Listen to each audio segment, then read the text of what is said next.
for 7 days. Okay, and I see Amit over there on YouTube, and thank you for watching. So yeah, so I'm going to be doing this workshop tomorrow, and I'm just this is a last minute announcement for everybody to come watch that. Okay, and I'll be talking about some different techniques. I'm going to be talking about the Barry Harris technique of improvisation, where you practice your scales the way he does over chord changes. Okay, and also I'll be talking about you know take learning different phrases that you can actually use immediately to start improvising. Okay, and it's going to be really fun. Let me show this nice comment from Ahmed. I don't know where you're at, Ahmed, but thank you for watching. You're on YouTube right now, and I really appreciate you guys, all my followers on Facebook and Instagram and YouTube, and my all the people all the new people in my group behind the scenes with Ron Jackson. So we'll be talking a lot about different kinds of things, and it'll be kind of fun tomorrow. So come on by and check out my workshop tomorrow. I'll be playing cool tunes. We'll be working on the blues, for example, and also we'll be working on songs like rhythm changes.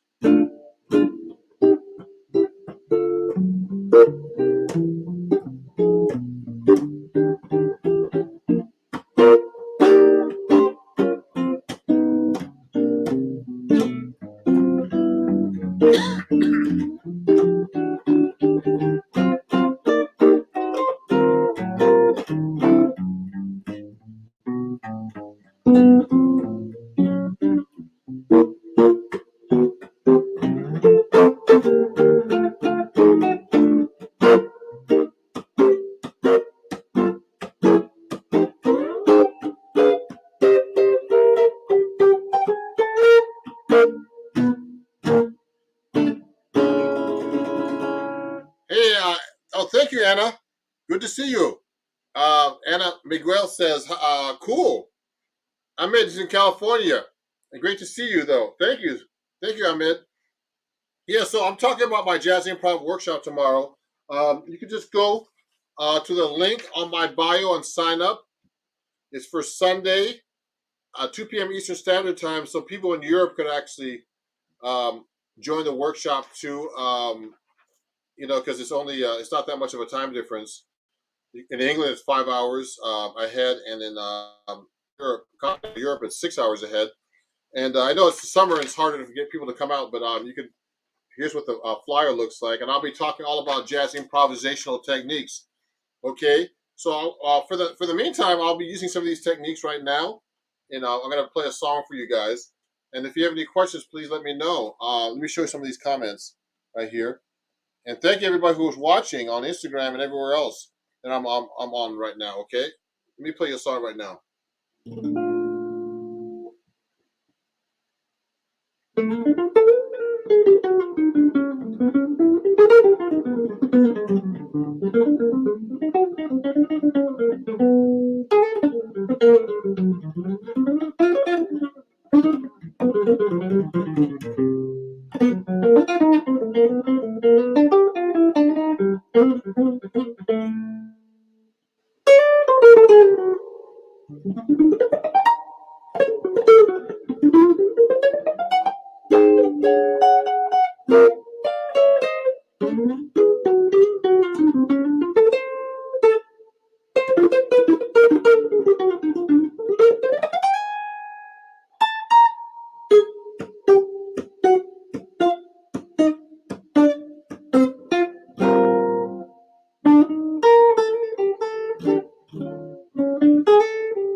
Yeah. Thank you, everybody. You can hear me? Oh, good, good, good. Ymir, my great student over there. He's on YouTube right there. I'm actually broadcasting to a few different places right now. And Ymir's going to be at my workshop tomorrow. This is what all this is all about. So I was using some techniques that I'm going to be using in my workshop tomorrow. So come on by and check me out. Let me show this to Ymir's statement here. Ymir's comment, and I appreciate you, Ymir, for being a great student. He started playing 7-string guitar. I'm actually using my D'Angelico XL1 that I got from D'Angelico, New York here. It's a really great guitar. And I usually play 7-string, so this is a 6-string guitar. So let me pull out my 7-string guitar for you guys. So I'm using some techniques right now that I'm going to for my jazz workshops. Please sign up. That's what this is, live stream is about. We only have one more day left. We have some seats left. Not that many. But if you want to join, Ymir is going to be there. And we actually had a giveaway too. And someone won. I forgot who it was, but they got a free lesson from me, and they actually, got a free space to the workshop. So come by tomorrow, my Jazz Improv workshop. The link is on my bio. As actually, the link is on here on the description for this live stream. So please sign up. And you'll enjoy it. It's going to be for 90 minutes, and it's going to be a 7-day playback. You can watch all the techniques, and also you can actually play along with me, and I can show you. I can listen to how you play, and and see how you're playing jazz already if you come do my workshop. We'll pin that to the comments in a minute, okay? Let me see who some of the comments here. Oh, thank you, John. John Thomas says he loves my stuff. I appreciate you, John. Thank you. I'm trying the best I can. I want to pull out my 7-string guitar right now because I play that too often. So let me show you right now. So this is my 6-string, but I'm going to pull out my 7-string right now. I'm going to take the cable out. And if you have any questions, please send them to me. I'll sign up and take the class if you follow me on Twitch. Okay. Oh, you know what? Okay. Sure. The thing is, I don't even know if I have a Twitch account. I've never used Twitch, but I mean, I'll sign. I'll follow you on Twitch anyway. Even if you don't sign up, but that would be nice if you could sign up for my class. That would be great. But Twitch, I've never been on Twitch much, so I've got to go up. I've got to actually do some stuff on Twitch and join that and stream from there too. I heard it's good. I should have started Twitch. Last year when the pandemic started, someone suggested I do that. Oh yeah, so Crazy Birdman says, "How long have you been practicing?"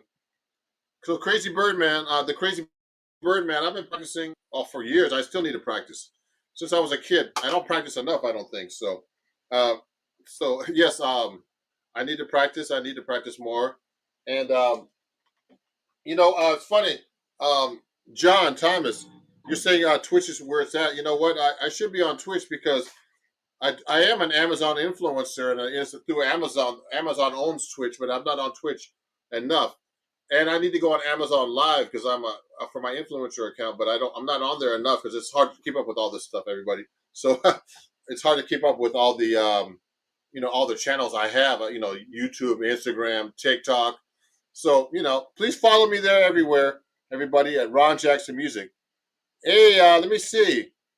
Juan. Hey, Juan. Let me see. Show Juan's. Juan says hello. Where are you from, Juan? Great to hear from you. And yeah, thank you. John says he will sign up. So, John, I'll see you tomorrow. So that's what we're talking about today. We're talking about my Instagram, my workshop tomorrow. This is what this live stream is about.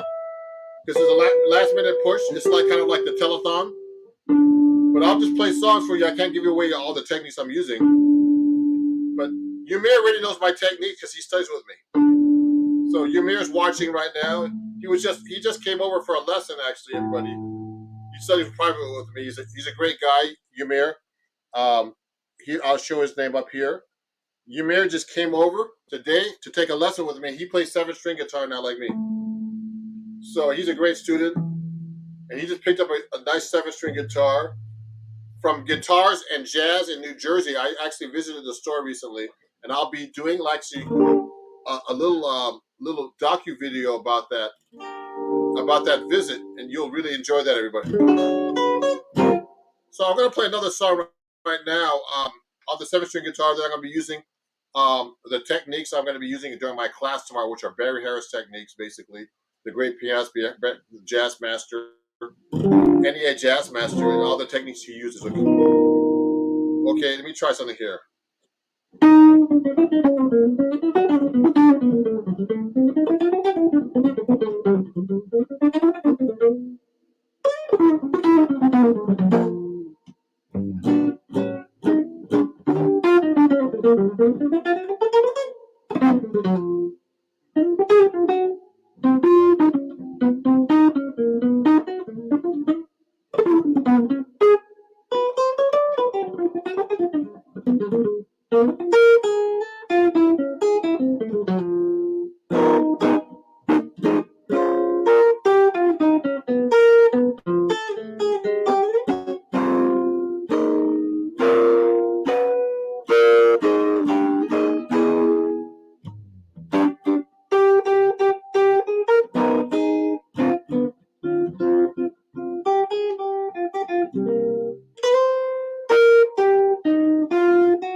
Whoa!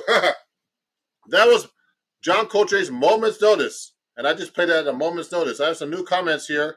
Hey, let me see some of these comments here. Oh, Fatima Art, amazing, Ron. Oh, I haven't seen you guys in a long time. Yeah, you're an artist. Thank you, man. I really appreciate it. Fatima, I think that's I, I think I'm not quite sure where you're from, but great, Fatima. I really appreciate it. I got the CDs. I ordered them. I've been enjoying them. Oh, Alexi. Oh, thank you. Let me show this. Someone bought some CDs from me a couple of weeks ago, and they got them. There was a sale on my website. Oh, and I posted it on Instagram or someplace, and or YouTube actually, and someone actually bought them. Alexi did. So thank you, Alexi, for buying my CDs. And if you guys enjoying this, your guitar players, this is all about what I'm going to be teaching you tomorrow at my lively workshop, jazz improv workshop. So you still have time to sign up. We got more than 12 hours. It's not till 2 p.m. Eastern Standard Time. So you could actually come up and watch that tomorrow. I mean, and join. It's going to be on Zoom, and we can have a lot of people on Zoom.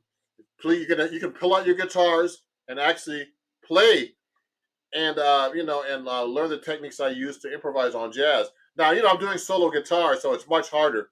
I don't have a band behind me right now, So I have to do a kind of everything. So I'm doing like a walking bass chords. But tomorrow I'm going to just show you how to solo, okay? Which I'm really good at when I have a band too. So please join my jazz improv workshop on Lively. Just go to lively.com. Actually, the link's on my bio right here on the description, and also, you could go to my link tree or any place you'll find this, and you can actually. A couple of people watching it right now are going to be there tomorrow, so it's going to be a fun day.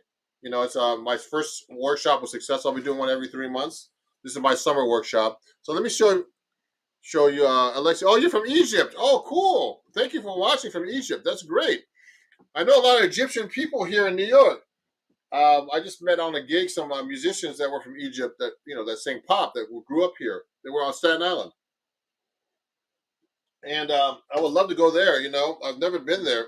The closest I've been to Egypt was Israel. I played there a few years ago, but solo guitar the best though. Oh, thank you. Oh, thank you, Ahmed. You're a great guitarist. I'm trying my best, to play by myself here. I really appreciate you guys, and I appreciate you guys all my followers, everything, everywhere. And please follow me everywhere at Ron Jackson Music.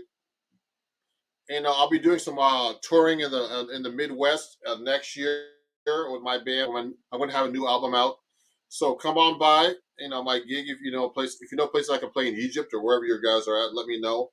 I'll get my team to help book me over there. You know what I mean? So let me do like a bossa nova for you guys. So these are the techniques I'm going to be using during the Jazz Improv workshop, particularly the soloing. Um, we'll be working on bebop licks, all kinds of different phrases. I'm just going to be playing for you today, but this is what a preview of what you're going to be learning for the workshop tomorrow. My jazz improv workshop, which this broadcast is all about. Let me do something for you.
Oh, wow. Thank you, everybody. That was called Gentle Rain. It's one of my favorite kind of bossa novas. Thank you. Thank you, Alex Drosky, 82. Yeah, I'm just playing for you guys a little bit. I'm just talking mainly about my workshop tomorrow, recruiting people to come by. We still have a few spaces left, so we would like you to come by. We had a giveaway, and someone actually won a free space for tomorrow and a free lesson with me. So, if you want to study with me privately, there's some students who are actually watching right now who are studying with me, on YouTube and here on Facebook. And if you want to attend my workshop tomorrow, you can learn all these techniques that I'm doing today. At my lively workshop, just go to the link that's on the description here on YouTube, Facebook, everywhere, and just sign up. It's Sunday, 2 p.m. Eastern Standard Time, and I'll be talking about these cool techniques that I use to perform, jazz and learn how to improvise. It's called, it's at Lively, okay? That's the website, Livly, and it's my jazz improv workshop. My workshop was so successful last time that that we're doing another one. We're gonna do one every 3 months, but the summer one is on July 18th tomorrow at 2 p.m. Eastern Standard Time, and you could actually watch the playback for 7 days, so you can practice all those techniques. You can pull out your guitar. It's not like one way like this where I'm playing and you're just talking to me. I mean, you're sending comments. You're actually going to be watching me, and I can watch you play, so I can see what you need to work on. It's almost like a private lesson, but with a group. So a group private lesson. So come on by and check that out. It's going to be really fun. I'll put the link up here now for you too. So I have the link right here. See if I can for you. I'm going to copy it for you. And it's right here. So watch this. I'll put the link here. I'll put it actually on a banner so you can watch it. And you can actually hit the link. Um, oh, you did? Okay, great. So here's some cool comments, everybody. I'm going to play you one more song. Yeah, so I'm in. He just noticed. You just noticed it's 7 string. I just announced that I was playing 7 string right now. So I'm playing a 7 string Eastman right here. You can read all about it on my, on my bio and everything. And I have a low A string here. Okay, and it's really cool to play 7 string. It's really great for solo guitar playing. Okay, and I can do all the walking bass lines and all that stuff. I won't be really discussing that tomorrow at the workshop, but it's going to be really fun. So we'll be talking about jazz improv techniques. Okay. So we'll talk more about the 7 string. I have a bunch of videos on my YouTube channel and on my Instagram and everywhere else about the 7 string. So go check it out, okay? Let me show this. Please release an LP. I already have an LP, everybody. I have about 8 albums out. So Rick Meck, he's saying just go to www.ronjacksonmusic.com and you can buy my CDs there. And also go to Spotify, everywhere else, and follow me. So just go to www.ronjacksonmusic.com and I'll post that for you. I'll post a comment for you. It's www.ronjacksonmusic.com. You can buy my albums there, Rick. Okay? I'm going to post it for you right now. Here we go. I hope you see that, maybe.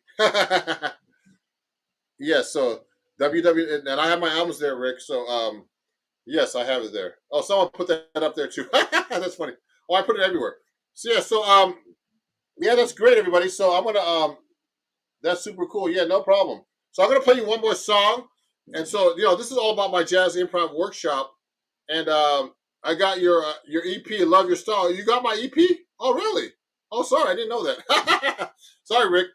Thank you, Rick, I really appreciate you, and everybody else that supports me here. I'm gonna go live more often. I was kind of busy the last few days. I just had I was just around to help my daughter with the birth of my granddaughter, so I was busy with that. That was kind of exhausting, but so I'm gonna play like an up song for you guys to end it with here, and I appreciate you guys, and no, I'll play blues for you. It's more fun. 1, 2, 1, 2, 3.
Ah.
Oh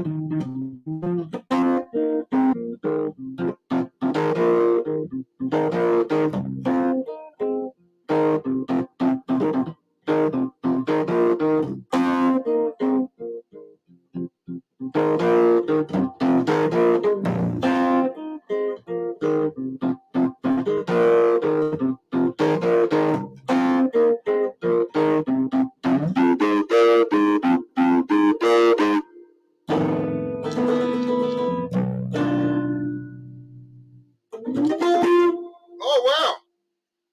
What scales do I use? Oh, so A sharp, A7 sharp 9. I know you. I've seen you before. So you know what? A7 sharp 9. This is a great question. Um, I'm using all kinds of scales, but this jazz improv workshop today. Oh, it's not a jazz improv workshop today. It's more of like what I want you to attend tomorrow. I'm doing a jazz improv workshop tomorrow. I'm going to be telling you all the scales I was using today. So please sign up. This is what this is live stream was all about. Me playing some of the techniques I was using in my jazz improv workshop tomorrow. So go to lively.com or go to my link on my bio here or on the description and sign up. It's the last day to sign up for my jazz improv workshop. We have a few spaces left. And I'll show you all the techniques tomorrow. And also, I can finally see what you guys are doing by attending my workshop. I want to hear how you guys actually play. So go sign up at Lively.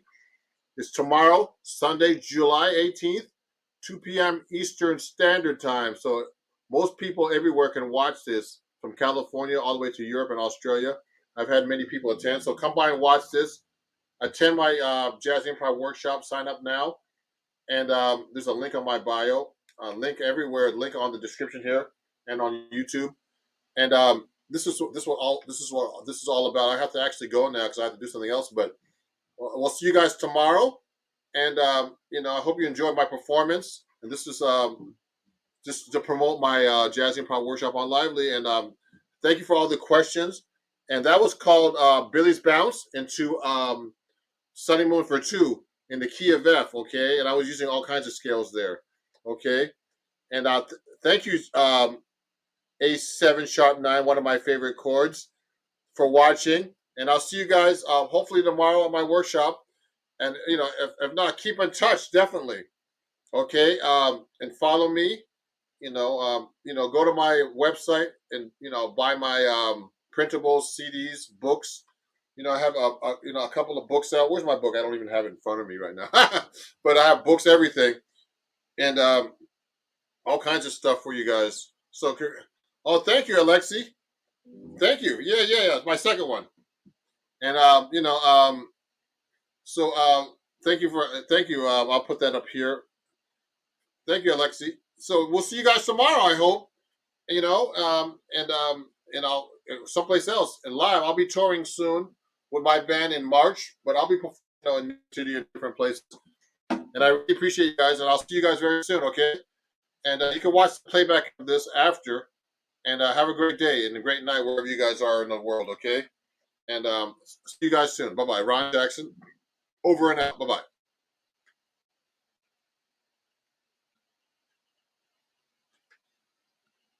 When musicians play rock or metal music, they usually play one scale over the whole chord progression. That's called modal playing. But in jazz, we play over each chord, which is called playing changes. So in a song like Stairway to Heaven,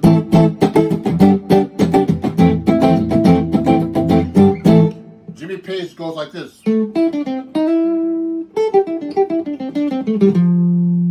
But in jazz, I'll play.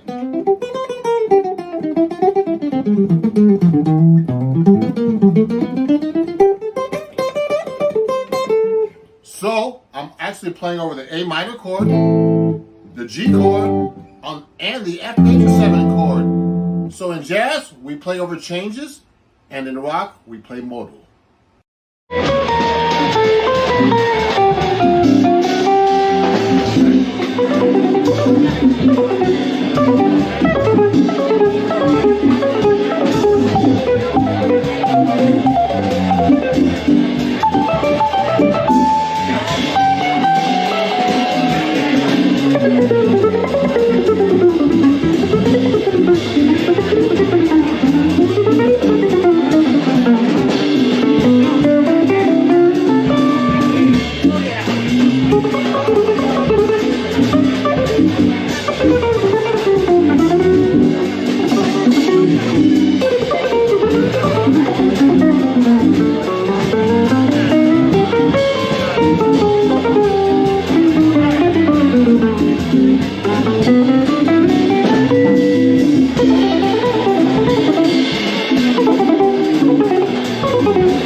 one of the most popular and most used speaker companies in the world. Yeah, so we've been making loudspeakers for, in 2 years' time, we'll be making loudspeakers for 100 years. So Celestial, we're going to have a big party, 100-year party, so you'll be invited.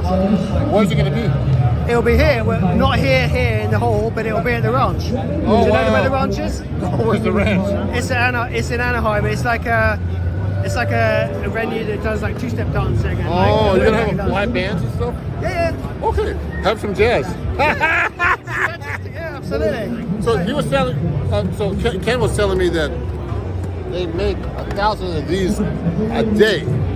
So these are compression drivers, so they're high frequency units, and yeah, we make 1,000 of these a day, more than all our competitors put together. So you look around all the boxes around here, you know, the little two-way boxes on a stick, you know what I mean? Yes. You gig within a corner of a bar, chances are it's got one of these in, or something very similar. Made by Celestial. Made by Celestial, yeah. And most amps use your speakers, basically. Yeah, absolutely. Out of all the amp companies. So yeah, for the guitar stuff or bass guitar stuff, yes, maybe 70% of them use our speakers. That's a big monopoly. That's amazing. I love to hear that. Been doing it for a long time. We're good at it now. I know you guys. I mean, you guys have this impeccable reputation. I mean, Celestial. When I walked up to John, no, Yeah. I was like, I'd like to endorse you guys. Send me your card. You know, he saw my social media and said, okay, Yeah, you so, play representative of us. I've seen you playing on some of the other booths, and yeah, you sound really good. Oh, thank you. I'm so proud to have a Celestial in my amp. You know. Yeah, that's really good to see. So we're gonna. I play that on the telly. I'm gonna tell everybody about you. I've been telling you. Not like I need to tell everybody, but you know they're really great guys. So everybody, definitely get your Celestial speakers and make them last another 1,000 years. You'll be like, man. Some guy be 1,000 years later. Look at this video, man. What is this stuff? We make 10,000 of these things now. No, We have robots making them now. I'm sure robots are doing them now, no? Yeah, it's a mixture of robots and people, because some of the stuff you can do with a robot, like applying the glue, so you always make sure you get the same amount of glue on something. But for some of the stuff, when you're making a cone, it's very fragile, right? These things, it's very fragile, so it needs hands. Yeah, man. So, but some of the stuff we make in the UK, like some of the people making them, like so around the corner here, we've got a loudspeaker called the Blue. That's been made by the same lady, pretty much from start to finish, from now. So, and we have the manager of the production in the UK has been working. She's a lady called Dee Potter. She's been working for us for 48 years. Damn. So how many people you have working in your company altogether? Like, your builders? Well, there's like 40 in the UK, but obviously we have a big factory in China now as well. So, and yeah, there's hundreds of people there. So. Yeah, in China, yeah. But in the UK, you have about 40 people. Yeah. That's amazing. But we've had to double the output recently. Over the last 2 years, we've doubled the output of the speakers we make in the UK. So the pandemic has been good for you guys. Yeah, because everyone wants to pick up a guitar and learn how to play an instrument. Me right? too. So, No, it's true. I mean, the pandemic, you know, my social media and everything really got much bigger during the pandemic. I mean, you know, I did it on the side, but now I had nothing else better to do. And I said, hey, John, I need a speaker, man. I've been sitting at home by myself. This is amazing, man. Thank you. Oh, the headband. I got to get one of those. So the cone is made of hemp. Oh. So when you're done, when they finally break, you can smoke it. Oh! You can't say that. I know, I did joking. I know. That's amazing. So the Copperback 250 is the most powerful speaker you make for a guitar. Yeah, it is. Yeah, so he says I can't blow that out, so that's good news. I'm gonna put it in 10 when I get home. Let's see if we can prove it wrong. You look at some of them. Come on here. Okay, sure. I'm coming.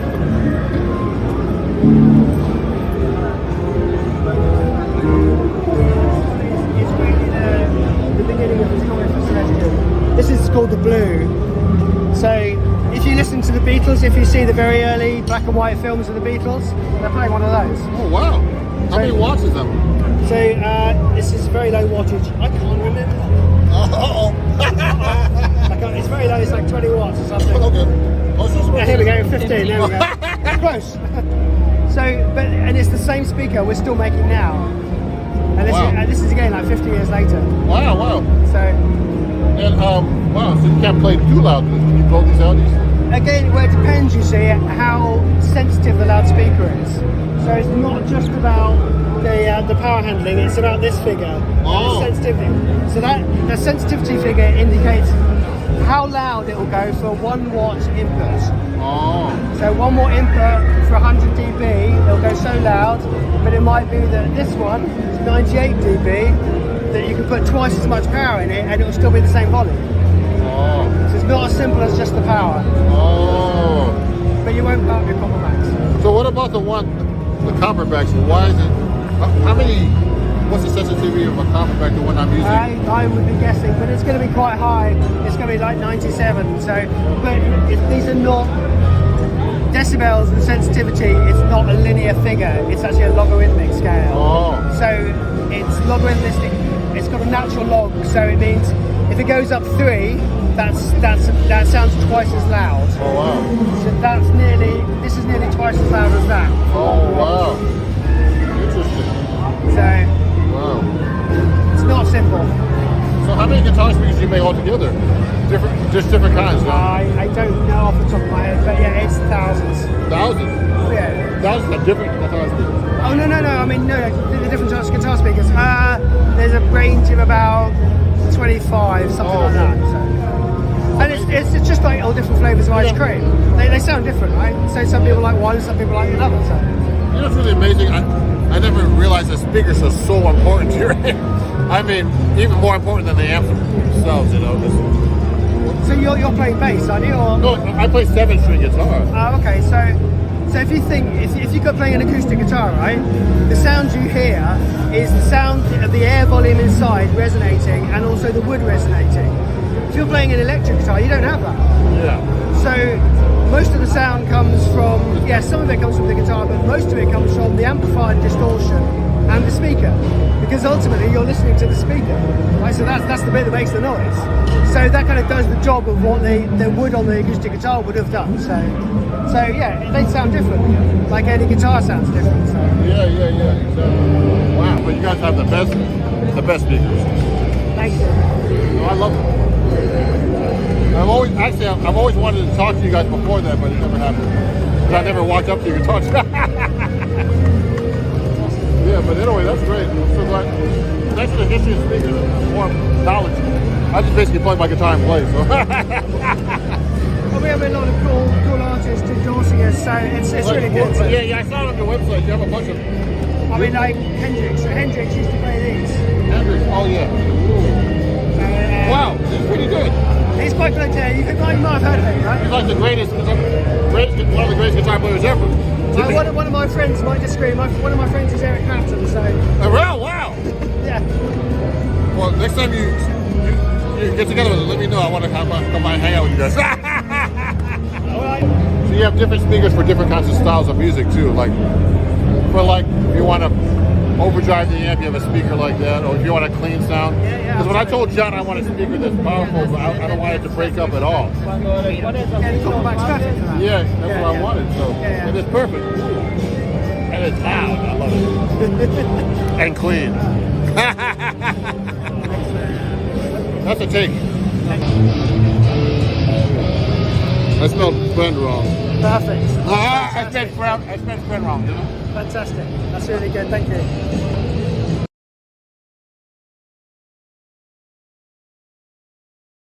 When musicians play rock or metal music, they usually play one scale over the whole chord progression. That's called modal playing. But in jazz, we play over each chord, which is called playing changes. So in a song like Stairway to Heaven,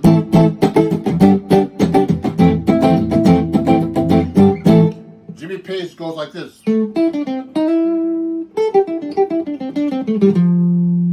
But in jazz, I'll play.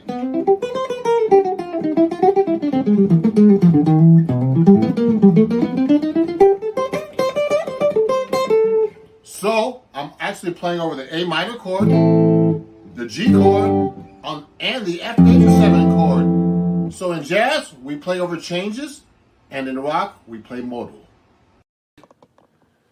It's Ron Jackson here, and I'm going live on YouTube and Instagram, and trying to adjust the cameras here.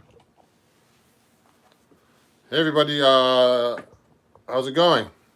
So let me just fix the cameras here, because it's kind of weird. I have to adjust this for Instagram and for YouTube, and the crowds will start coming in. Just so you guys know, on Instagram, I have YouTube. Actually, Instagram, they tell me, play giant steps. Okay, I'll take a request. So, just so you know, Instagram says to let you guys know that I take badges now. If you'd like to give me a badge, like I said, I play giant steps. You like it, you can give me a badge for $1 or $1.99 or $4.99. Okay. Today's Miles Davis's birthday, so I'm just up here, gonna talk about him a little bit. I've never met him, but I've seen him play a few times, and he was incredible. The first time I saw him, I was in high school, and it was great. I lived in the Boston area. And he had this great band. He had Mike Stern on guitar. He had Marcus Miller on bass. Al Foster on drums. A really incredible band. And sorry, I'm fixing my camera for my YouTube too. So he was really incredible, this guy. And he played he played all that stuff like.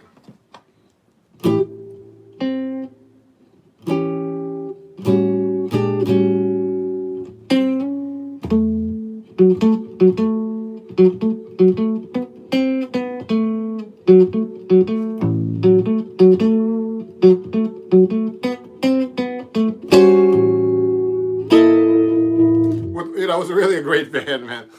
Al Foster was really kicking it, and it was funny because actually the warm-up band was, guess who? Out of all people, Pat Metheny. And he was big then too. So that was in the late '70s or something.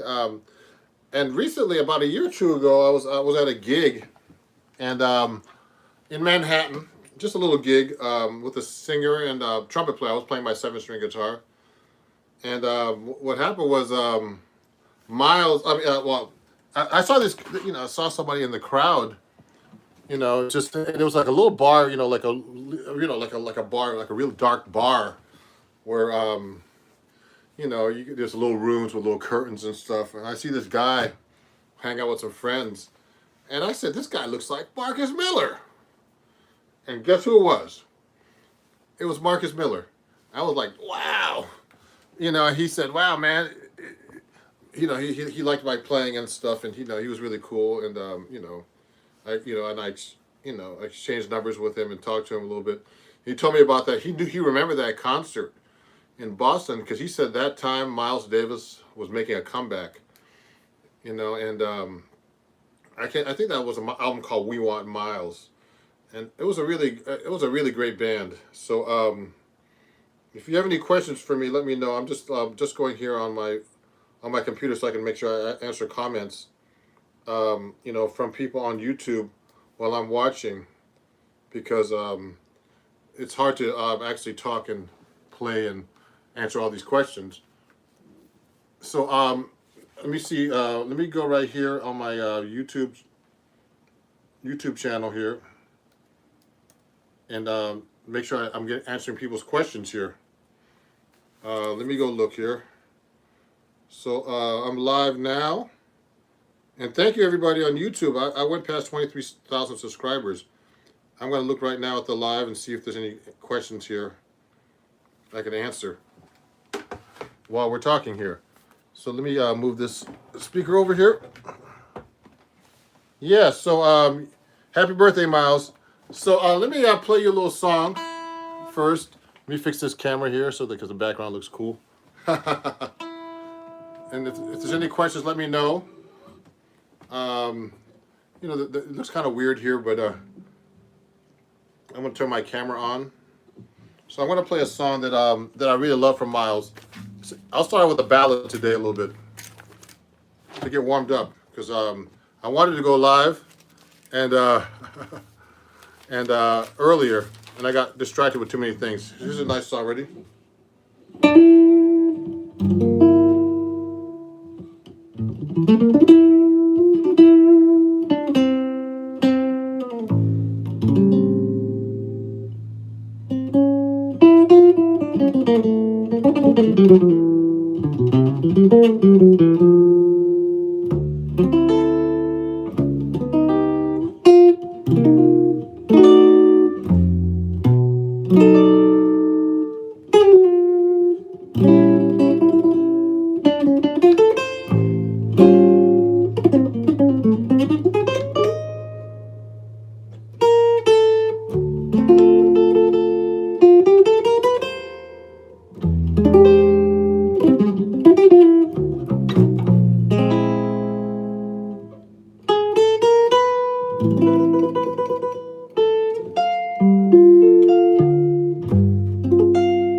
Okay, everybody.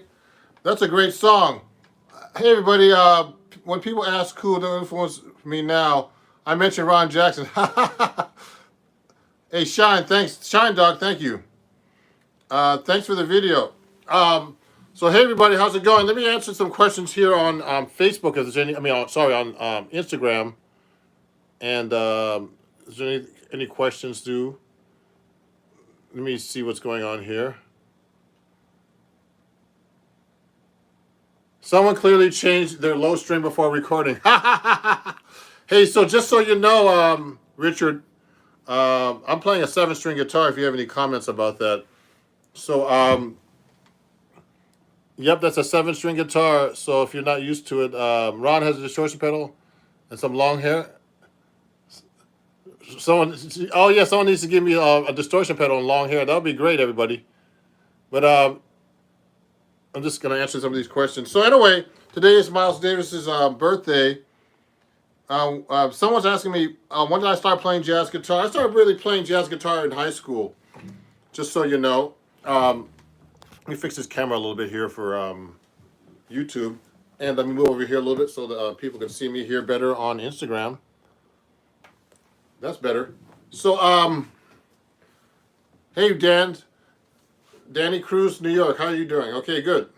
Yeah, so everybody, I started playing jazz guitar when I was about 15, 16 years old. I'm still working on it. So, there's a lot of stuff to work on. But Miles was one of my favorite musicians. I mean, he was really an innovator. So I told everybody earlier that I actually saw him play 3 times. So the first band he had, it was really great. He had Marcus Miller, Mike Stern, Al Foster, Bill Evans, and somebody else, playing with him. Maybe a keyboard player, maybe not. And a Pat Metheny was a warm-up band, so it was a really great gig. So, and I told you earlier that I met Marcus Miller, and he told me that he was making a comeback. And, he really was incredible. It was funny, like all the things you say, he would actually be playing and, and then put his head back and turn his back to the audience and all kinds of crazy stuff. And that was his personality. I mean, he was like a really incredible dude. So, so if you have any questions about him, I mean, it was kind of funny. Someone's asking some questions here about my amp. Oh, Dario, I heard your music. Sounds good on guitar. Would you play a Strat through a Hendrickson amp? You could play a Strat through a Hendrickson amp. It's more of like a thing. I love Hendrickson amps, so everybody knows I'm a Hendrickson endorser. So for people who don't know, who want to get an amp from Hendrickson, I actually am in Hendrickson, what you call influencer. So Hendrickson makes these great amps, and if you want to get one of them, I'm just letting people know this because sometimes I forget to tell them. You can go to Hendrickson.com and get an amp off for 5% using my code HendricksonAmplifiers.com. Use my code Ron Jackson. Okay, so you can just go up there and pick one up. You can share this code to everybody. This is a code that doesn't expire. I have codes for Skull Shaver. If they get to a third-party website, they cancel my code. So this is for the oh, sorry, that's backwards for you guys. Sorry about that. So if you want to get my amp, it's this is for YouTube. It's code Ron Jackson. For Instagram, it's because it's backwards on Instagram. Otherwise, it's Ron Jackson like this. Okay. You can use my code and save 5% on HendricksonAmps.com. They're not cheap amps, so that's why you save a lot of money just using my code. Okay, so I'd like to play another song. What is my favorite Miles Davis composition? Ooh, let me see.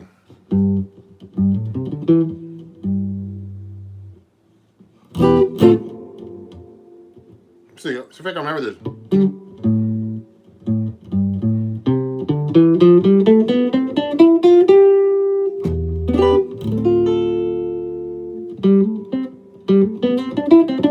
That's the one.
Oh, right.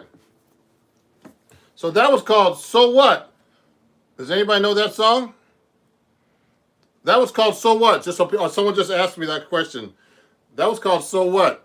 That's a really great Miles Davis song. Let me see what's going on here on Instagram. Oh yeah, thank you everybody for watching. Uh, you're a master. Good to hear you play. Have you ever heard the seven-string guitar from Brazil playing a show Corino? Of course. That's a great question. That's seven beds. Yes, of course I have. I love seven-string guitar from Brazil.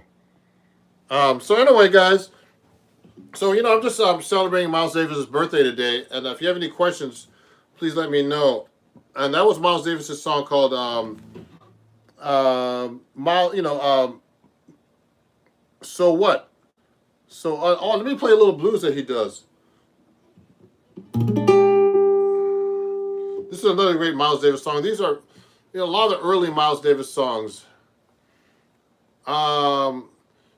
Luke Artist, thank you. Trying my best. I'm getting warmed up here. Hope to become as good as you one day. I'm a fellow jazz guitarist. Pleased to meet you, Luke Artist. And everybody on Instagram, thank you for watching and supporting my channel. My Instagram page, and also here on YouTube. I'm just celebrating Miles Davis. I'm just going live just for fun. There's some songs I haven't played in a while from Miles Davis, and actually in general. So let me play this song right now that I used to actually play a lot. 1, 2.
All right.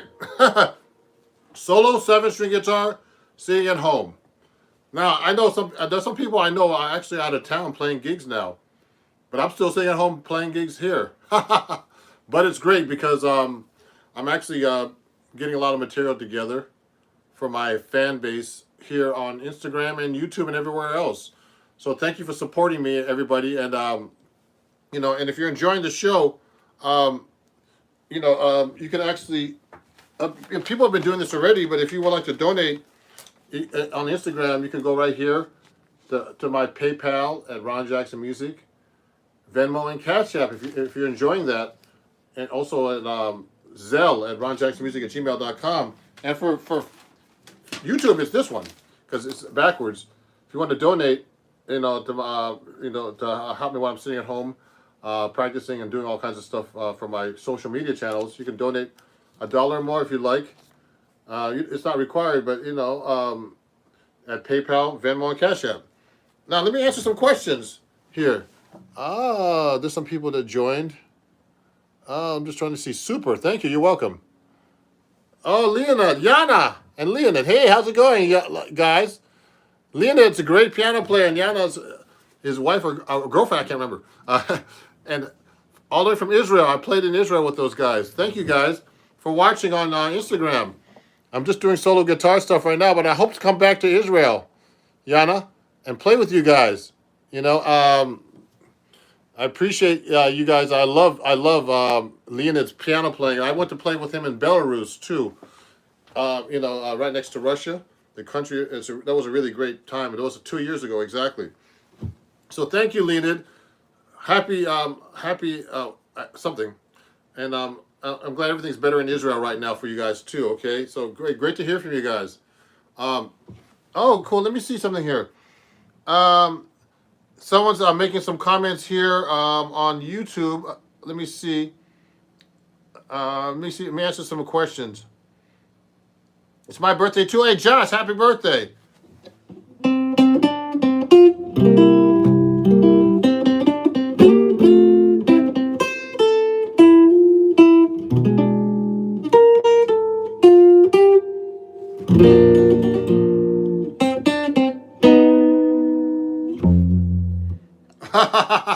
Happy birthday, Josh. On YouTube, Josh Weigel, I think. I can't say your name properly. So someone asked me my favorite Miles Davis composition. There's so many. Someone was asking, when did I start learning jazz? I was about, someone asked that question on YouTube, on Instagram, actually. I saw it was when I was about 16. So that song was called Freddie the Freeloader. And Someone's saying 7 string, nice. Shout out to my cousin Vince Wilbur. Oh, Paul Scott. That's your cousin? Wow. Oh, great. I mean, Miles Davis's legacy will always stay alive. Everybody, just so you know. Someone mentioned that just now. Paul Scott mentioned that, and yeah. So anyway, have you ever listened to Julian Lodge? Oh, he's amazing, man. You should check him out. Of course, I've heard of Julian Lodge. Actually, he was like I remember when he was like 13. Someone was talking about Julian Lodge. He was already a child prodigy. That means someone who could play like an adult when you're a kid. That's what child prodigy basically means. So he's a great guitar player, and and I write for Acoustic Guitar Magazine, so they've done some features about him there. And just so you guys know, if you're enjoying this and you like my chord work, I do have a book out on acoustic guitar. I mean, actually, it's on my website if you want to go pick up one of my books at ronjacksonmusic.com. I actually have to ship one out today. Just go to my website. You'll get an autographed version of this book. This magazine also featured Julian Lodge and a bunch of guitar players, but not on this book, actually. There's some other great guitar players on this book, too, if you want to learn more about chord voicings and stuff like that. So check it out. It's a great book. I've sold many copies of this book to a lot of my fans on YouTube, TikTok, and Instagram. So thank you, everybody. You'll get an autographed copy. Let me continue. There's a few more songs I might want to play from Miles. If you have any questions about him, so I just want to let you know about my little Miles story. So I saw him 3 times. The second time I saw him, I was actually in France, hanging out in the south of France. Jean Le Pen, they would call it. It's like near Nice and Cannes and all that stuff. And he had a great band then, man. That band had the late Bob Berg in it. I mean, he was really incredible, Bob Berg. And I knew him, too. He was a really nice guy. John Schofield, he was in that band. I think it might have been Vince Wilbur. I forget.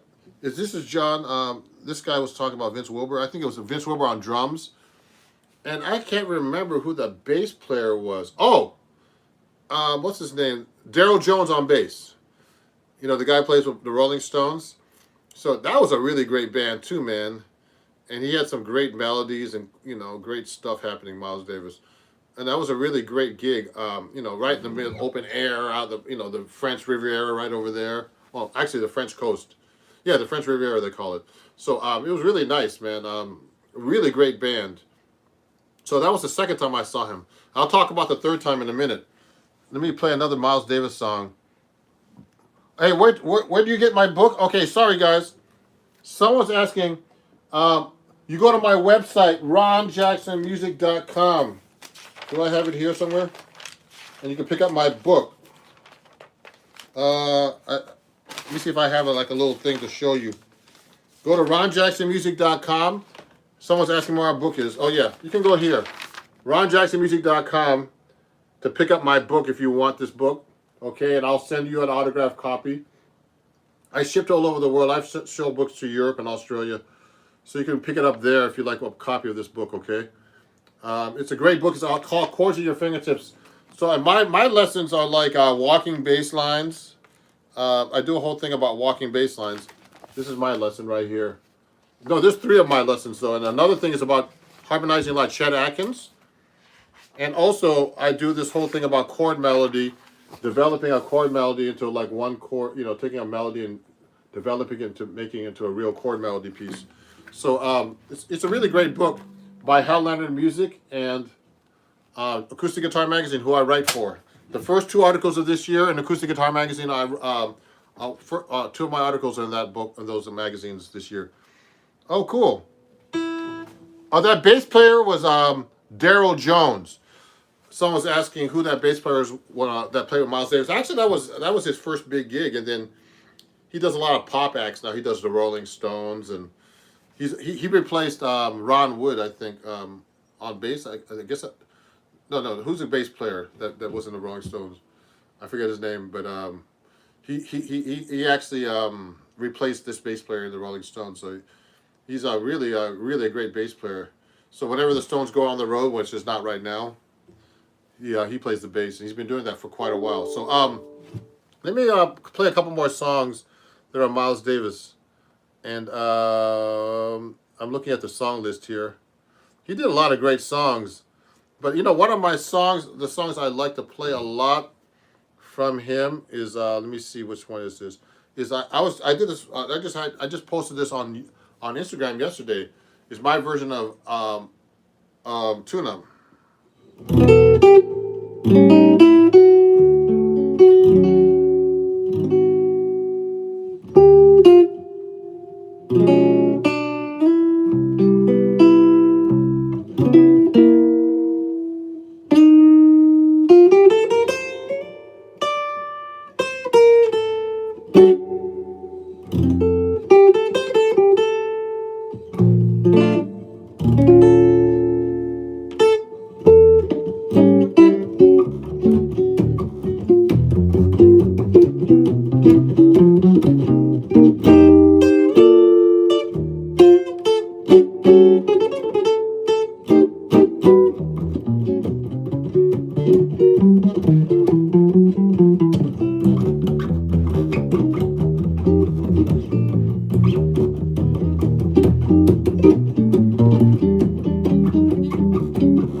All right. Woo! That's some hard work, man. I didn't really warm up before this, so I got to get my hands back into gear. But thank you, everybody, for watching. So that was my little tribute to Miles Davis. Hey, Elizabeth, I've been playing guitar for a long time. I still need to practice. And this is a 7-string, so sometimes it's tricky to play this thing. You know, to just sometimes if I don't play it, like I start playing 6-string for a while, and I get back to my 7-string, it really kind of messes with you a little bit here. But let me see. Let me answer a couple more questions. Yeah, Bill Wyman. Thank you. That was his name, Bill Wyman. Everybody. That was the bass player that with the Rolling Stones that Daryl Jones took over for. Let me see. Could you elaborate the effect of switching from minor to major in blues? The effect of switching from minor to major in the blues. The minor just has a more sad sound. That's all. Here's a blues like this. If I'm playing a minor blues in C minor, the chords are separately.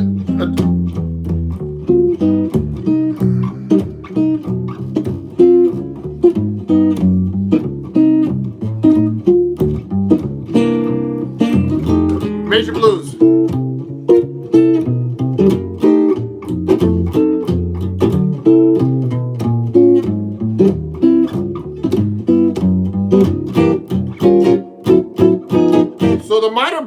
slightly different changes, okay? But it's in minor, so you have the minor cadences. Like you're gonna go minor, and you're gonna go F minor now. You're gonna go F minor. Now I said that when you do a 2/5, the minor blues. So this is a jazz blues, just so you know. The minor blues in minor blues and regular blues in blues bands, it's more like Thriller's gone.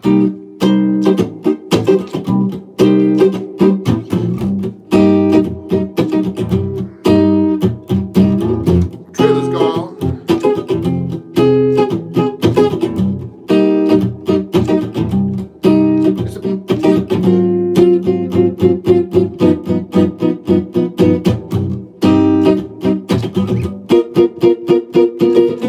So that's a minor blues, like like a more of a poppy rock minor blues. And jazz, it's basically the same thing where we just switch around the chords a little bit. I mean, we're making more and jazz, everything is made more complicated. That's basically what I'm trying to say. So, just so you guys know, on Instagram, if you're enjoying this, I'm taking badges. Instagram told me to announce this. Since I have all these followers, I can actually get badges. If you're enjoying the show, you could donate 1 heart, 2 hearts, or 3 hearts to help support me and my channel. And for YouTube, you could just go to my PayPal if you're enjoying this, and you could just donate there at Ron Jackson Music. This is all for YouTube and for Instagram too. You can just donate there if you like this. And someone was asking about my book earlier. So if you want my book, I have a book about chords that's on my website that you could buy, ronjacksonmusic.com. And I have this book called Chords at Your Fingertips. And it's all about chord melody, all kinds of things you can do with chords. Walking bass lines, harmonizing like Chet Atkins, all kinds of cool things, I'm not the only writer. There's also 4 other writers in this book. It's a really great book. So I'm gonna take 1 or 2 more questions. I'm gonna take a break. I have things to do today during my afternoon, and there's gonna be another IGTV video coming up very soon on my Instagram channel, and I'm gonna be putting up some more videos on YouTube as well. And I have a couple of new lesson videos coming up soon, guys. So so the relation between 5, 2, 1 are inversions of each other. Oh, that's a complicated question. 5, 2, 1 are 2, 5, 1. You mean? No, they're not inversions actually in that progression. It's just a progression. Let me see. What gauge is the lowest string you're playing on the walking bass line? So this is someone's asking what gauge this string is. This is a 7 string. Okay, this is actually a 79. This is a 14. So it's a 14 to 79. Let me show you the string pack, because people are always asking me about my strings that I play on my guitar. Let me show you real quick. I have them handy. Usually I have them handy. Where are they? So I can't. Oh yeah, here's the strings right here. This is what I use for my guitar strings. You can find this on my Amazon store, everybody. Labella Strings. Go to amazon.com/shop/Ron Jackson Music. I'll show you the thing right now. And these are the type of strings I use. They're 14 to 79 wound. Otherwise, they're nylon tape strings, okay? Black tape strings. If you look, they're black tape. Okay, really nice strings. And if you want to go to my Amazon store, I need to let people know about that more often. You could actually get my strings there. Everybody, so that's my Amazon store for YouTube, okay? And for Instagram, it's a little different. For Instagram, you can actually see it here. You can go to my Amazon store and pick up my strings there, or check them out. That's my shop on Amazon. I'm an Amazon influencer, so you can just go to my Amazon store right there and pick up the strings at shop/Ron Jackson Music. Yeah, so everybody, so that was my tribute to Miles Davis. Thank you for watching. Let me see what other questions there are. Do guitar solo. Someone said, do guitar solo. You're welcome. I did a solo earlier. Let me see if I can play something for you. I gotta get warmed up here.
Okay, everybody, thank you for watching, and I'll see you guys soon.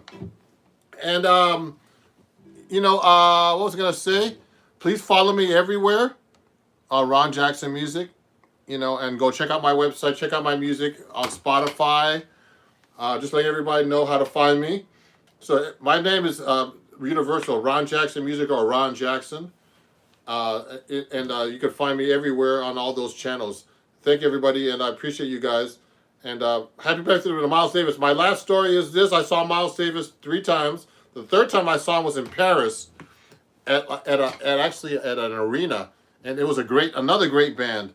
He had Kenny Garrett on saxophone. He had somebody that played like this bass guitar kind of thing. I forget the name. And he was really amazing. And, I forget who the drummer was, but they were kind of far away at this time. It was like a real concert. Miles used to do these big concerts all the time, especially in Europe. And even here. So, and then he passed away quite a while ago. And he was really amazing. Okay. So, we'll talk, everybody, and thank you. And have a great day, and great seeing you guys on Instagram and YouTube everywhere. I really appreciate you guys. I try to do my best for you with my lessons and my lives, and we'll talk soon. Okay, have a great day. Thank you, guys.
were burning so much, the music was flying around.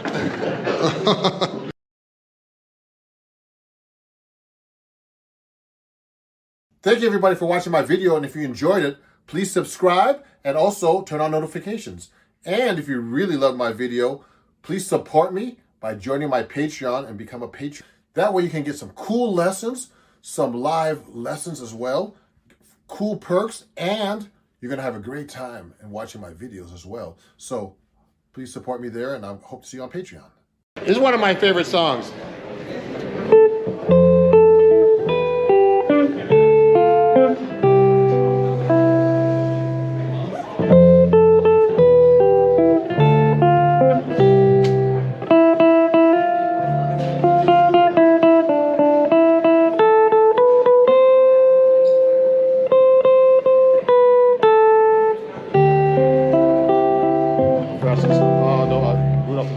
One, two, three, four.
One of my favorites on. 7-string guitar. I like it. Nice. I'm gonna get started in a minute. I'm gonna start right now, soon, yeah. What about you, sir? You play guitar? Not too much. Oh, nice. I like. Oh, was great. writing. Oh, also, yeah, I do everything. And, Yeah, I have records. These are my albums. Yeah, all my albums. Yeah. Yeah, these are all my albums. oh, I see this in YouTube. No? Yeah, In YouTube? I'm on I YouTube. see- yeah, I'm on YouTube. Yeah, I'm on YouTube right now, actually. Yes, so I appreciate you being a fan. Excuse me. Yeah, you can take a look. Yeah, I sell those. I take credit cards too if you want. And if you like one, I take credit cards and everything, or cash, whatever you want. Yeah, that's a very popular CD actually. Yeah, I like to yeah. uh, Hi, everybody. the name is Oh, it's the Frank Sinatra. oh, Frank Sinatra. Yeah, It's my way. yeah, he's My great. way is my preferred. Oh, wow, Yeah. great. Thank you. You're welcome. Nice meeting you.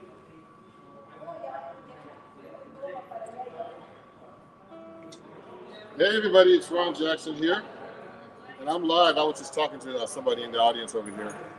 So let me push this back a little bit so you can see me good.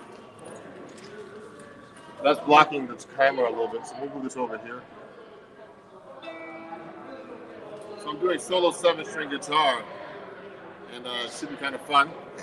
And appreciate you guys. Let me put this out in the background. I'm gonna get started. I just got here. I'm playing at Inglewood Hospital. That's why I have to wear a mask.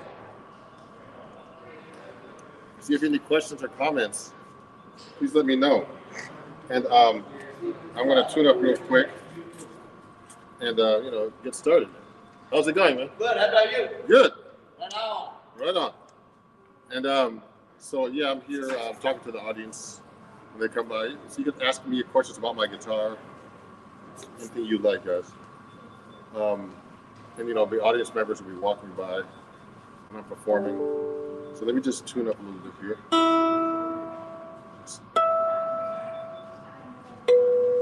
Get started, I'm using my Peterson tuner right here. It's a really great tuner.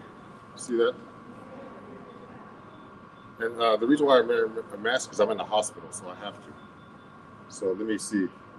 And someone said, someone said to me, "Why are you wearing a mask?" And I was like, "Well, because I have to." In the hospital, I don't think you can take your chances in the hospital. Too many sick people. And that's where everything happens in the hospital. So I'm tuning my 7-string guitar here.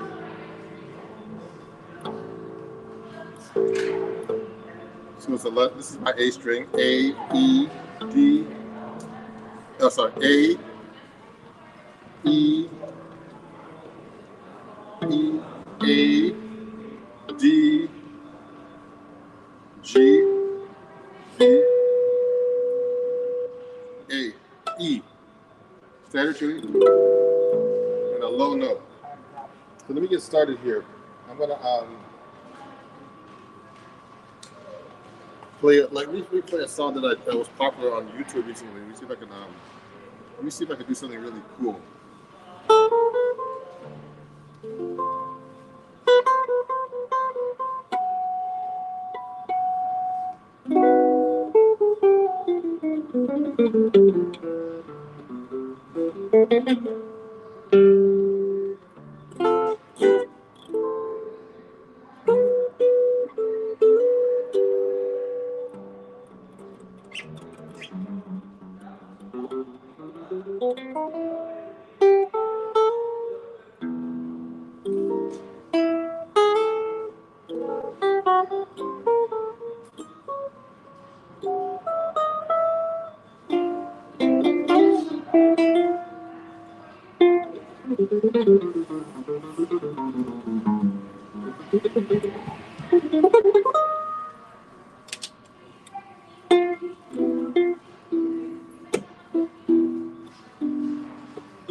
Okay, everybody, great seeing you. Let me put these banners up for you. Okay, banners. I'm going to put this banner up right now. And let me see what happens. Yes, so thank you for watching, everybody. Um, and if you're enjoying what you're hearing, I have, you can send me a chat.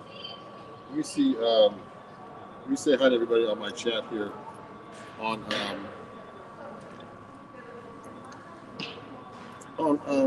YouTube.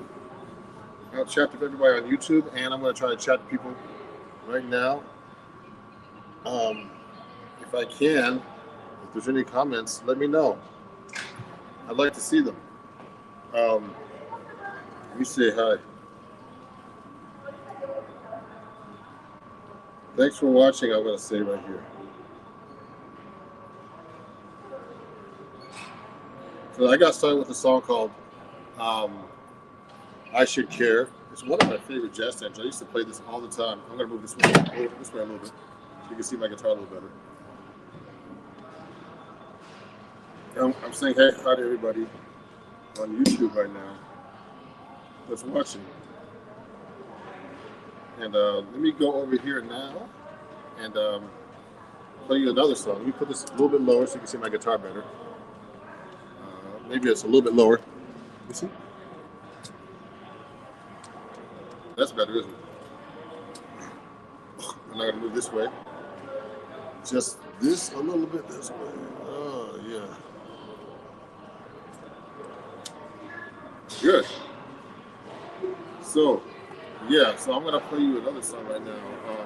Let me see if I can play another song that's really kind of cool. Let me wake up a little bit. I'm gonna plug this in, plug me a little bit more, and then we'll get started with another song.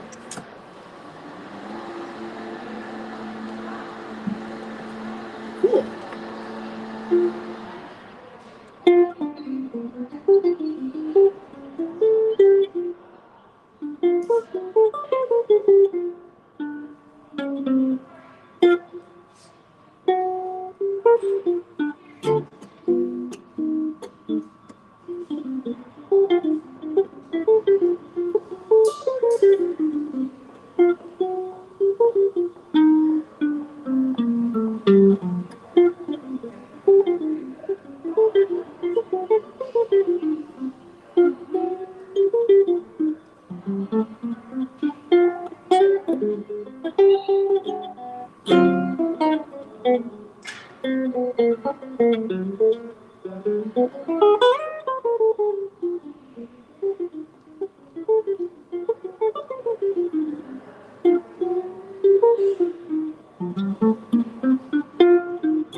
So how's everybody doing? If you want to send me a message or something on chat here, let me know. That was called Serpent's Tooth by Miles Davis, a little bebop tune that I worked on. There's a lot of stuff I work on when I'm playing by myself, solo guitar. Yeah, let me see if I can do another one. I'm gonna do a song. Let me do a little ballad for you. I can use my harmonic.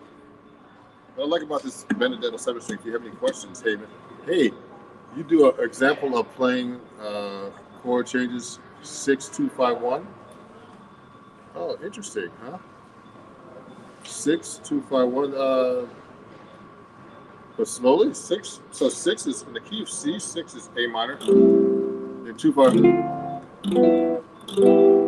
That's all. So A minor, D minor 7, G7 to C major. So I mean, I don't know what you mean by that, Peter, but what I'm trying to do is really is just if I do as a line, um, 6-2-5-1 is not common. Actually, maybe I do 3-6-2-5-1. That would be easier because that's kind of more common. You have to start with the three. So it's E minor, E minor. I'm doing a 7 string too, so it's gonna be confusing. E minor, A minor, D minor, G to C. So that's kind of cool. So let me. So that's an example of 6-2-5-1, Peter. Thanks for watching, Pete. You pin your comment. Okay, let me continue now. I'm gonna do a little ballad. Let me see if we can do some octave harmonics here.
Yeah, I volunteer on Friday. We always had wonderful music.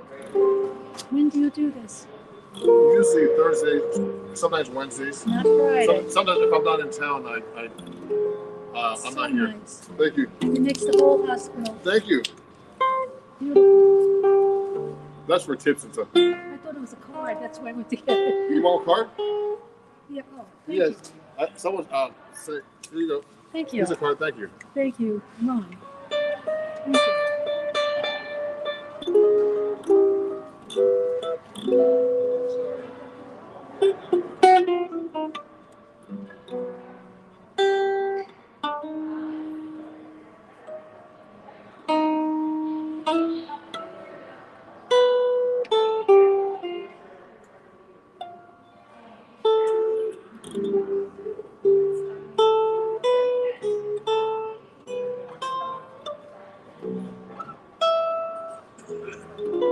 Thank you for listening.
thank you for watching, everybody.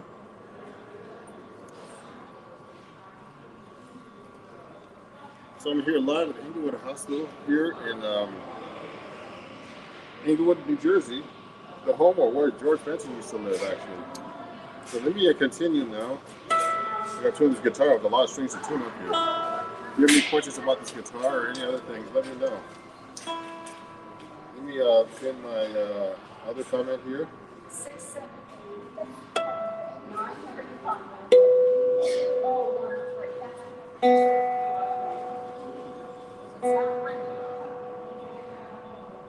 Hope everybody's doing good.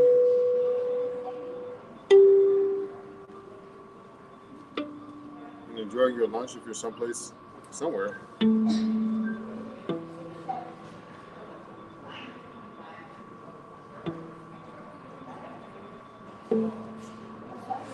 Okay, let me bring it up a little bit. Let me look at my song list here. I have a song list, everybody, and I'd like to see what I'm playing here because I can't quite remember all the songs I know. So let me see. Let me go to recents, and here's my song list. So I'm gonna pick a song right now. Oh, let me do this one. I haven't played this in a while.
Thank you. Thanks for watching, everybody. Thank you, Raymond. Raymond, I appreciate you. Let me pin this comment on YouTube. Thank you for watching, everybody. And if you're enjoying what you hear, I'm taking donations down there at Zelle and everything else, and also PayPal and also Super Chat. I appreciate you guys. Let me see. Let me see all these chats here. Let me go back here. Let me look here. Uh-oh. Uh-oh. Let me see what's going on here. So I'm going to say hi to everybody here. I don't know what's going on here. So I'm looking at my phone right now. Let me go home. And, I want to say hi to all my fans over here. See what's going on. Let me try that again.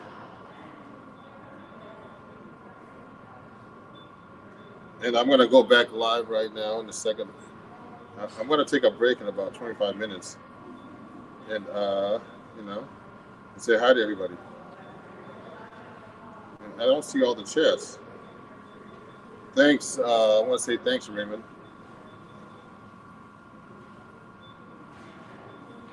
I appreciate you guys. And give you a shout out, guys. And, it's really great to see everybody here watching me. And let me see. Let me put this chat on right now and say hi to everybody. Okay.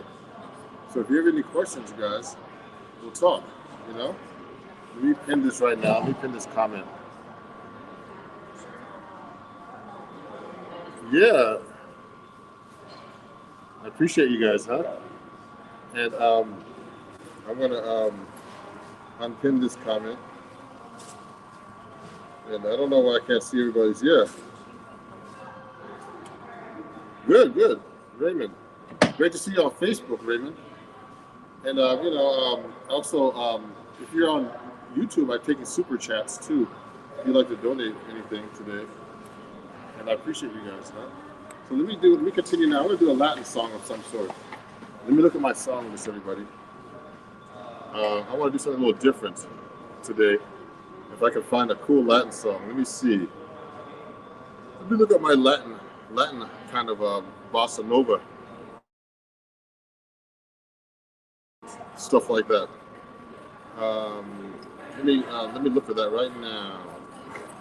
We did something a little fast, so let me see. Oh, there's so many songs I could do. Oh, let me do this one. I haven't done it in a long time. Let me see if I can play it.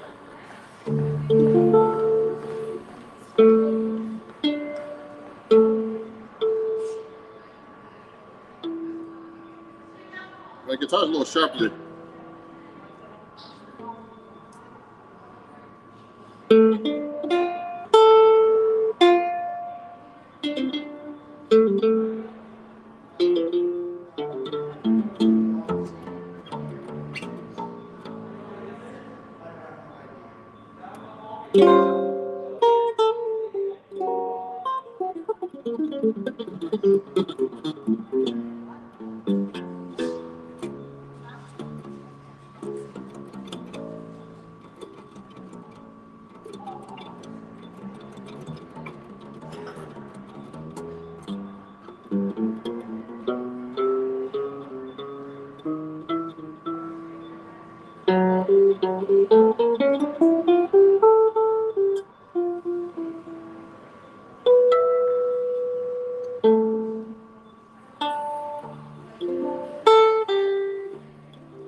So that was called The Look of Love.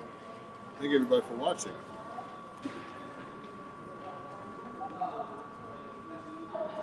And, you know, let me see if I can reply to Raymond here. I don't know how you can pin that comment on this particular app. But I appreciate everybody watching today.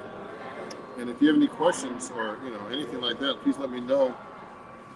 I'm going to look at my phone here and see who's making some comments. Um, you know,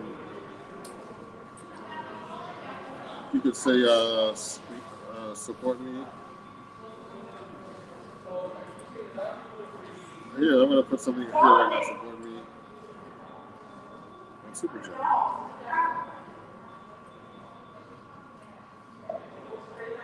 I'm going to put that up here right now for YouTube.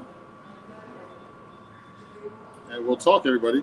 So let me see what else is going on over here. I want to say, take a look at my, you know, my alerts here. I'm going to do something. I'll do something in 3. I haven't done it in a long time, everybody.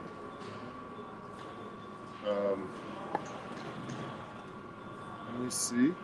I'm gonna put this up here right now. I'm gonna do something that's very beautiful. I haven't done it in a while.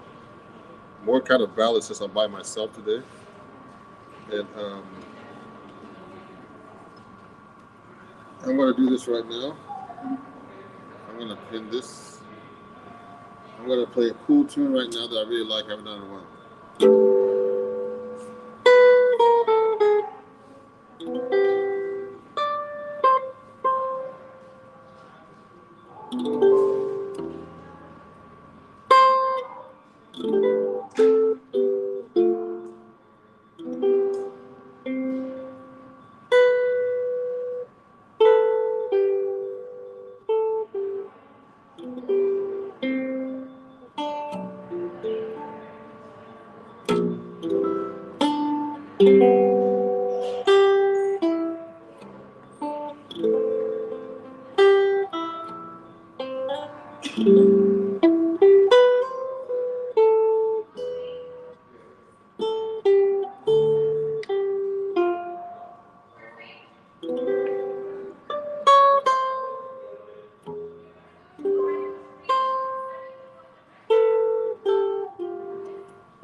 Oh, Moon River. Yeah. Thank you, everybody. This is great. Let me do this. Thanks for watching, everybody. I appreciate all of you guys. And let me see. We had some cool comments up here earlier. So I'm going to be going in for another 10 minutes or so. Let me see if I can play some other songs that I haven't played in a while. I haven't played that song in quite a while, you know. But this is solo 7-string guitar, everybody. And let me see what other songs I have in the can here. And I appreciate everybody watching. You know, there's so many songs that you can play that I love playing over the years. You know, let me try this one. I haven't done it in so long.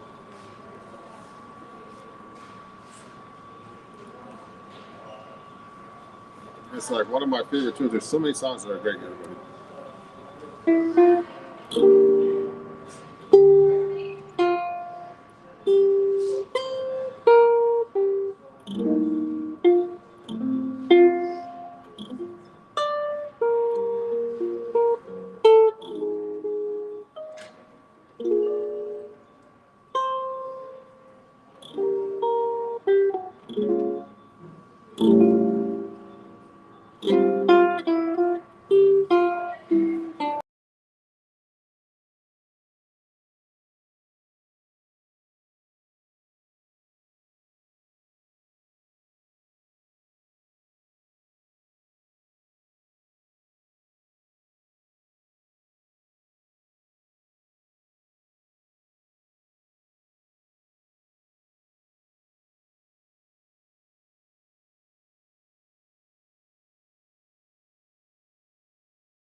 We're back. We're back. I just don't know what happened. We went off for a second, but I'm glad we're back. Let me see if I'm back there. We lost contact for a minute, everybody.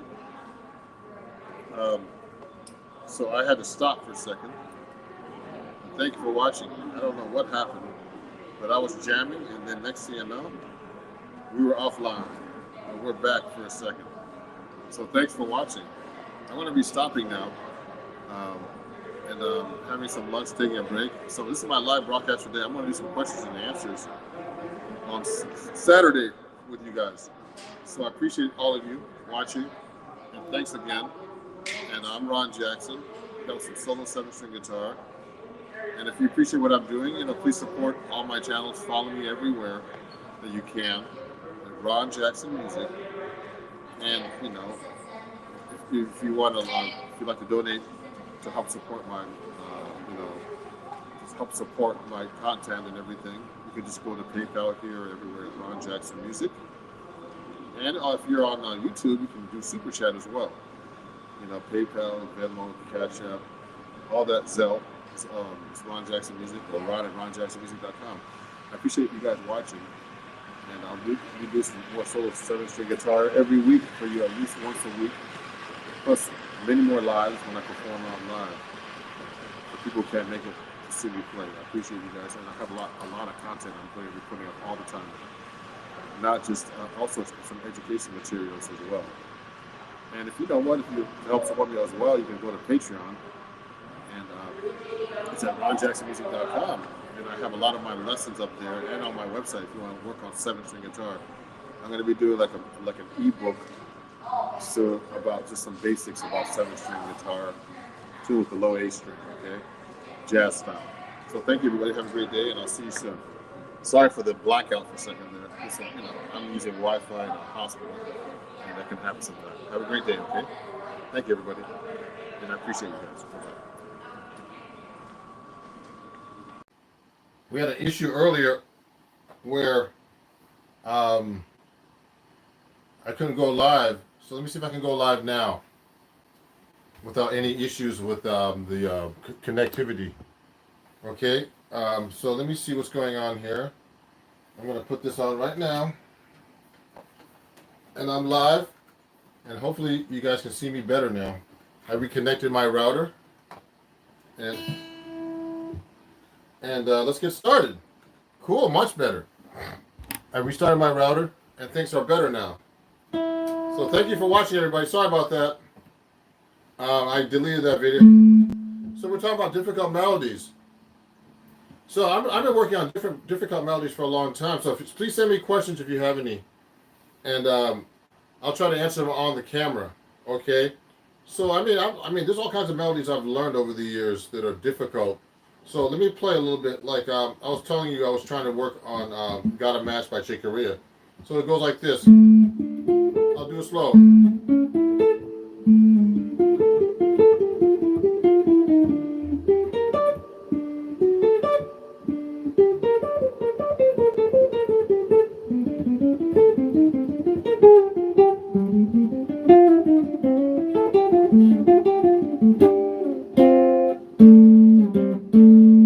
So yeah. So you know what? When I'm playing that melody, I've been practicing that thing for like a year. And the thing is, it's not playing it that slow, it's being able to play it fast. But I would practice this so many different ways. I would go like this. And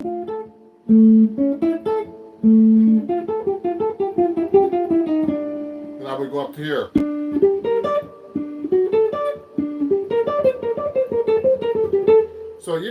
So that lick is cool because you can play that actually so many different ways. I mean, I can go like here. I did it here. I don't want to play an octave.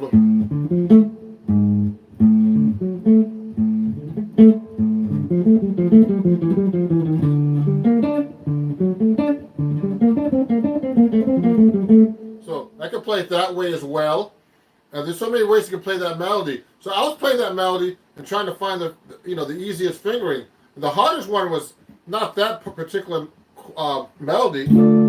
So basically, this, when I try to find when it's a difficult melody, I try to be able to find like how the melody works against the chords. So these are the arpeggios.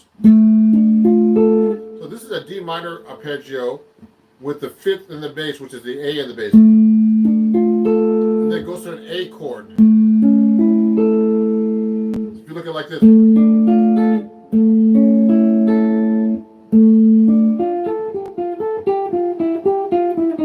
does the same thing. Now it does that line and then goes up to this line. This is the same thing in G.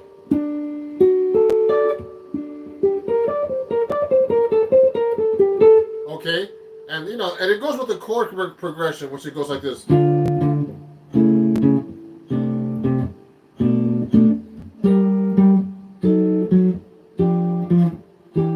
It's basically that progression, which is like a D minor. It's like Stairway to Heaven. So it's D minor major 7, or you can call it C7 with a A7 dominant with the C sharp in the bass, which is the third. Then it goes to a D minor 7 with the 7th in the bass, which are B minor 7 flat 5. So the melody kind of goes around that, like that, etc. Okay, so when I try to learn these difficult melodies, I try to see how they go around the chords as well, because it gets complicated and it can be really weird, if you don't learn how the chords go with it. So, let me see some of these questions here. Good day, sir. I'm a new follower. Oh, great, Van. Everything is fine. That's great. Can you show us the difference between jazz and blues again? Well, okay. Let me see. Van's asking me. Van Man? Is that what your name is? Okay, I like that name. So, Van. Blues is, blues, jazz comes from the blues. So blues is just, blues chord forms are basically, I don't want to say simpler, but they are simpler than jazz chord forms. So let's say you're playing a blues in E. Or let's pick a different key, G. So blues would go 1, like a 4, and then 1. And then, and it goes for 4 bars, 12 bar blues, for example. Now, it goes to the 5 and the 4, etc. in the blues, okay? Now, in the jazz song, we would, reharmonize this, basically.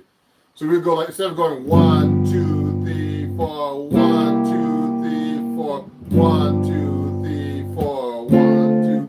We would do all these fancy chords, which are is taking the blues and developing it into a more modern sound. That's all.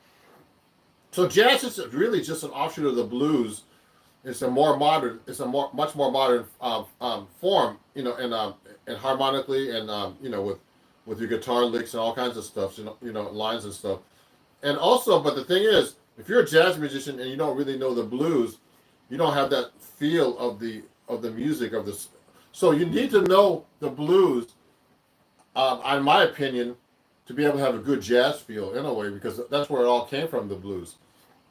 So blues, and I don't want to make it so simple, but the blues is really important, and I don't think jazz is a better music because you're not playing the blues, or because you think jazz is better than the blues. No, I think jazz is part of the blues. It's just an offshoot. And yeah, someone just mentioned how blues evolved into rock and roll. Yeah, rock and roll is from the blues, obviously. So is jazz. A lot of music's from the blues, okay? The American blues. Now, if you wanted to get into country music and all that stuff, country music comes from I heard from Irish roots, in Ireland, the fiddle music and all that stuff, river dance and all that crazy stuff. So anyway, so that's a great question. So anyway, I'm talking about difficult melodies. So for example, when I'm learning melodies, I work on really hard melodies for some bands and for myself. So take a look at this melody, guys. Now, I know most of you don't know how to read music, or I hope you could read some music. Now, guitar players are very guilty about not reading music, but I'm used to reading music, actually. So this is a song by Thelonious Monk called Skippy. Now, this is a really hard melody, and it's really funny. I recorded this on an album, no problem playing it, but if If you don't play this stuff for a while, you'll forget it. This is a really hard melody. You see all this? It has like, like an eighth note with a 3/16 note triplets, all kinds of crazy stuff. 16 notes. This is all a jazz tune too. So Monk really wrote really hard stuff. So that melody sounds like this if I'm playing it slow.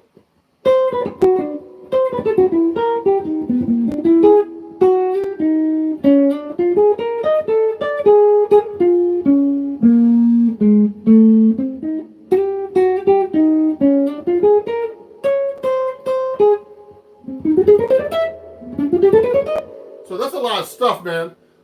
And that melody, if I'm just doing it off like this, it's really hard to play. And and there's some weird fingerings that I have to practice. Now, I used to play this perfect, but during the pandemic, I've been practicing other stuff and going live a lot. So you start forgetting these melodies.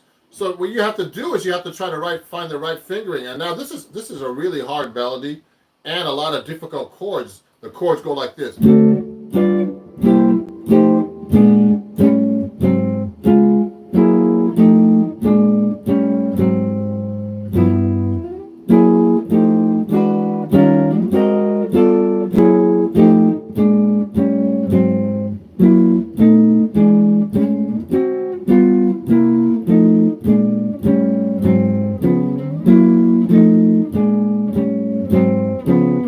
The next one goes.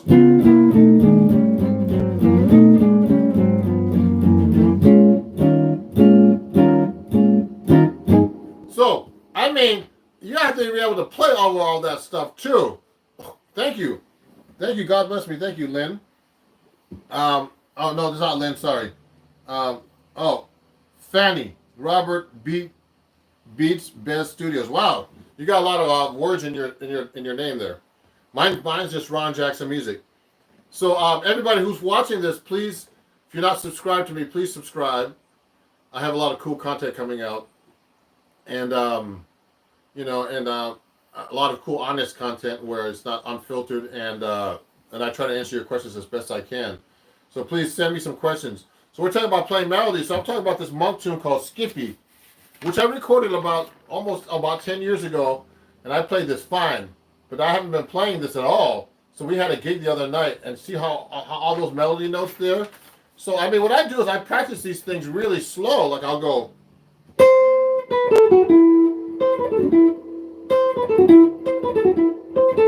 So that's the first beat on the first two beats. Then the next part goes.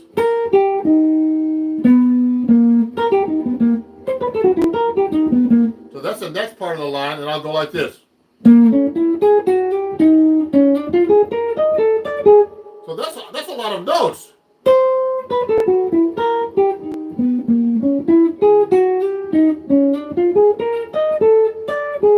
Okay, that's the melody. That's the melody of this song. The first two bars only. Okay, and that's what it looks like. If you look at it, it's these two bars, 1 and 2. Now, how did I come up with that? Well, first, I'm not playing it where it's written. I'm playing it an octave higher. That means I'm not. It's written here actually. It's written here actually. It's written here.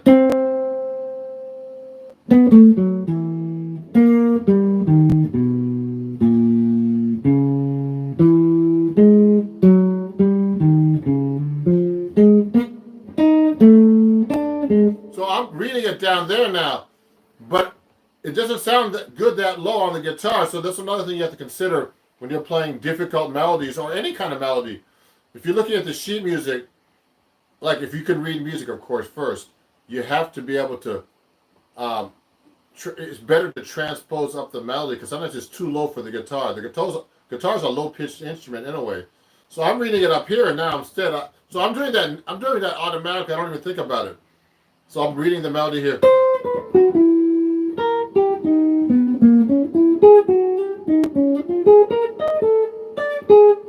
Okay, so that's a really hard part of the song.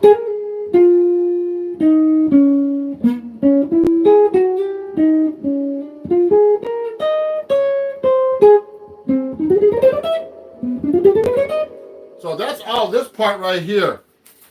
If you're looking carefully, I just played up to this bar right here. So I played all this and all this just now.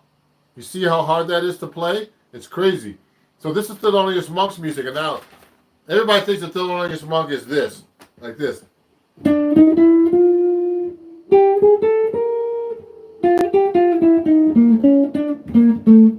a blues.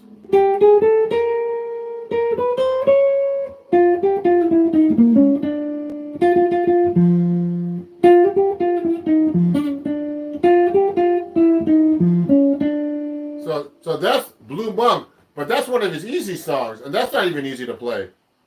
Okay, because he does his stuff with weird timing. So he's one of the bebop masters. When you're learning his tune, a tune like that, it's like really, really, really hard to play that stuff correctly and learn it correctly. Like and actually, the melody goes like this.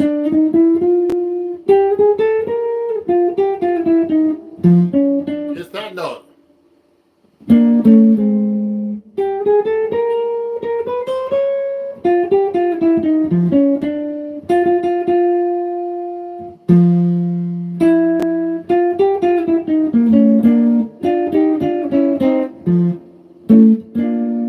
So you can actually do all those harmonies that he does too, and he'll do the harmony like this.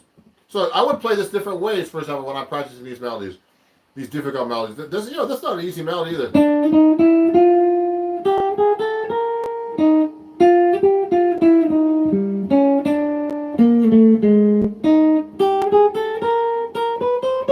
So I try to find different fingerings for the same melody. We can do it here.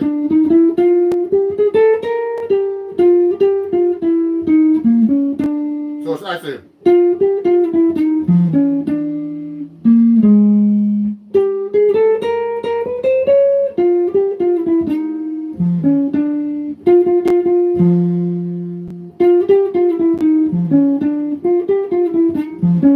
See what I'm doing?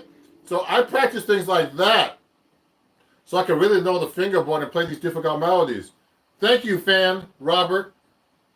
God bless you. So so that's an example of me playing a difficult melody, like a monk melody. So I would practice it real slow, and like that. So for example, another song I've been working on, that's right here. It's in my book. I don't know if you can see this stuff on the screen, but this is like, oops, I hit a different button.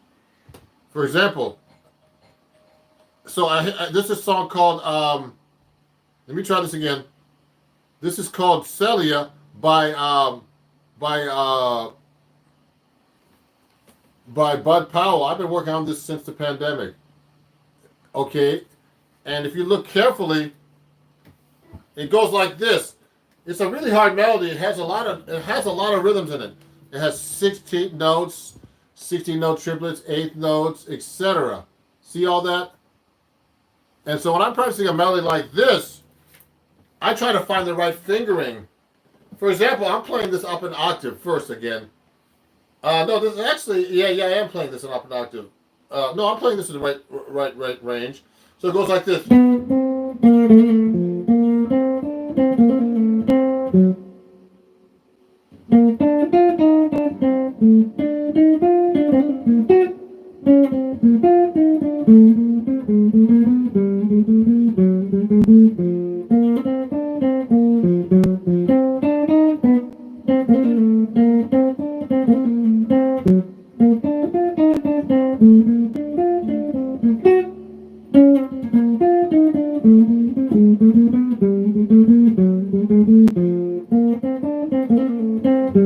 See, so see all those rhythms I'm playing there? So what I did was, the melody's hard to play and hard to remember, but it kind of follows the chords. So the chords go B flat major 7, then C minor 7 flat 5, and then D minor 7, and then E minor 7, E flat minor 7 to A flat 7. Then it goes D minor 7, D flat 7, C minor 7, B7.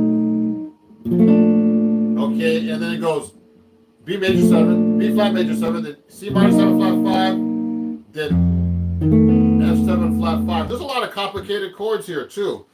So when I'm actually playing through this stuff, I'm thinking, how does that melody work against the chords? So I'm playing like this. So it starts off like this. So when that melody is being played over that B flat major 7, then when I get to that C minor 7 flat 5, this is part is this. So this I can see that that note goes on that C minor 7 flat 5 chord. Then it gets to the D minor 7 chord.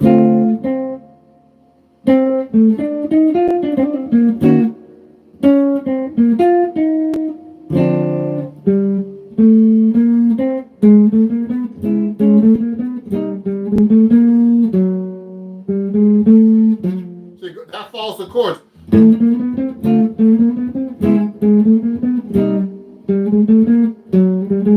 It all follows the chords right there. So I try to find these little hints in the melody of these difficult bebop tunes where the I can see how the melody works against the chord. So it goes like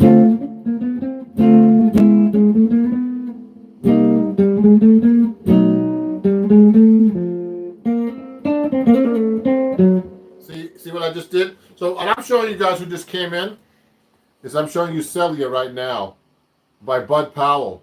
And that's a really difficult melody. You can look that up yourself and try to find it. Oh, hey, I was wondering how you learn music fast. I've been playing for 7 months, and every time it takes me to learn a whole song is 1 week and a half. How can I shorten this time? Hey, so I'm Gum Corrupt too. I like your name. So that's a good question. You know what? I mean, it depends on how the difficulty of the song. I mean, I learned songs pretty fast, but learning songs fast and remembering them is a whole different story, everybody. So, I mean, I can learn a song fast by ear, for example, but to retain the song, that's really hard to do. So what you got to do is you got to practice every day the same song, even if it's 10 minutes or 5 minutes. Your brain works like this.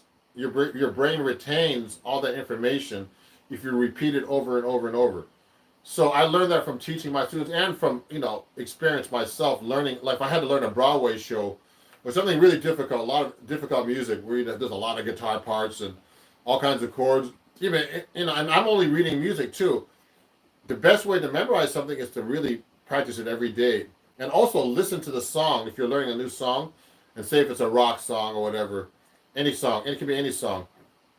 Listen to it so it's in your ears as well, and you remember what it is. To me, also the hard part of learning a song is learning the form of a song. Where the verse is, and then where the chorus comes in, and where the bridge comes in, where the guitar solo. If you're doing a rock song or a pop song, those are called arrangements. So you have to remember the arrangements. Now, when I'm learning a song like this is really hard because a lot are involved. I can remember the chords much faster than I can remember the melody. Okay, it's easier to play the chords, but playing the melody and the chords is it's a whole different thing. You got to memorize all this stuff. What are ways of earning money as a starting guitar player? You mean earning money playing? I don't know. It's like you got to try to get gigs, man. Try to get your own gigs or have people say, tell people, look, I'm a guitar player. I want to. Can you hire me to play? That's the best way to get gigs. I do things like this. Watch this. Like right now, I'm doing a live stream, so I'll go like this. If you could donate, $1 or more, just go to my PayPal, and donate $1 or more if you can afford it to Ron Jackson Music at PayPal, Cash App, and Venmo. So during the pandemic, I've been using this sign, for example, to help me, make money during the pandemic. And what's happening now is, like, since I have a lot of followers on YouTube and Instagram, I'm starting to monetize. So that's what you can do too. You can get a lot of followers. So for example, with Instagram, I have a lot of followers. So now I can do swipe ups and make money. Selling my videos. I sell books, all kinds of stuff, guys. If you want a book from me, you can buy it from me. Go to my website. That kind of stuff. That's what I do to make money playing this. Also, like I'm doing badges now on Instagram, and I make money for people donating. So you can do these different types of things to make money. But to make gigs. But you have to be able to show people something that they want to learn. You can't just say I'm going to start playing guitar and make money. You got to be good enough to show people and you got to be good enough to be able to get gigs. So I mean, I have to hear you. And one good way to know how good you are is to have a teacher like me listen to you, and and hire a teacher. I have quite a bunch of students from YouTube and Instagram everywhere that I have, I got because they've seen my videos and they like me, and they like my honesty about playing, and I'm not perfect when I play either, because basically when I'm coming on YouTube and playing for you guys, I haven't even touched the guitar, I just started playing right now, so because half the time I'm trying to set up this stuff, So anyway, that's how you make money. Let me see. Ask you a question. Hello, sir. Hi, Buenos Aires. What are the ways of earning money? That's great. So that's a great Alexa Loy. Yeah, Alexa Loy. Okay, that's a great. So yeah, so we're talking about learning difficult melodies. So I mean, like when I learn a song like Celia or anything like that, it's really hard. But like when sometimes I retain some melodies easier. So a lot of this stuff, these melodies, these difficult melodies, you have to learn. You have to kind of memorize them like this.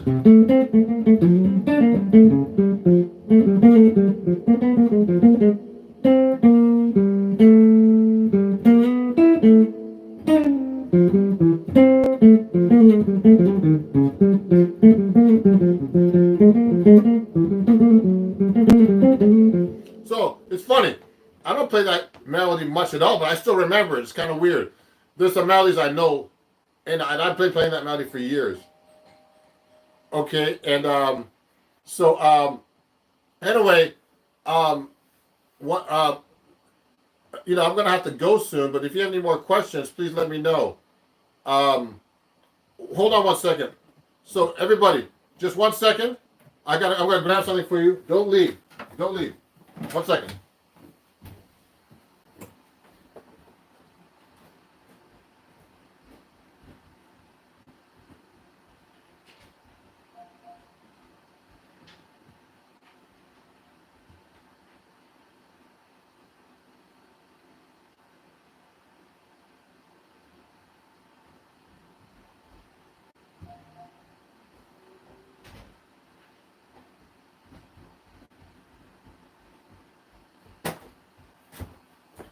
So everybody, look at this. Don't leave.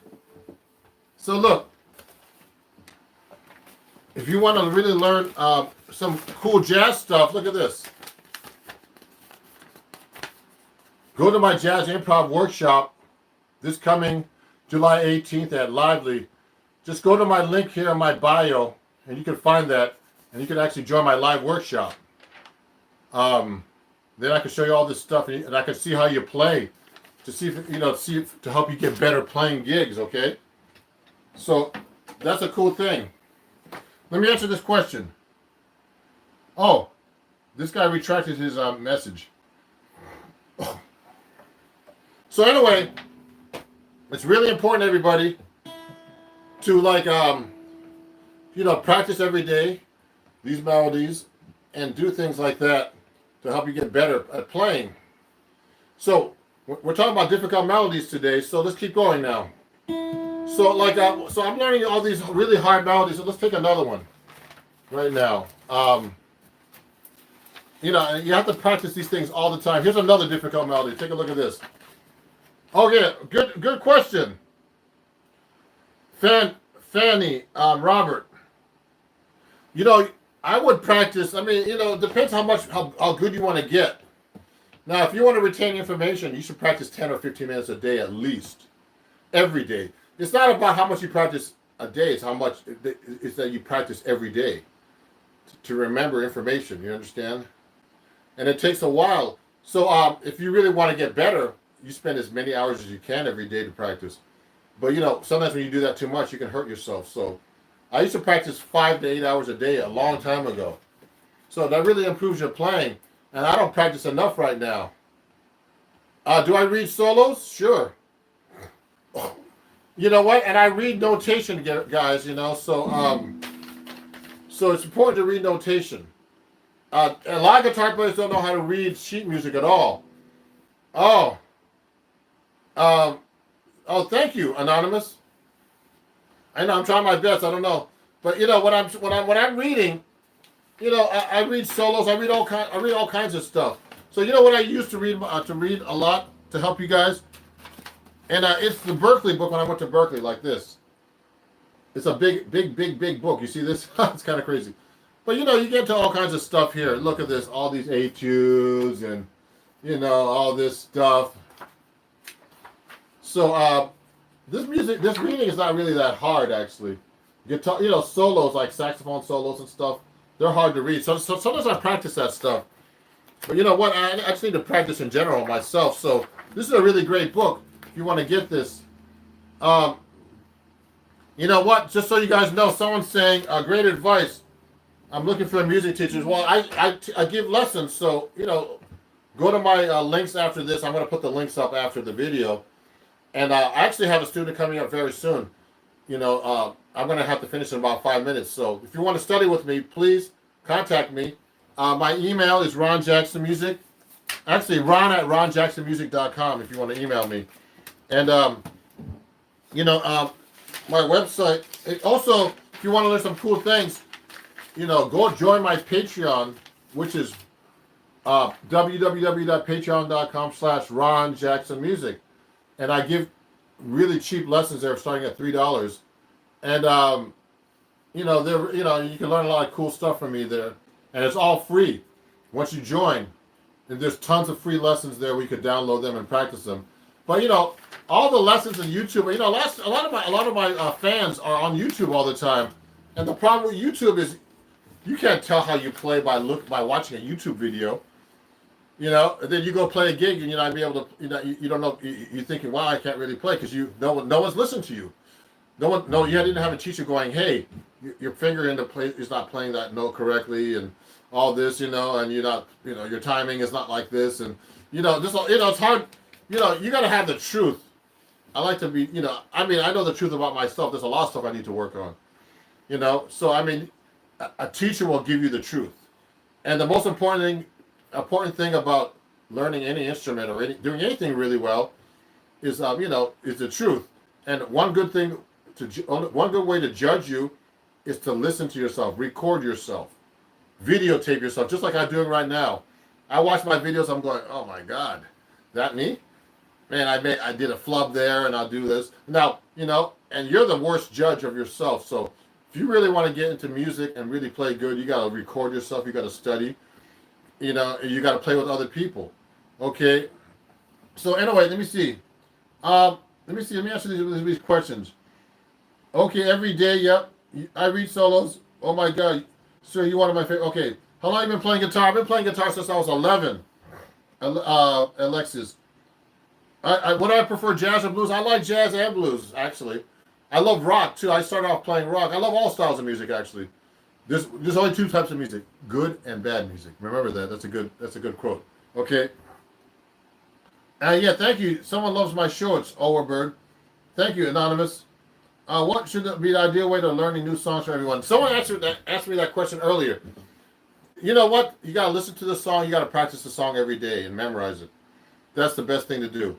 And I try to listen to, different ways people play these songs, like you might hear a rock song played two different ways. Always hear the original version. Now, if you're learning a song that, that's never recorded, that's a whole different thing, but, listen to the song and play it every day consistently for like a couple of weeks. Then you'll really get the song subconsciously. Your brain works like that. Your brain will remember these things after doing it over and over and over. It's like driving a car. In the beginning, I drive a 6-speed manual transmission car. If you don't practice stuff every day, you'll forget it. But once you know it, you can do it all the time. Just like guitar. But you can lose it with guitar. I know great musicians who stop playing, and then they lose it because they don't practice every day. So you have to keep it up with music, okay? Does everything that applies to electric guitar also apply to acoustic and vice versa? Everybody, if you play electric guitar, you should know acoustic guitar. I have a ton of acoustic guitars. So let me show you one right now. So this is a 6-string acoustic. Look, so I play an acoustic guitar. You should learn acoustic guitar first if you play.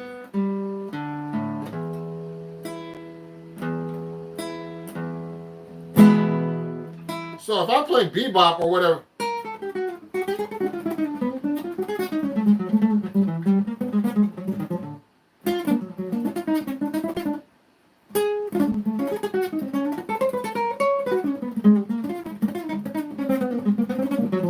So, when I'm playing my acoustic guitar, it's very important to know how to play acoustic guitar too, everybody. You have to start off with that.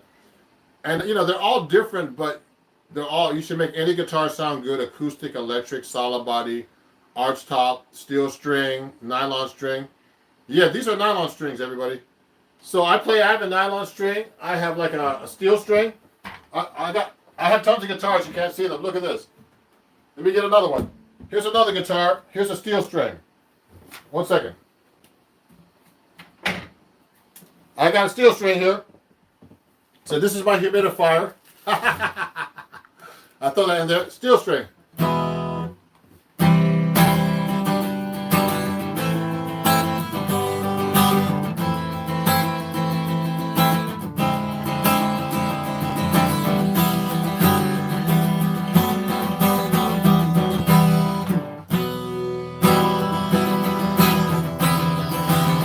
So yeah, I play steel string too. I have all the guitars actually. I have a 12 string. I have a banjo. You should be able to play all these instruments, everybody. It's important to be able to be versatile too. And if you want to, someone's not talking about making a living playing music, you got to be very versatile in these days. Like, I specialize in jazz, but I can play other styles, so I get called for other things too. So you got to be able to do those type of things too. So everybody, I'm gonna have to finish the live stream right now. So we were talking about difficult melodies, and people started asking me all these other questions. So are there other jobs that feel similar to playing guitar, like things the guitar players have to predisposition to, like well, when you're playing guitar, you got to be able to be very versatile. You got to be able to play different styles.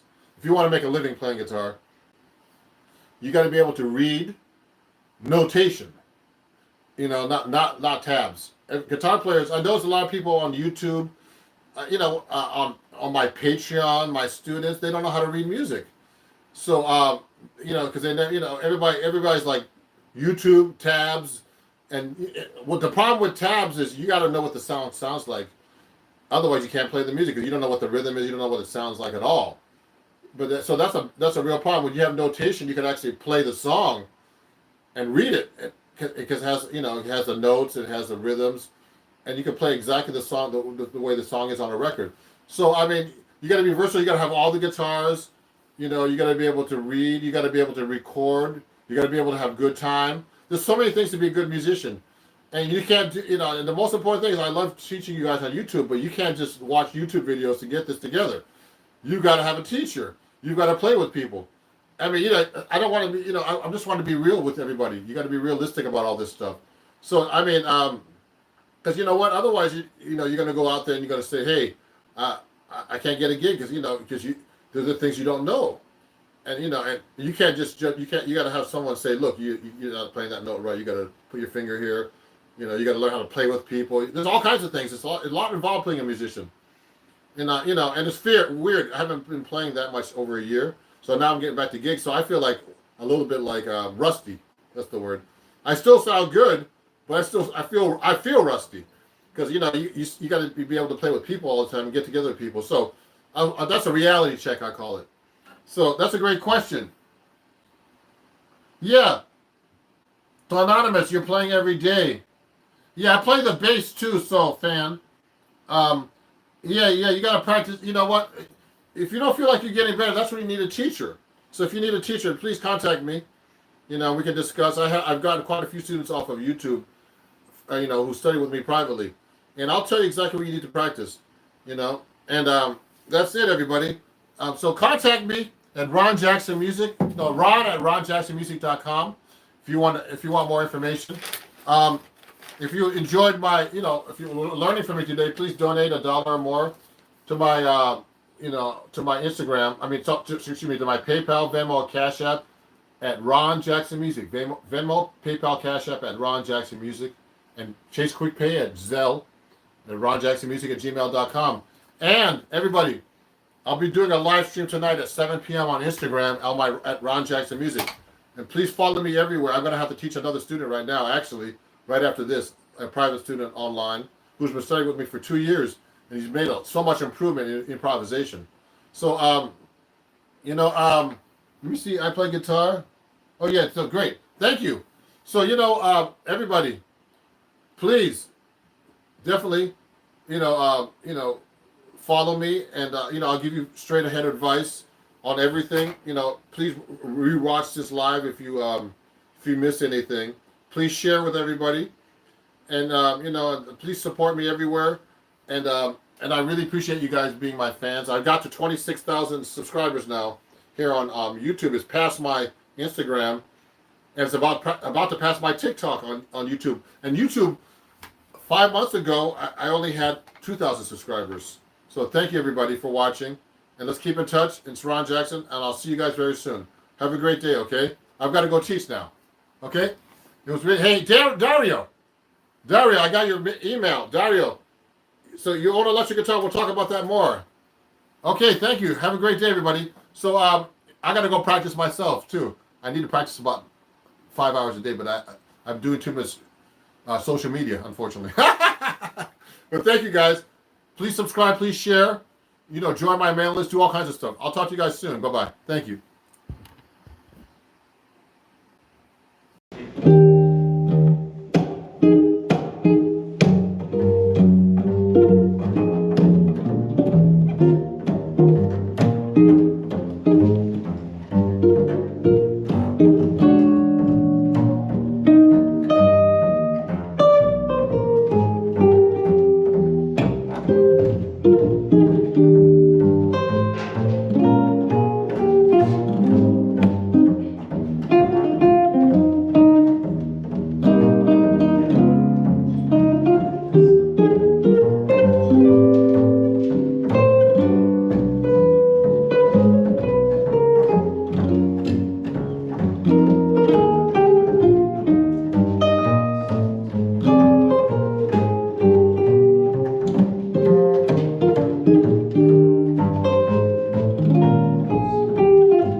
Once a year I play that.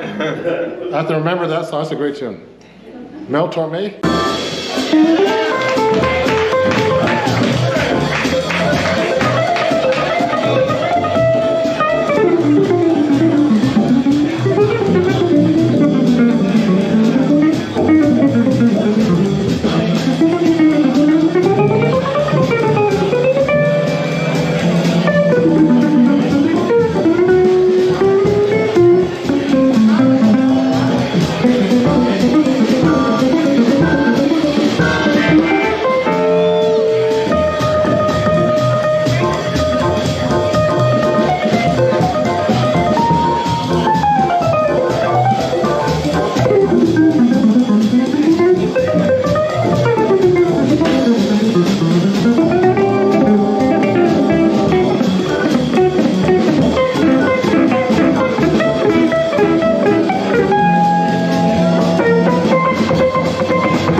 Oh, there's people watching already. Thank you. I'm just, gonna go live on my phone because it's a little better, I think. And I'm gonna take questions. Let me see. Oh yeah, I don't want to cut my guitar off, so I'm just setting up real quick. Impromptu live. If you have any questions, please ask them. I'll try to answer them. Let me see if I can see the guitar back here. I might have to lower the stand a little bit here so you can see my guitar. Let me try it right now. Oh, a little low. So how's everybody doing today? I'm going to be trying to do these sessions more often where you can answer questions. So, hey, how's it going over there? Jeremy, I might have to raise my seat up a little bit just so you can see me a little better. Let me do that right now. I'm going to use my stool instead of my chair like this. Let me get that. So, send me some questions right now, everybody. I'm going to be talking about this book that I have out now, Chords at Your Fingertips. A bunch of different things. I'd like to thank all my new patrons that joined this week. Let me move this chair back here a little bit. Okay. Ooh. So, something's happening. Everything's okay. I'm here. Some drama here. Trying to set up. Because you know what? When you go to YouTube, you can't really just like start streaming. It's just like you got to adjust your camera and stuff like that. At least in my case. So I have my guitar here, my 7-string guitar. So if you have any questions about this, let me know. Oh, you know what? I don't know John Mayer chord progressions by heart. Actually, let me see who that was. I think that was Jack. Let me see. Let me see what's going on here. I'm going to try to see who's chatting with me. I can't see them all at the same time. Maybe I can go on my other computer. Let me ask my my associate. Can you pass me my computer? And I'll take questions. I can see what the comments are better when I have my computer at the same time.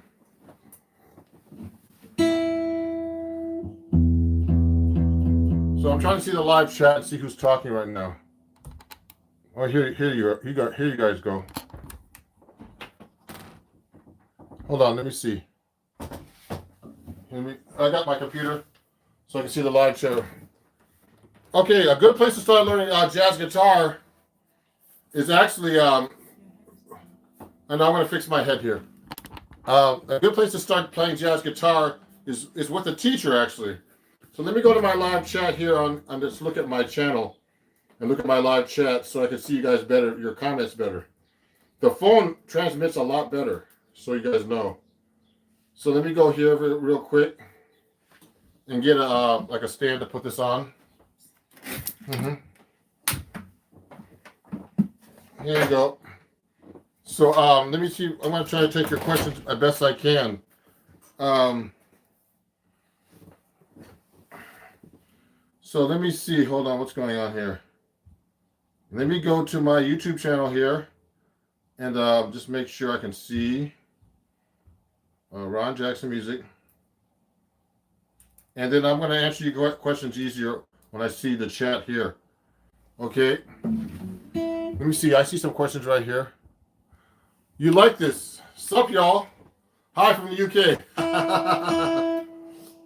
I'm live right now, so let me look at this. I don't want to hear the delay, though. Okay, good. I can see the questions now. Hey, Jeremy, Jeremy. CD Sessions, hi. Oh, yeah. How's it going? Great to see you guys. So I'm going to try to answer your questions best I can. I'm going to move back a little bit. Before I do that, I should maybe play a song for you. What do you think of the 1400 Euro Aria Pro? So I don't know that guitar actually really well. I don't know. I mean, I only have, I've tried Aria guitars before. Actually, I have a couple of Aria guitars, actually, nylon strings here that I use. And, I don't really, I have a couple of their classical guitars. I knew the guy that ran the company. I was an endorser for a while. I don't even know if he's alive. His name was Shiro Arai. And he was a great guy. And I started endorsing them like about 20 years ago. And I got free guitars from him, and he's a really cool guy. So, but I don't even know if he was alive because he was pretty old back then. In like around 2000. He was a real cool guy, and I like their guitars basically. So if you want to play jazz guitar, everybody, you should actually definitely get a guitar teacher. It's really important to do that.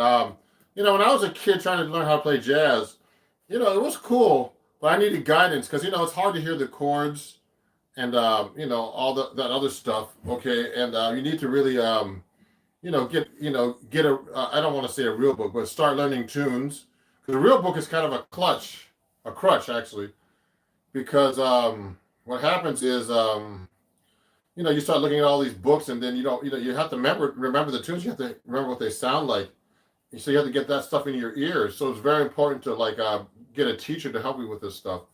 So I didn't really have a teacher until I went to Berklee College of Music and got my butt kicked, by all these great guitarists. So I went to see a Joe Pass workshop. He was a monster, that guy. He had a lot of interesting things to say. But the most important thing is to learn tunes, get a teacher, listen to records and transcribe solos and learn, phrases and licks. I call them, or jazz riffs. Let me see. There's some other questions. Someone says, I like music. That's good. So I don't know the $1,400 Aria Pro 2, but they sound like good guitars to me. So you know what? So the last time I actually touched a guitar was actually Sunday because, and I had a bunch of gigs last week. So, we can talk a little bit about warming up. So this is my 7-string guitar. If you have any questions about this, let me know. And it's an Eastman AR810CE 7-string. Can never remember that damn name. So it has 7-string. I'm doing a little warm up right now where I'm actually doing chromatics, 4 notes, and doing a 4 adjacent finger a lick.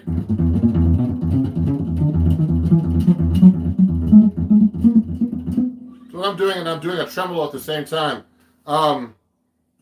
What's your favorite drop 2 voicings or fancy root subs?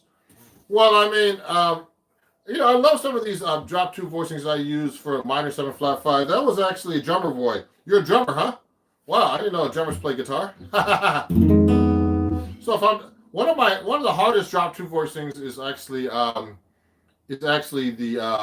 let's do a D minor 7 flat 5. Okay, what I do is this. You should know all your drop 2 voicings for a minor 7 flat 5 or any chord actually. Hey, how's it going? So you should be able to do this. So this is the fifth string root. Okay, and you should be able to do it on the fourth string root. I actually have these written out on my printables page. On I actually sell these on my printables page in versions. Actually, I'm actually have to put those up this week. On my website, rodjacksonmusic.com. So all the inversions of all the chords, you should know them from all the roots. You know, minor 7 flat 5. So let's say I'm playing here.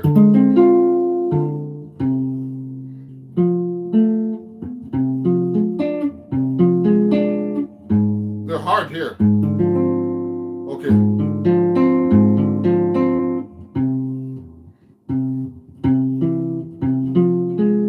See that? They get the weird fingers on the sixth string. Oh yeah, looking great. Sound great. Thank you.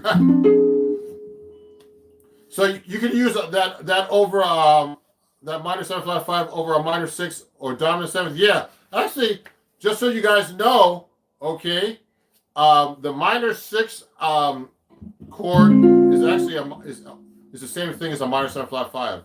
Okay, it has the same exact notes. They're the same inversions. Two names for the same chord.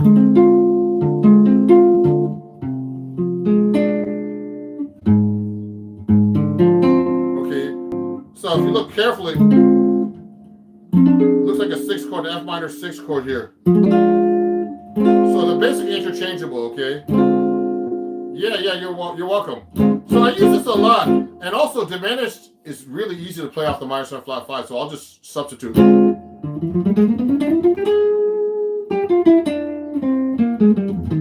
Okay, I like to do that a lot. Or diminished. From the roots.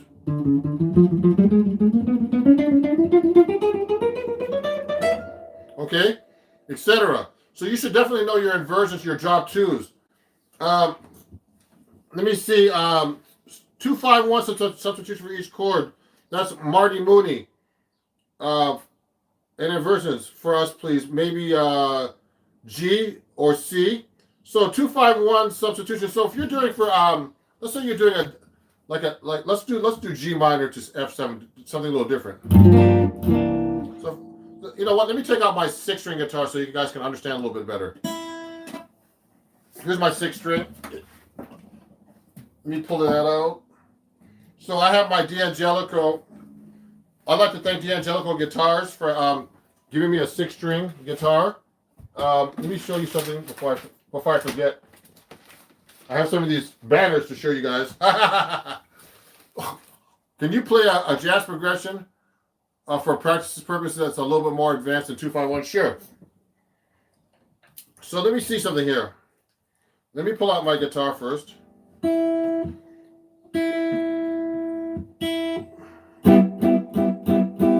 So this is my D'Angelico XL1 that D'Angelico actually gave me as an artist sponsor. Okay, I'd like to thank Justin and everybody at D'Angelico New York for this nice D'Angelico. So it's a little easier for people to follow this when I'm teaching them, because most people don't play 7-string. So I'm just tuning this up right now. So someone was asking about 2-5s and substitutions. Let's do that real quick first. So when I'm playing a 2-5, let's say G minor 7 to a C7. But there's a lot of ways you can substitute that, okay? So I'm doing G minor 7, C7 to F major 7. Now, I mean, first one thing you can substitute is just like the basic notation. You don't have to play like a real straight minor 7. You can play minor 9 to a 13 to a 9. Okay.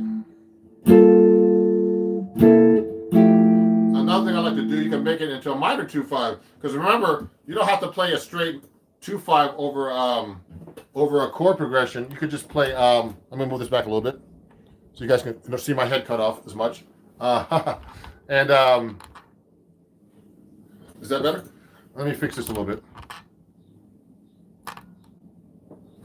Okay, that's maybe a little better. What I'm doing is this. I'm trying to show you substitutions. So let's go like I'm gonna go like this. Let me move this chair over. So I'm going. So I'm doing 9 to a 13 to a F major 7 9. Then I can just make it minor 7 flat 5. Oh, Angel. Yeah, he saw me on Marty Sports. My daughter's doing good. You can check her out, Lucia Jackson. So I like to alter my chords a lot, so you guys know. If I'm doing a 2-5, I don't have to play a straight minor, a 2-5-1. I can go. I lowered the 5, kept the 9. Sharp 5 here. Change that to like a Lydian chord or something, So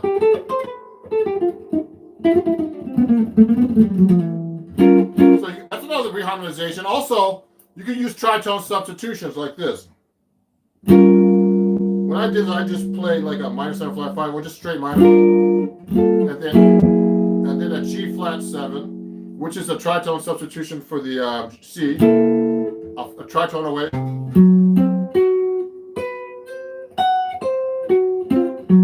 Okay, like that. Okay, you can do that.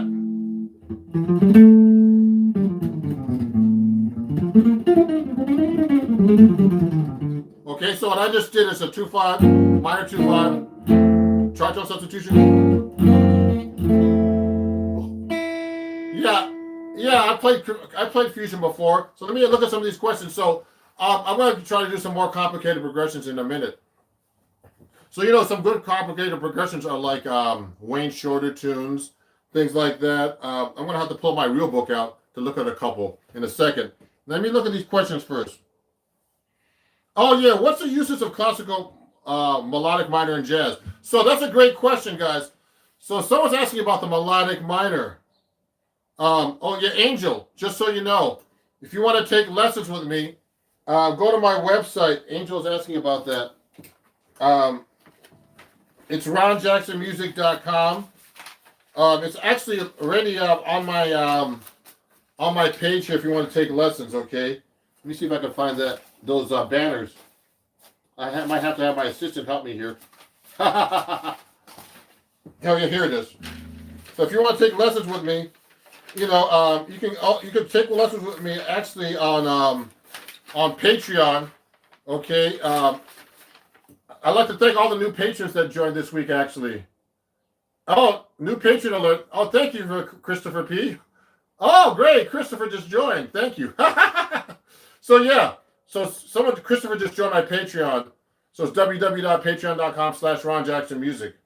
You can get lessons actually for $3. You get one lesson a month for $3 for free. And then if you get $9 a month, you get like 3 lessons and more. I usually get more. 25 you get unlimited.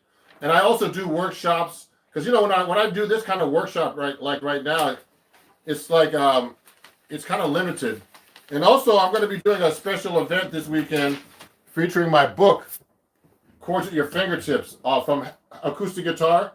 I'm a writer for Acoustic Guitar magazine, so you can get this book from Acoustic Guitar through me actually, and I can autograph it for you. And it comes with video and all kinds of shit, all kinds of stuff. All kinds of stuff. Sorry about that. I almost said something bad. And so it's a great book. Let me see. Let me look at this now. Yeah, I still teach, Angel, so you know. So you can contact me here at ronjacksonmusic@gmail.com. So let me see. So the classical minor scale, the melodic minor. Let's go over that. I get a lot of questions here. So I give lessons, everybody, if you want. I've gotten quite a few students off of YouTube actually recently from all this. So let me show you the melodic minor. So melodic minor is very important, everybody. Okay. So let's go through let's just do a different key. Let's do F melodic minor. So now in jazz, so I'm playing F melodic minor all over the neck, okay?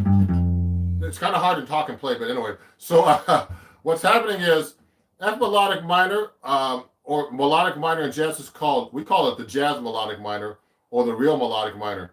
Okay, I had a video that came out a few days ago about this, actually. It goes through all the melodic minor modes.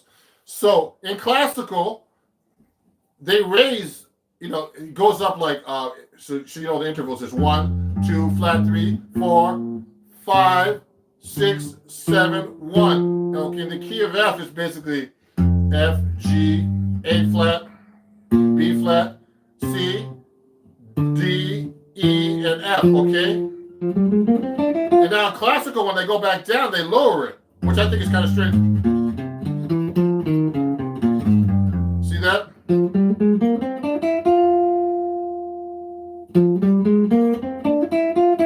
Now backwards they go. Now, but in jazz, we keep it all the same.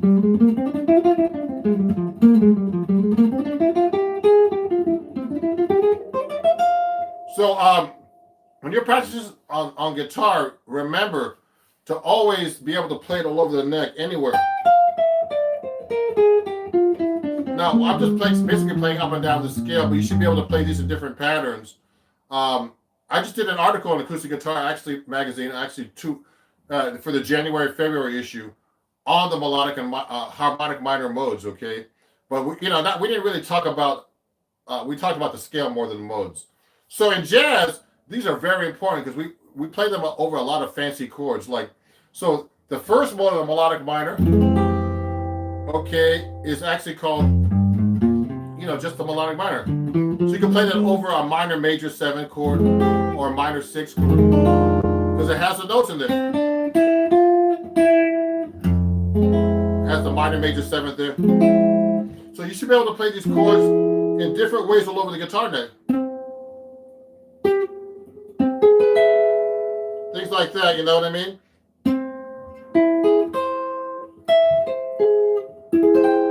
Every kind of voicing you possibly can. Not only from the root, but from from any kind of interval or anything like that, okay? So a classic major scale. Oh, that's a good question. This comment, here's the thing, everybody. In classical, you're limited to the way your scales are played. So here's a typical C major classical. I have to think about this. I haven't played the guitar in a couple days, just so you know. Doesn't really matter. I just need to get warmed up a little bit. So the classical C major is like this. I should do a video about this too, Vince. It's like this.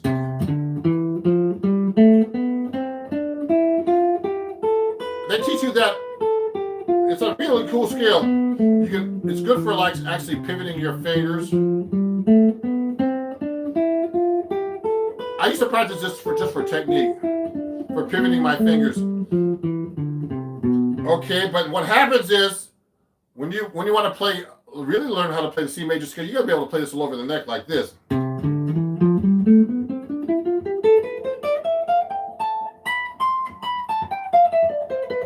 See how I'm jumping around the neck? I can play it on one string.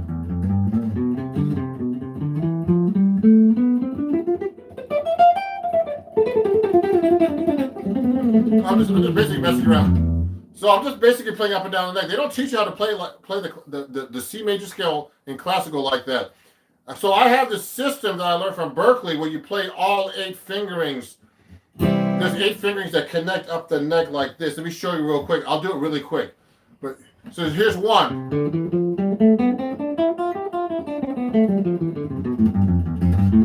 2. 3. 4.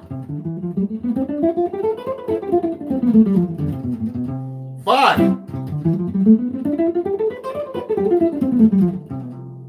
6.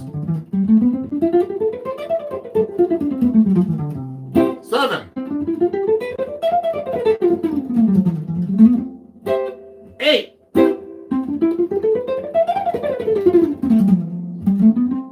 And they double, okay? So that covers the whole neck. And I actually have that written out. If you go to my website at www.ronjacksonmusic.com, Those are all the 8 fingerings. It's a lesson that I teach. It has the tabs and everything. You can learn all 8 fingerings. And if you go this week, you get 20% off my website until the end of the week on everything, including my books and everything. And it's use code Sunday, okay? Use code Sunday, and you get 20% off everything on my website, including this book, Chords at Your Fingertips, okay? That's very important. You have to be able to play your scales up and down the neck without getting lost, okay? So let me look at some more questions here. And that's only the key of C, just so you know. So you're going to be able to play this in any key. So in the key of F. Sorry, I'm talking too much. Key of F, key of, any key.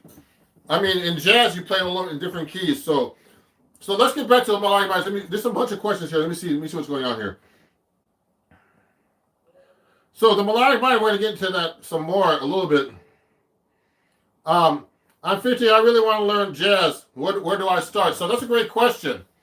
I'm going to answer all your questions a little bit in a second. So one at a time.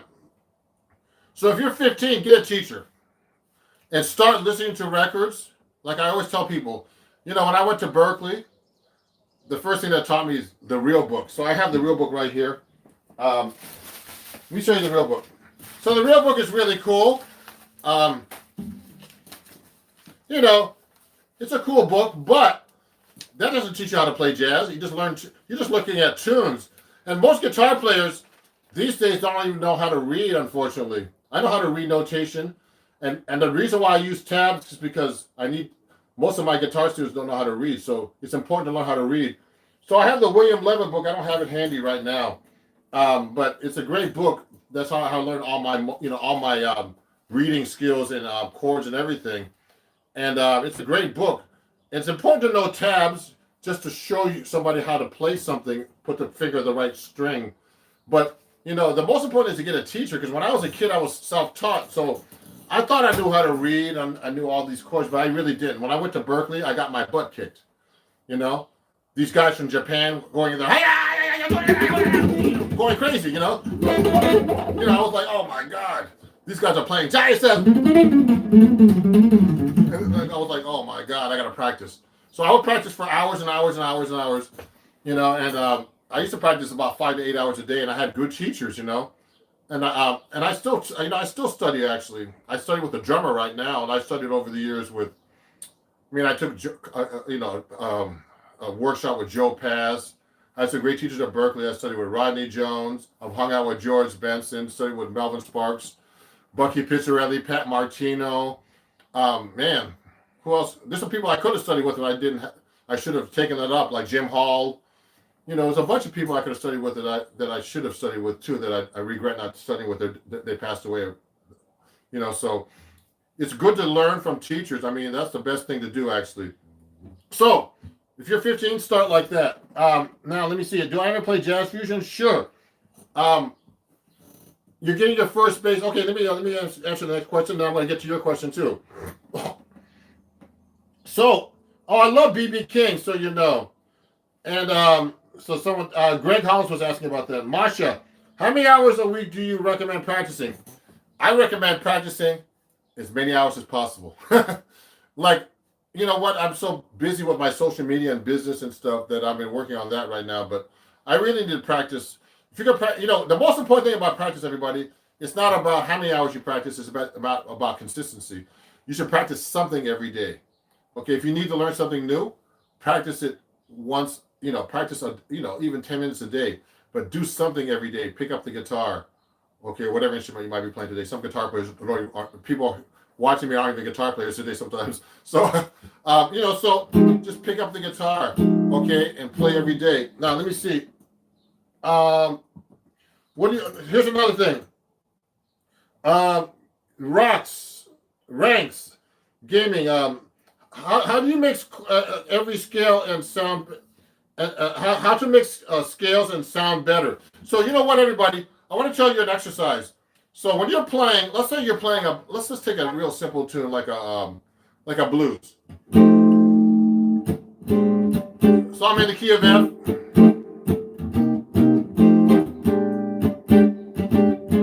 So when I play playing through a song like that, now I have a lot of options, but what I like to do is I like to do this thing called the continuous scale exercise. So when I'm playing over the chord, I'll go like this, F. Now when I'm at the B flat, and then I just keep playing the scale all the way through until the next chord. F dominant. Now G, C7, F, C7, F dominant, B flat, F dominant, B flat dominant, B diminished, D7, C7. What I'm doing is I'm doing a continuous scale that goes to the chords. I need to get my assistant to help me set up the sound system here. Hold on 1 second. Can you set up the speaker, please? Yeah, it's from behind the curtain here. So, everybody, what's going to happen is I'm going to try to show you how this is actually done with the play along through my computer. So, basically, if you want to mix your scales up, you got to be able to go, through the chords and just change them. Change the chord scale during the song without getting lost. Okay. So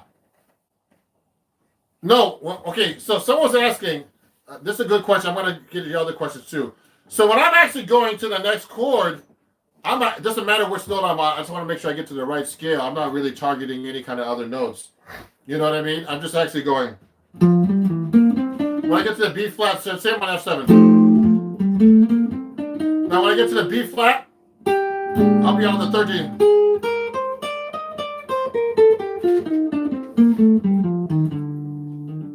Yeah. So what I'm doing is I'm actually trying to target the notes and make sure that I actually, land on some kind of chord tone or note in the scale. What's going to happen is it'll sound good because it's going to be going by so fast it won't sound like a mistake. Okay.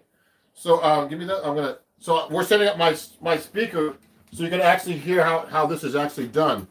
So that's a great question. So that's how you play through scales. Let me see some of these other questions. There's a lot of people watching. Thank you for watching, everybody. And do me a favor. Please follow me and share this stream with your friends and fans. Remember, I'm giving you information, and it's a live stream. But the most important thing is that you practice and you get a live teacher, okay, a real teacher to help you. And I teach as well, and I have students from all over the world, all over the country now. So I appreciate you guys. You guys are great. I'm trying to give you the best information and to help you play as best you can. Okay, so cool. Yeah, that's great. Yeah, so I'm going to show you how this is done. Let me answer a few more questions while I set up the sound system here. So, let me see. What do you think? Do you think it matters to use the cage system or 3 notes per chord or any other position system? So that's a great question. Kyan Hallows, thank you for answering that question. It's very important to know the cage system, everybody. Just so you know. You should know all your open string chords. I've had students that study with me, even recent students actually. They're like, they don't know their open string chords. I'm like, you don't know open string chords? You don't know 1-800 for kids. No, I'm just kidding. I'm just kidding. So anyway, you don't know your open string chords. So what I'm doing is all your bar chords come from open string chords, and they call that the cage system. So if I'm playing a C chord, you should be able to play that as a bar chord. What do? Take your 3 fingers and you play the C chord, switch them around. Okay, to second, third, and fourth finger, and then move up 1 fret at a time. Okay, so that's the cage system they call it. I don't know. So there's different names for this. Okay, so your bar chords are very important, and your open string chords are very important. And you should know all your open string chords. D chord, make it a bar chord. Make it a bar chord. E minor, etc., etc., etc., etc. So, thank you. Someone's laughing about 1-800 College for Kids. Thank you. That's a hit song. So, thank you to all the 35 people watching. So you know, you have to know how that works. So let me test out my sound system real quick. I might need my charger too, so it's in there somewhere, but we'll get that in a minute. So let me charge this, guys. I'm gonna go watch this. Yeah, computer charger. So let me see if this works. It's not on. Yeah, so we're trying the sound system to make sure it's working. Yeah, so we're trying the sound system to make sure it's working. Okay, you have to mute your computer.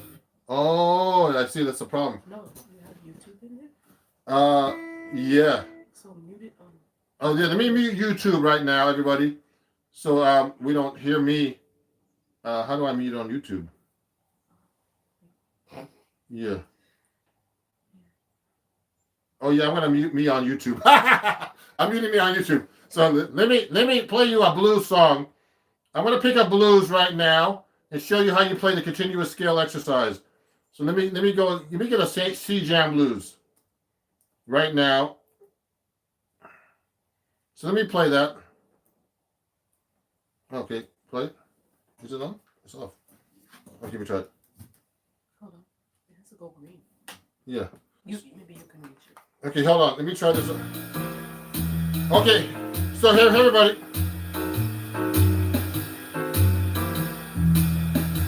So here's a C blues. Here's a continuous scale.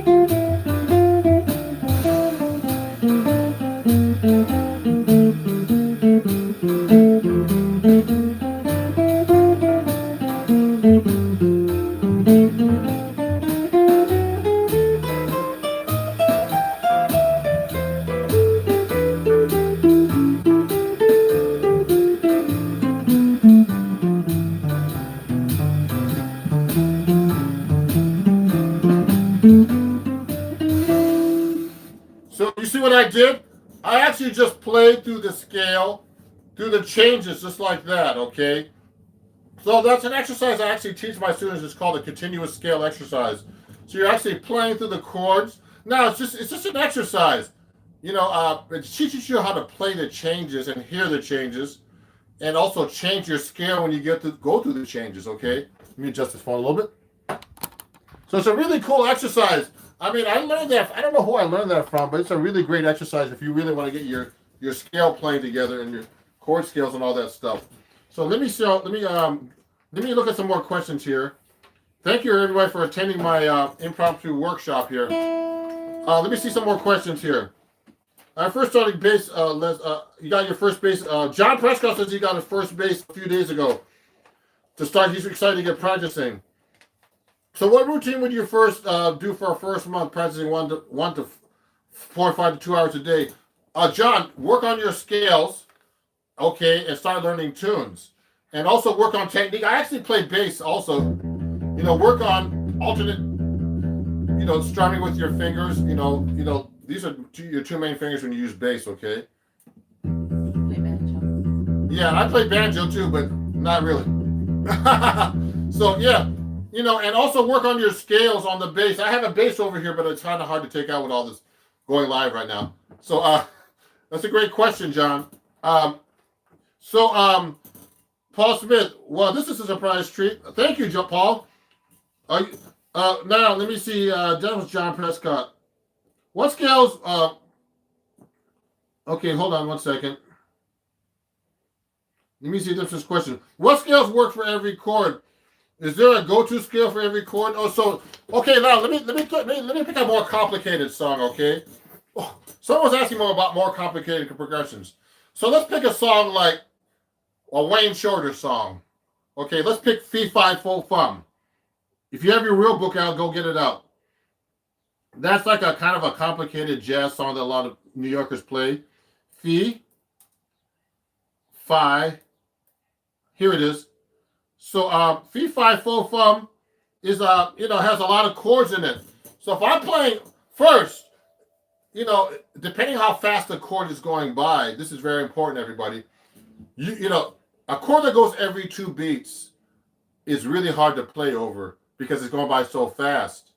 So when I usually play a chord that goes by 2 beats, I have to usually arpeggiate or something over the chord, or just keep a note there because it's not much time to do anything unless you play double time. Okay, and then so I like to do double time because I hear noise. So oh so what I'm gonna do is I'm gonna play Fee Fi Fo Fum. It's a really cool song. I'm gonna get the real book out. Let me show you what it looks like. There's a lot of chords here, and it should be in the real book here. So look at this song. It has a lot of chords in it. I'm gonna play for you. And what happens when I improvise over a chord progression that's this complicated? What I actually do is I actually do a lot of arpeggios and stuff. So I'm not gonna do any exercises right now. I'm gonna play over this. But what happens is I'm gonna play the melody first, then I'm gonna actually improvise over this to let you know how I approach this. I might just break it down to make it simple. I might do arpeggios. I'll do different kinds of phrasing so you get an idea how to do this. So let me start out 3, 5, 4, 5. Here we go.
So, when I was doing through that, I started trying to do different kinds of ideas through the changes, okay? First, I started doing arpeggios, because there's a lot of chord changes, and they don't make sense, actually, sometimes. It's kind of like a giant steps kind of song. So the song I'm going over right now is Fee Fi Fo Fum, okay? And there's a lot of chord changes there. And some of it's kind of like a giant steps progression like this.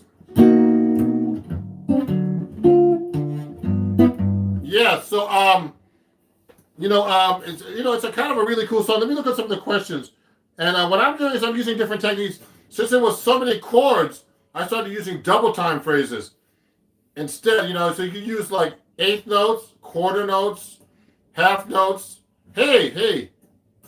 And what's happening is, what I do is I start actually doing double time phrases through that to make it more interesting.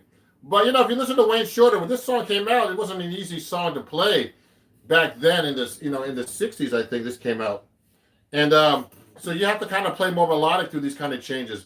But if you want, a lot of guys now just burn through the changes like this.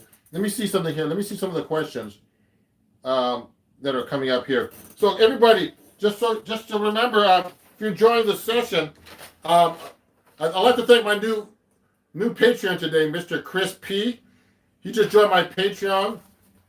So, you can learn all these cool techniques, on my patreon.com, which is www.patreon.com/RonJacksonMusic.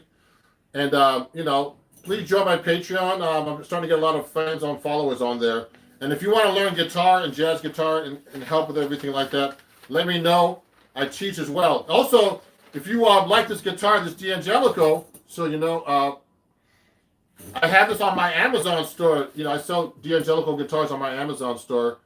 Go to my Amazon store at www.amazon.com/shop/RonJacksonMusic, and you can pick up my guitar there. Thank you. Someone's saying I have really good. My shorts are really good. I want to answer all your questions right now, everybody.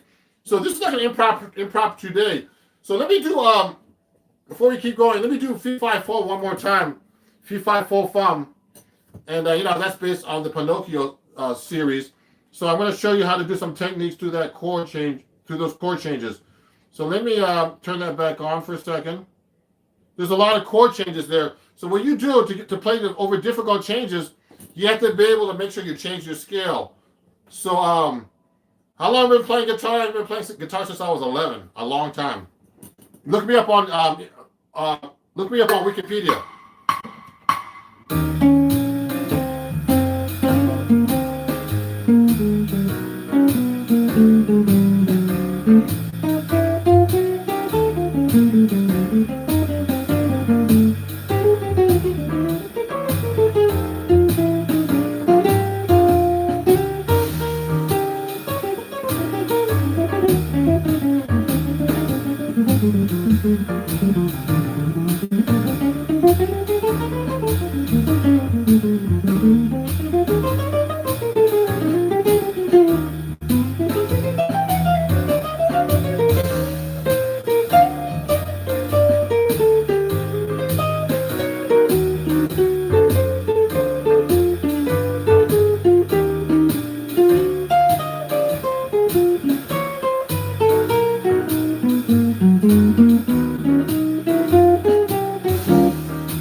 See, I was doing double time there.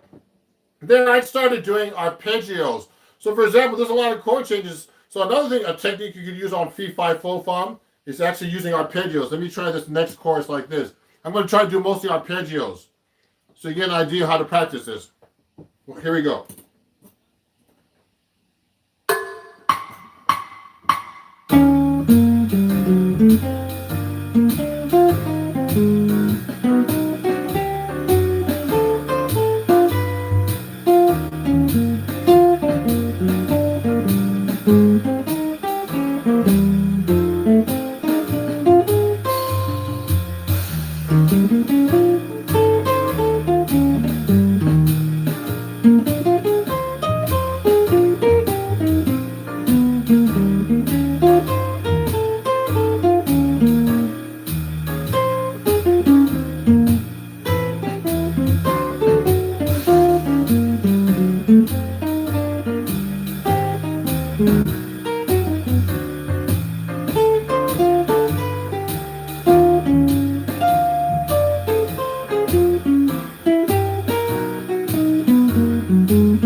So I was hitting a lot of the sevenths on top, but also what I was doing was, I'm not trying to hit the root every time you play, and also play an upper register. A lot of guitar players, when they start learning how to arpeggiate chords, they always start real low. They go like this.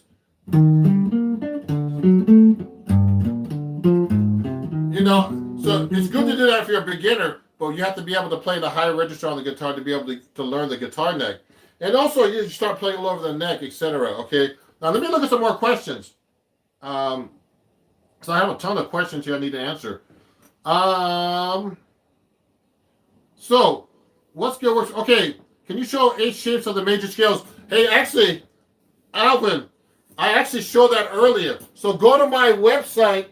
Actually, no, you have to go to my Patreon and join that, or you have to actually go and pick up the lesson on my www.ronjacksonmusic.com. There, I have a bunch of lessons. You can learn all 8 scales of the major scale fingerings, okay? You can buy the lesson, I think, for a couple of bucks. And I'm having a sale on my website, just so you know. Everything on my website, including this book, Chords at Your Fingertips, that's published by Hal Leonard and Acoustic Guitar Magazine, who I write for. Everything right now is 20% off on my website. You get an autographed copy. This book comes with video, tabs, everything. Take a look at this. It has tabs, and it comes with the video as well. And you learn all about chords and everything. And, and there's some great writers here. Look at this.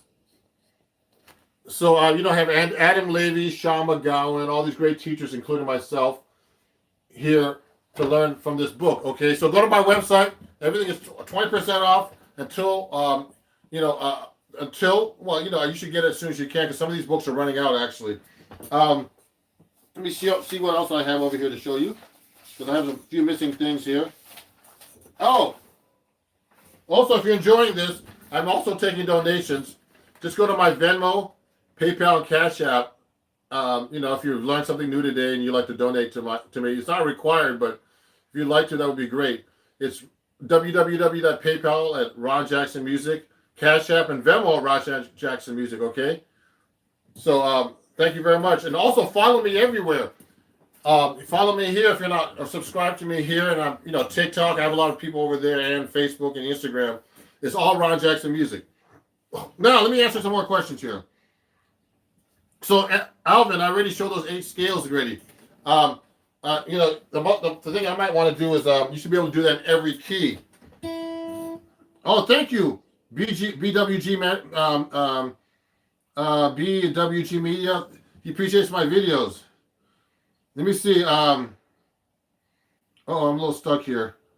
My computer's stuck. What's going on here? So, I'm trying to look at some of these comments. So let me see. Watching from Africa. Great. How's everybody doing? My computer's stuck. So let me see what's going on here.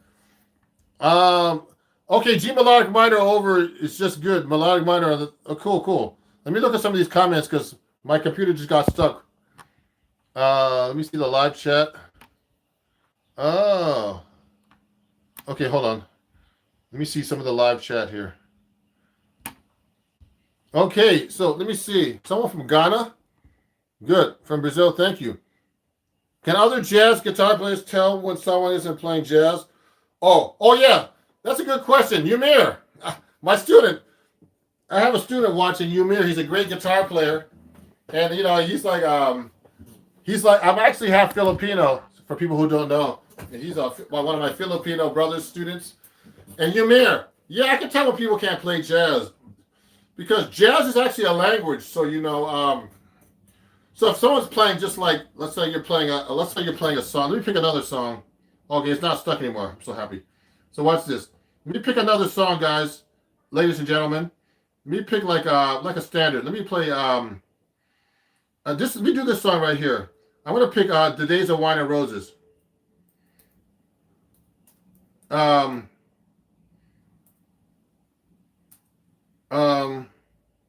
I hope they have it here. Oh, let me see that. Days of Wine and Roses. I'm going to pick a song for you guys. And I'm going to play it like kind of medium up.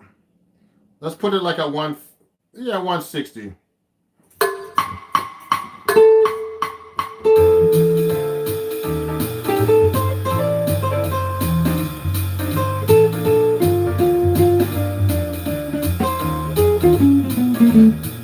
What I'm going to do, everybody, is this. I want to play like someone who doesn't know how to play jazz. So let me start from the beginning. I want to make it a little bit faster. Here we go. So here's how I can tell you can't play jazz.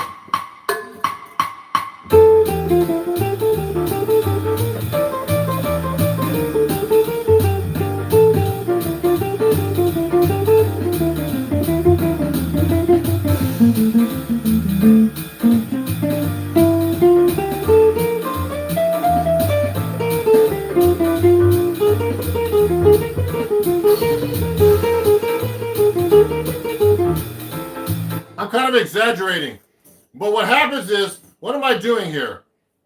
When someone's not playing jazz, they're actually just like, they're not playing over the chord changes. So they're playing the same scale. I was just playing an F major scale over there are all these chords going through the song of Days of Wine and Roses. Days of Wine and Roses has a lot of chords. Let me see if I have it in this book. Days of Wine and Roses. It might not be in this book actually, but the Days of Wine and Roses. Anyway, so when I'm playing through this song, here's how it should sound. You should sound like you're playing jazz over the chord changes. Let me turn this up a little bit. Here we go.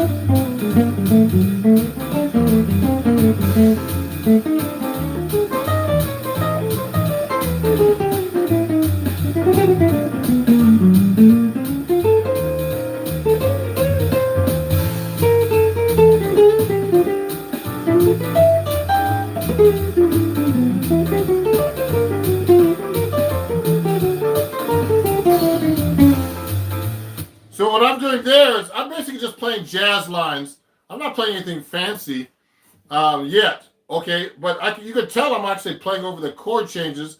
I'm using jazz language, okay? I'm using passing tones, licks that I've learned, 2/5s, arpeggios. I mean, I'm using all kinds of stuff. All kinds of stuff I've learned over the years to play when I'm playing jazz guitar. So someone who knows how to play jazz, they really know the language and they know. I'm using all kinds. Also, the rhythms are very important. It's not, I'm playing a lot of eighth notes. I'll do triplets, all kinds of different things. I could do double time phrases. At this speed, it's going to be really fast to do double time, actually. I'm going in like at 170, but it's possible. Let me show you how different techniques I can use. And I'll say them out loud when I do that. Ready? Here we go. So eighth notes. Triplet. Eighth notes. Triplet.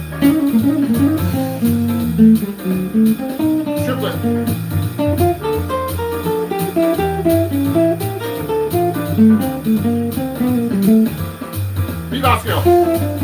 Bebop. Arpeggio. Triplet. Triplet. Arpeggio. Arpeggio.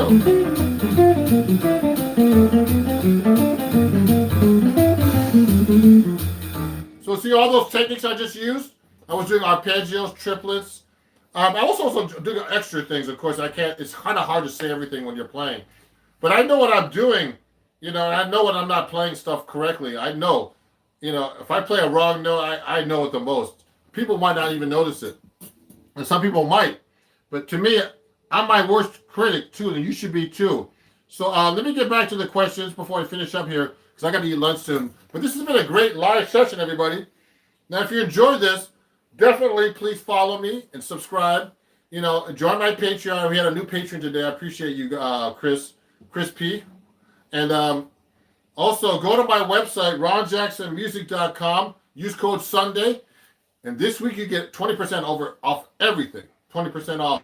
Use code Sunday. Celebrating 1 year of Sunday Evening Jazz. That's on my Instagram channel. And thank you for all my 25,000 subscribers and followers on Instagram. Let me see. Let me see this. I have a class in 3 minutes. Oh, sorry, John. There's a lot of questions here. Oh my God. Hello, jazz is the toughest of all of them. Do you recommend beginner play to start with jazz? Yes, if you're a beginner, start with jazz. I would start with jazz because there's nothing wrong with starting with jazz. you know, if you start with jazz, it's really classical is hard too. If you start with classical, that's hard too. So they saw a lot of guys back years ago in classical guitars. So you should definitely start with jazz. Okay, let me see this. That's cool. Can you play any sing-alongs like Wagon Wheel? uh, yeah, I played G major pentatonic over that just now. Okay, cheers from Chile.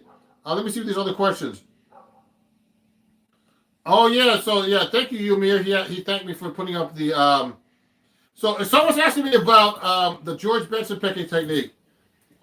So you know what? Let me see. That's Shiva Savananda. So yeah, I basically use the George Benson picking technique, but it's weird. Recently, I've been straightening out a little bit sometimes. I don't know why. But the George Benson picking technique is basically a sideways technique like this. I hit the string like this. If you watch carefully, my pick is more at this angle. Not straight, but more at this angle.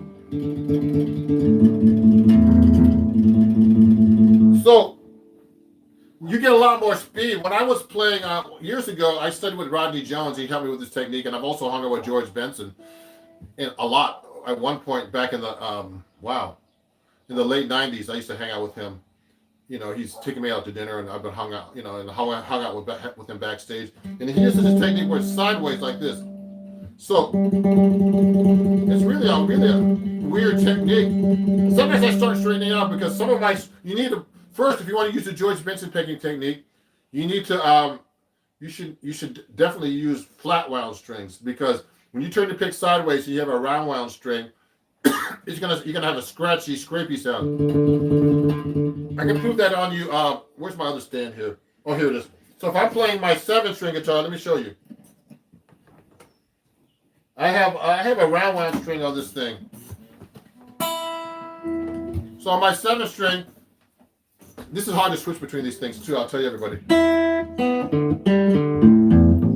So that 7-string has actually it's a wound 7-string. So listen. You hear that sound? You hear it less here, but I can hear it now because I'm actually not playing that loud, but I can hear it acoustically. But here, you can really hear that scrapey sound. So the George Benson picking technique is basically playing sideways. It really helps you build speed up. So let me show you something right now. I'm going to play a fast rhythm changes song, like I Got Rhythm, and really fast. And it really helps you with playing really, really fast. I'm going to put this up pretty high. Not that. That's slow. I'll put it up to 300. Okay, I'm going to play this at 300 metronome markings per minute. And this technique really helps you play with up tempos, and that could be faster. That's not even that fast. So let me show this. Let me show you.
So you get the idea. So I'm using that picking technique because I can get a lot more speed when I'm playing at an angle. Okay? Now I'm still getting warmed up here. And also switching between 6 and 7 strings is not easy for the picking even. To hit the notes correctly, to play on each guitar over, switching between 6 and 7 string is a really kind of tricky for me still. See? So I'm doing 300 quarter note right there. And that's considered up tempo. And I play sometimes with bands much faster than that even. It's kind of crazy. Where it's like It's like when you're playing, you see a fan spinning, you put your fingers in there. The strings feel like that when you're going that fast. So that's a great question. The George Benson picking technique is really great for your technique for playing fast and playing, kind of nice fast tempos. Thank you, Joker Man. Hey Ron, your shorts are very helpful. I'm a new due to jazz guitar. I was wondering what kind of scales you play over a major, minor, major seven chords. So, Joker Man, you on minor, major seven scales, you use melodic minor, or you can use the Dorian also. No, actually, no, melodic minor, or harmonic minor too. So here's an F major. Let me do an A minor, major seven. You can use harmonic minor too, because that note's in there too. The minor, major seven.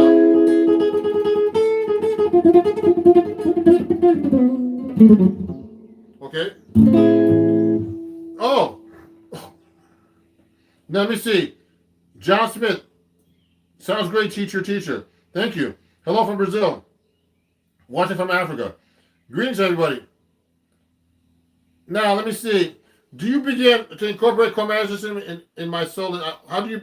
So, chromatic system. That's an interesting question. Chromatic notes can be just random notes as well. But in jazz, we like to use chromatic passing tones, chromatic approach notes, all kinds of things like that. So I like to do that a lot. So you can start doing that over like chord tones, between whole steps in your scales, etc. Okay. I'm starting to get real tired now, so everybody, informative and inspiring. You're welcome, Jonathan, and thank you, Santiago. Can he slap? I can slap on this thing actually, but I don't do it much. So anybody. So there's so many questions here. I could start jazz right away. So thank you everybody for watching. Again, I'm gonna finish up now. I gotta eat lunch. I'm getting tired. But if you enjoyed this, please, join my Patreon here. Let me show you this. I have so many banners. I can't keep up with this stuff. Here we go. Oh, also, if you enjoyed this, I'm taking donations of $1 or more. It's not required, but it'll be great, to help support me during this time of no gigs, and mostly teaching at home. But so if you want to donate $1 or more to Ron Jackson Music, please do so. PayPal, Venmo, and Cash App. Okay, thank you very much. I'm going to be finished up in a second. If I really help you out today, that would be nice. And also, what was I going to say? On my website, ronjacksonmusic.com, I have a sale, 20% off everything. Use code Sunday. Hurry up before the code expires, okay? So you get CDs, you get this book here, Chords at Your Fingertips for 20% off. It's signed and autographed. Also, if you want to join my Patreon, you just go to patreon.com and it's called it's Ron Jackson Music, and join my Patreon, okay? So thank you very much for watching, everybody. It was really great having you. I'm going to be doing these live sessions at least once a week or twice or two or three times a week, just answering questions, okay? But there's nothing like a real workshop when I present a workshop where you can actually play or taking a lesson with a guitar teacher like myself, okay? And I'm looking forward to hearing back from you guys. And please follow me. Please share this channel with all your friends and family. And I'll go all over the place and follow me there too. TikTok, Instagram, Facebook, wherever. Twitter. Have a great day, everybody, and thank you for watching. Okay, bye-bye. Here you go. Hey, everybody, it's Ron Jackson. And what was I gonna do? Yeah, I'm editing this actually at the same time. I'm going live right now doing a practice session in front of you. And this is hard to do, to practice in front of people. I'm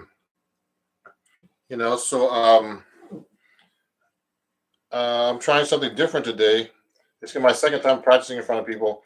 I'm going to be setting up for TikTok right now too, so they can watch me practice as well.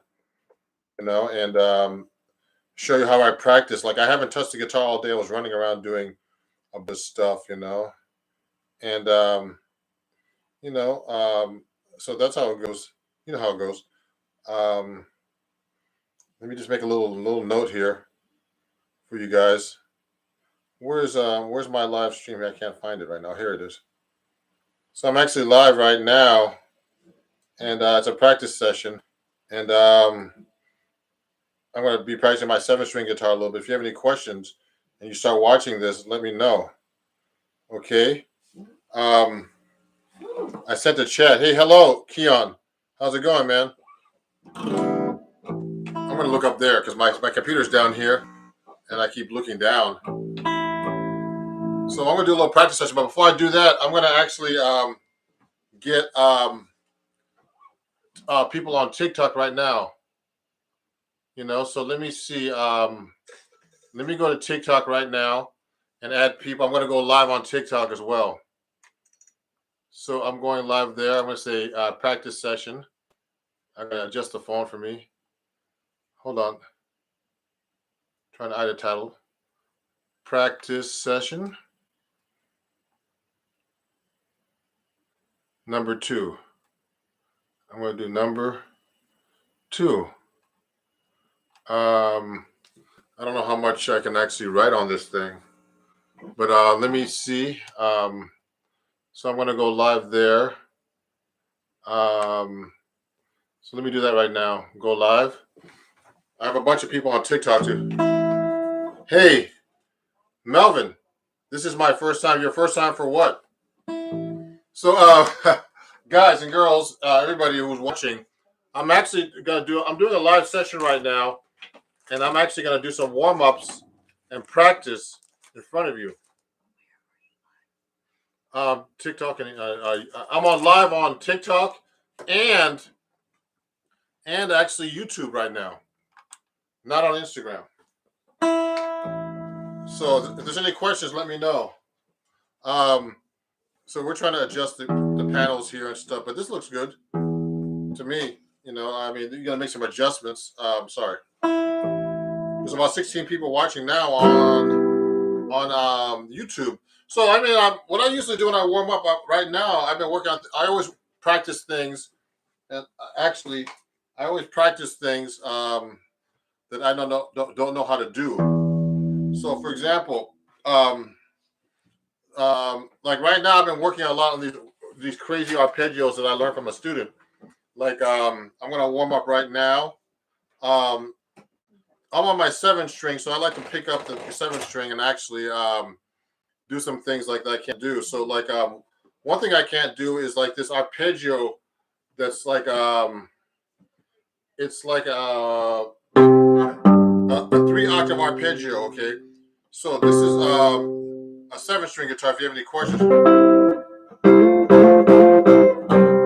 I haven't touched this thing all day. Okay, so one thing I can do right now is warm up with a scale like let's say a C major. Now, when the 7-string is completely different to play it, so I'm going to play like.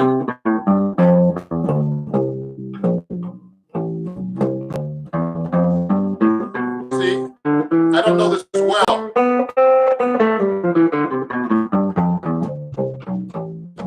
Now, I tune the 7-string to a low A, not like a typical B, like a lot of rock stars do and stuff. Then when they tune down to a 7-string, they do it tune to a low A. So I'm actually tuned to a low. I mean, they're tuned to a low B. So I'm tuned to a low A. So I'm still trying to get used to it. So that note, A, B, C is the same note here. So the thing is,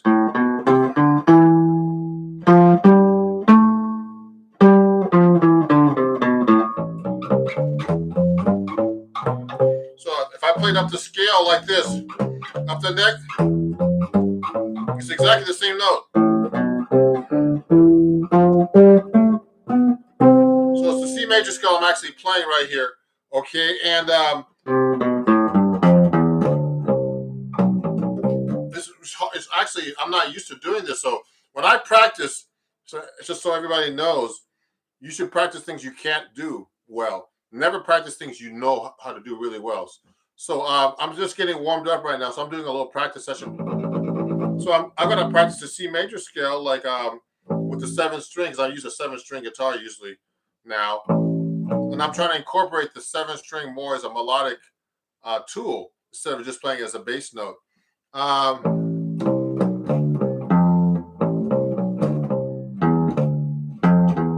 what I did?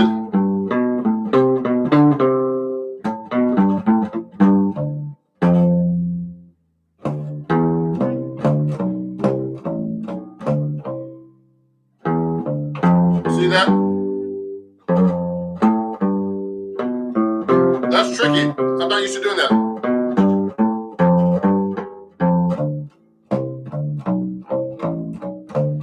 Now that's really tricky on a 7-string guitar because I've never really done it that way. If there's any questions, hey, Steely Dan's there. What's your thought of Lenny Bro? Oh man, Lenny Bro's one of the masters. He did this stuff.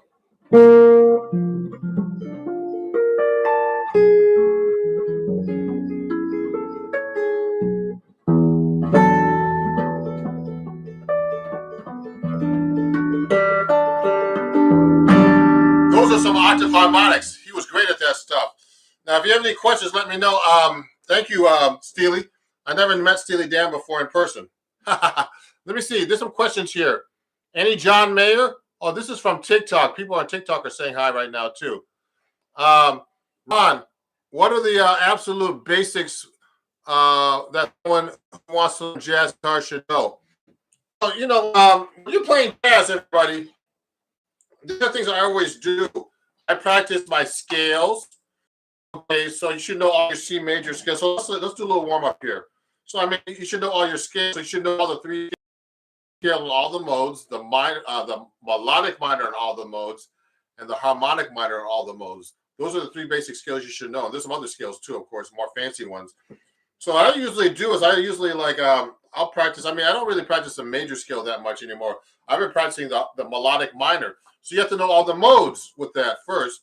Okay, and so let's say I'm playing. Say I'll play F melodic minor. So I'm warming up right now. So I'm adjusting guitar. And unfortunately, before I play it, so see how I'm playing up and down the neck. Now I can play the scale all the way up and like this. We call it second.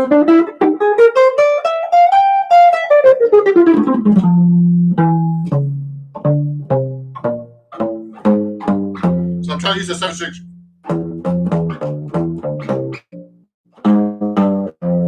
I'm trying to use the 7-string much more now in my solo. So I'm trying to throw that in there when I'm actually playing. Let me adjust the phone a little bit for TikTok here so you can see my neck better.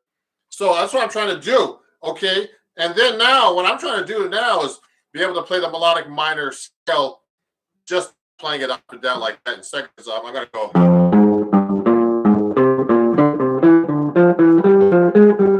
Now you notice I don't stay in the same position. I play all the way up and down the neck. Now you should get fluent playing up and down the neck. You should be able to play on 1 string.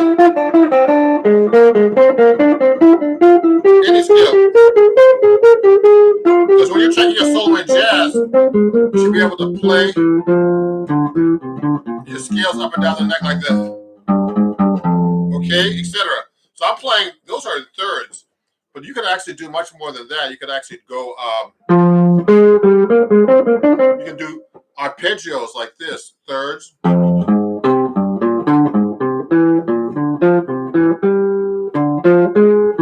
See, I can go up the neck like this. You should know the neck like this.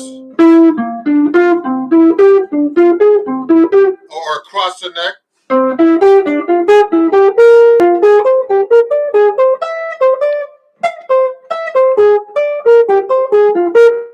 These are different scale patterns. These are actually arpeggios of thirds going up the scale. You should know the names of these too. So I'm just in F minor. So the first one would be F minor. So I'm trying to memorize these things myself. I don't know them as well. So should I play them all the time? But I can get even deeper with it. So this is a minor arpeggio. A minor. This is augmented. So that's F minor, G minor. A augmented. Then B flat major. Then C major. Then D diminished, then E diminished, then F minor. So those are like basic arpeggios in the key of F melodic minor. So I mean, I've been working on memorizing these things and also trying to play them up and down the neck, like let's say in closed position on the guitar. Now you can play just thirds like this. See? I'm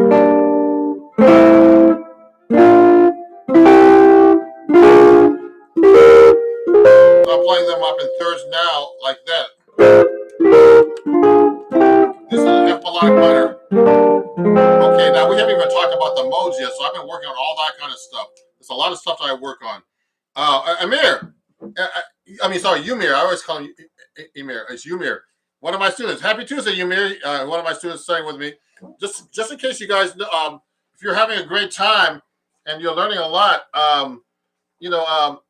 during this practice session, I'm gonna if you want to donate $1 or more, I don't know if you can see this actually. Can you see this actually, guys? Yes, it's backwards on. I gotta put this one up. Let me see. Let me show you this. If you want to donate $1 more, you just go to PayPal at Ron Jackson Music and Venmo and Cash App. You can actually see that here, like this, and TikTok and in Instagram. I mean TikTok and YouTube. If you want to donate $1 more, you're enjoying this lesson, okay? This is like a live lesson about me practicing. So if there's any questions, please let me know. Is playing Steely Jam tunes a good start for learning jazz? I don't know about. I mean, Steely Jam tunes aren't really jazz tunes, but they're original tunes, though they're modern. Okay, so put it on there. So Steely Jam tunes are cool actually if you want to learn them, but I think you should learn jazz standards like out of the real book like this. So, for example, I use the real book. Sorry, my real book's falling apart because, I use it too much. You just use the real book, learn tunes out of here. One of my things to do all the time when I'm practicing is review tunes because I don't play there's tunes I don't play for a long time. So I'll go through a song that I haven't played in a while and practice them, okay? So, so we just talked about the melodic minor and the modes, for example. And I like to know, you have to know all the major modes, of course, and then the harmonic minor modes, too, and how to play that scale. I've been using that scale a lot because we use that a lot in jazz. So let me see. I see a bunch of messages here on TikTok. Thoughts on bebop jazz? I play bebop jazz, of course, too. So, I practice a lot of bebop melodies. So, so when I'm practicing, guys, I'll do things like I've been working on like tunes I don't know as well. Like I've been working on let me see on what's it called? This tune called Moose the Mooch by Charlie Parker.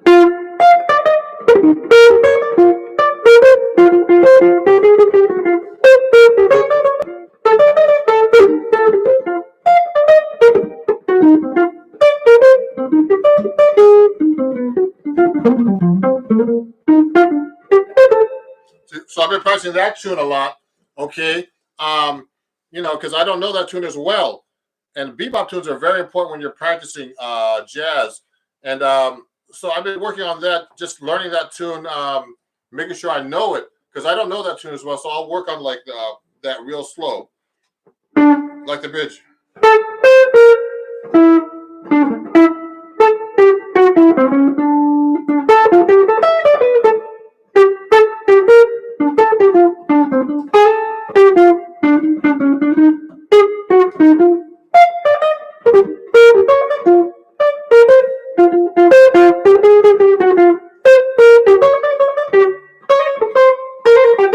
So I'll be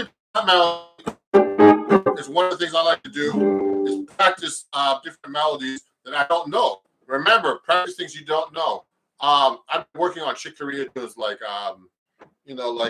God Imagine.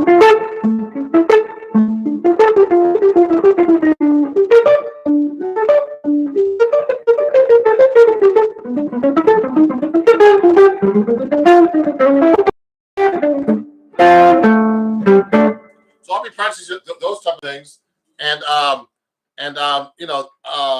just because I don't know these songs as well, Of course, there's some bebop melodies and stuff like that that I do know as well. You know, that like Olio.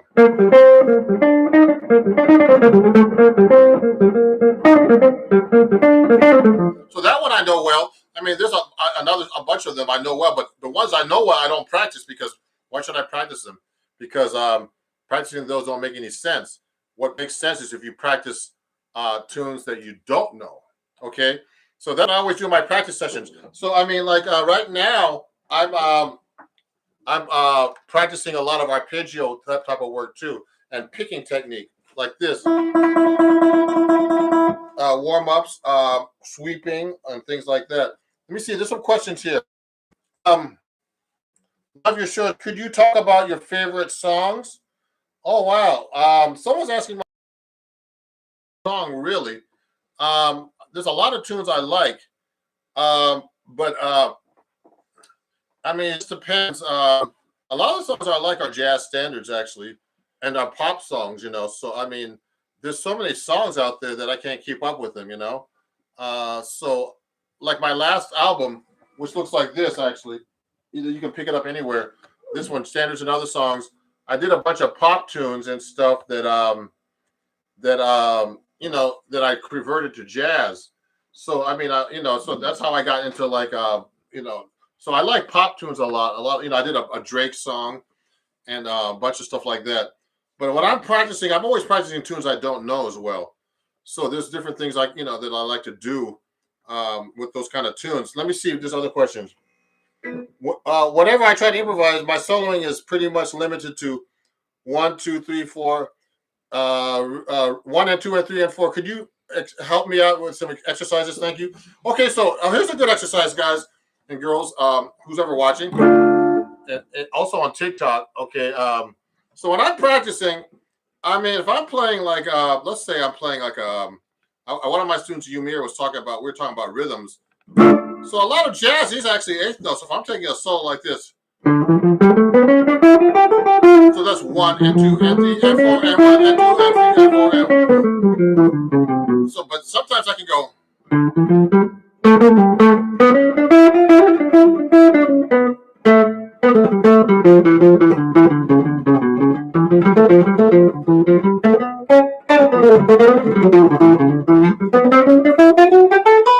So what I'm doing is I'm actually doing some triplets and things like that, and you know I'm doing eighth notes, of course. Those are swing eighth notes too. So there's swing eighth notes and straight eighth notes you can actually practice. But I like to change things up. So if I'm taking it like, let's say I'm playing a line like this, you can go.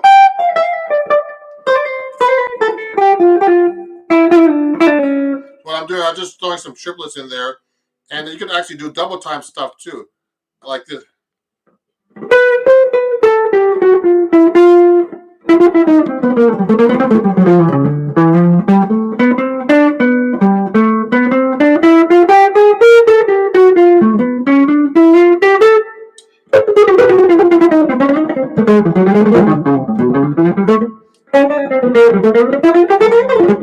So what I'm doing is I'm actually doing 16 notes, and you can do triplets too. 16 note triplets.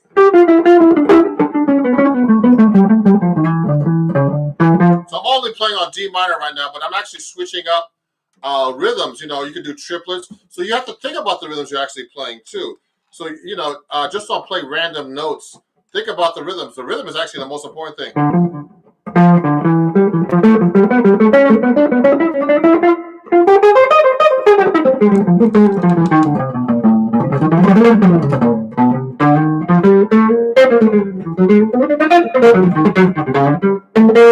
So I'm just switching between eighth notes, 16 notes, and sometimes triplets. You know, straight triplets. Like you could do quarter note triplets. So I go 1, 2, 3, 4, 1, 2. You would sing it triplet, triplet, triplet. The playing, and you have to be really conscious of it. So what I like to do actually a lot is like, let me get my metronome out here.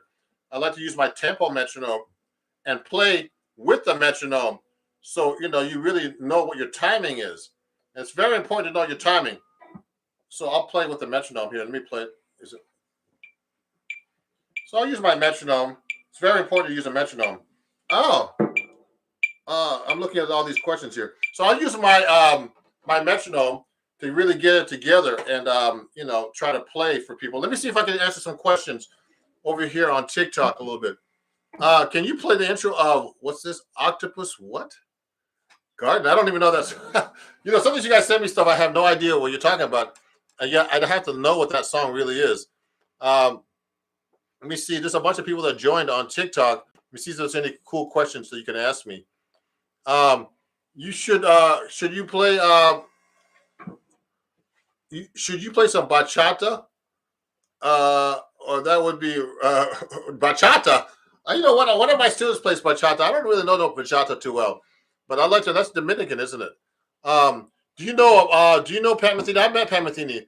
I hardly hear people talk about him. Oh man, Pat Metheny was one of my main influences when that's one of the main reasons I started playing jazz guitar. I used to see him in high school, and I've met him a couple of times. Like I used to teach the National Summer Guitar Workshop, and he used to go and do a workshop until they went bankrupt. Those guys. That was like 15 years ago. They went bankrupt, National Summer Guitar Workshop, but that was a really cool thing. They used to have all the great guitar players. I used to be one of the teachers, and I used to be in Connecticut. So, yeah, Pat Metheny is a great influence. Pat Metheny was like a child prodigy. He played exactly like Wes Montgomery when he came out. But when he started, when he was in high school, but then he decided to be himself, and so he started really getting it together. So anyway, so we don't have any problem with the background here. But no one really cares. They're into the music. So, how do you memorize all the standards? I have a tendency to forget chords and melody easily. Oh, that's true too. Everybody. So, when I'm learning a standard, and I haven't played a standard in a long time, I'll forget it. That's kind of normal. So if you don't play, you lose it. You lose it. I mean, you don't use it, you lose it. That kind of saying. So you could actually, I'm gonna move a stand out of here because the production manager is trying to help me here. So, yes. Oh man, thanks everybody on YouTube for watching because I'm trying to get more people to watch me do lives, and get more stuff out to you guys instead of talking about like all these my performances and all these little shorts I do and everything. So what I do is when you to memorize a tune, you have to get in your head. So when I'm learning a new tune, I have some new tunes that I'm actually learning. I got to think about them. There's a bunch that I don't know that I've always wanted to learn. Like if I forget a song, I'll start. First, you have to have the melody in your head, so you don't forget it. Like this song, like let's pick a song right now.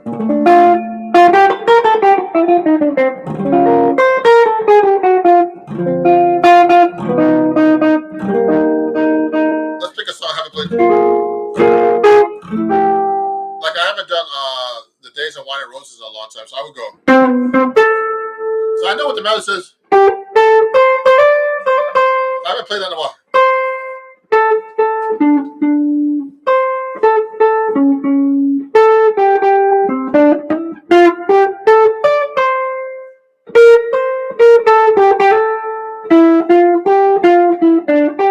So now I just played that melody like that, and I haven't played that in a long time. But if I'm going to play like a solo guitar kind of thing, I would actually just go. I would actually try to throw chords in there like this. So you have to really know how to play chord melody and memorize these tunes and play the melody everywhere. So you should play about. So I would go or down lower.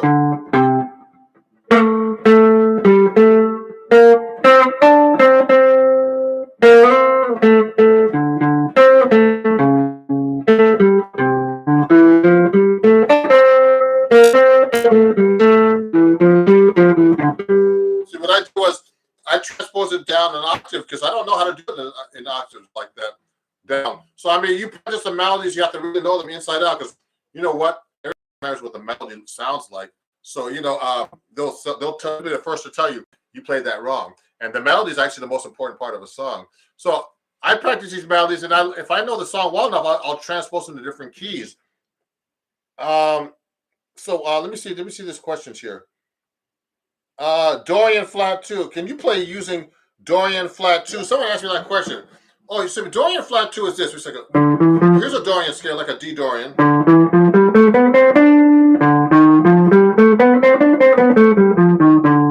So that scale,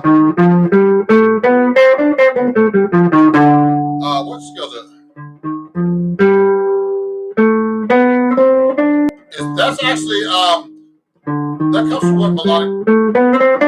You can use that scale. I'm just trying to figure out what the scale is there. Because there's a Dorian natural 9 is very common. Oh, actually, Locan natural 9 is a very common one. But Dorian flat 9 I use sometimes in my playing. Okay. Now let me see. Let me answer some questions here on TikTok. Now, guys, if you're enjoying this and you're learning a lot about my practice and how to practice sessions today, I'm doing an open practice session. I'm actually accepting donations. If you want to go to my PayPal, it's at Ron Jackson Music and Venmo and Cash App. It's also on my profile, and on YouTube you can do the same thing. If you're learning some cool stuff, you could send a donation. That would be really great. Thank you for watching. Let me see some other questions here. Wait, would you do that same as a flat 9? Would you do that flat 2 scale the same as flat 9? The flat 2 scale could be the same. The flat 9, the flat 2 implies dominant 7th. Okay, just so you know. So someone was asking that. So flat 2 what doesn't necessarily mean flat 9. Can you play Here Comes the Sun? That's funny. Let me see how I play that. I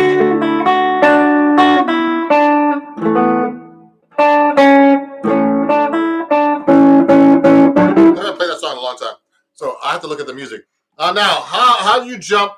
How do you jump down to the 5th of the lower string so quickly? I find myself getting stuck to the 5th on the lower string quickly. I don't get that. What you mean? Like, I don't understand what you mean by that question exactly. Getting lost. I don't understand that question actually. Try to reword that a different way. Whoever that was. I know that there's some basic theory from being in a band for 6 years. What should I learn to play the first on guitar? So you know what I mean. One good book I like to use, and I've been using this book. This book actually shows you everything, everybody. So I use this William Levitt book, A Modern Method for Guitar. It's backwards, of course.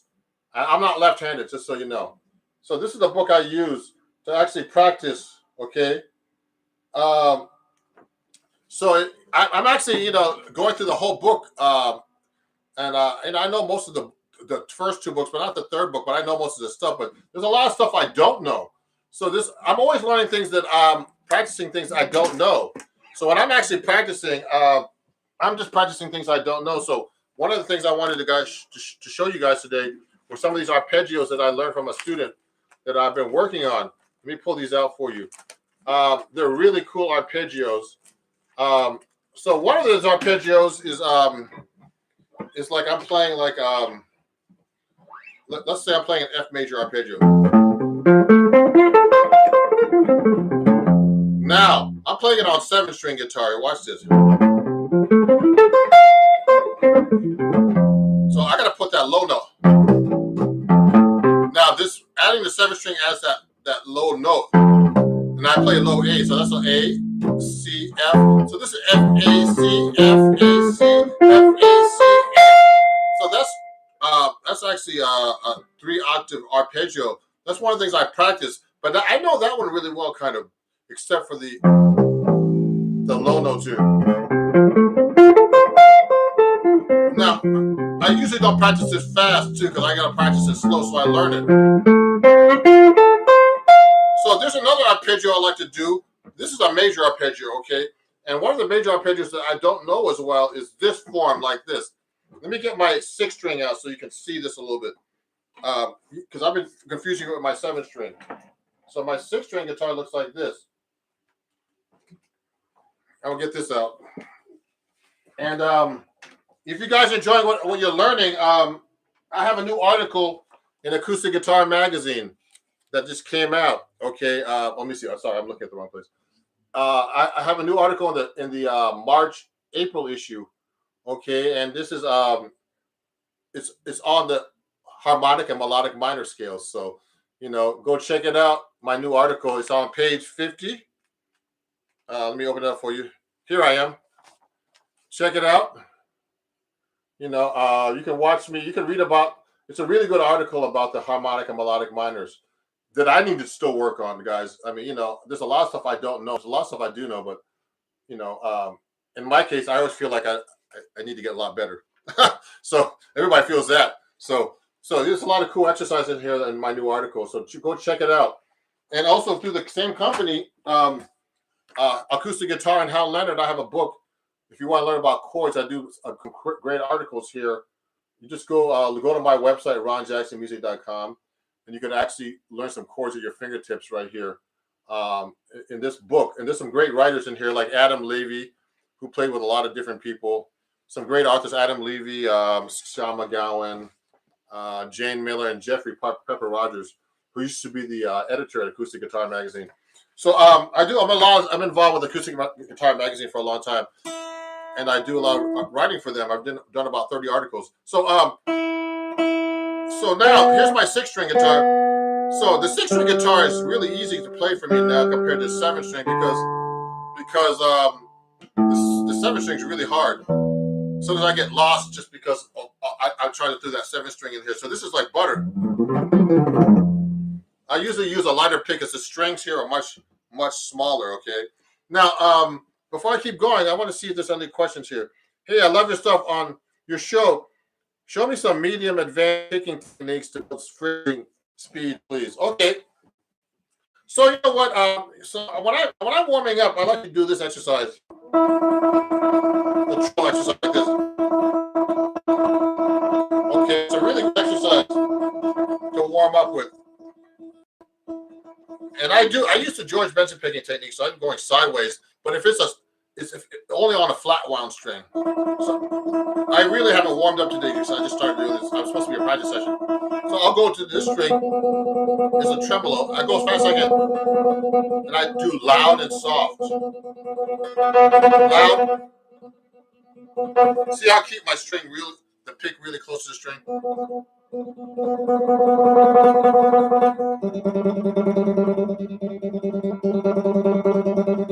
Yeah, these are Eastman guitars, just so you provide those.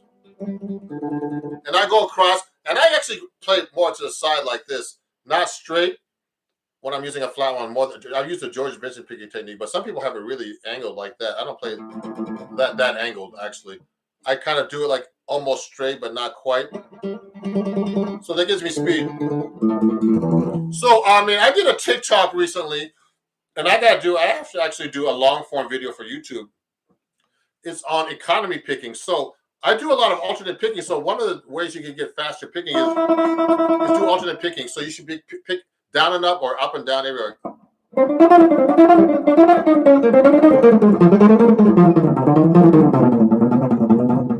So I'm just picking down and up. I'm just playing BS,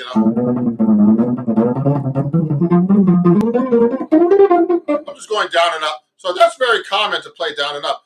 Alternate picking, okay?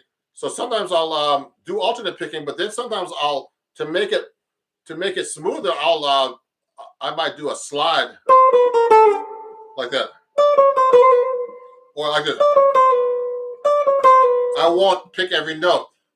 So I started doing economy picking, which I didn't realize I did till someone started asking me on TikTok about explaining economy picking. So I actually do a combination of picking and alternate picking and hammers on pull-offs. Then I'll do sweeping to do certain things. Sweeping is actually when you go in the same direction and hit two adjacent strings. So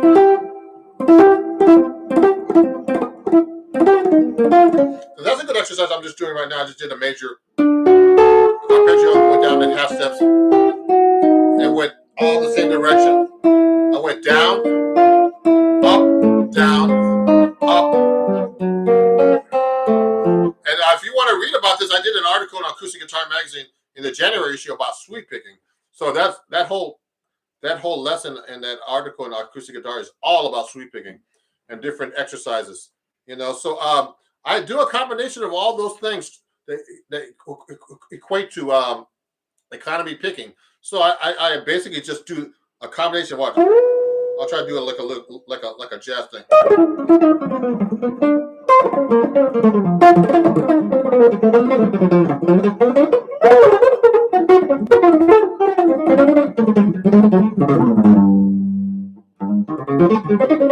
Well, I'm just doing a combination of sweeping, hammer-ons, pull-offs, and alternate picking.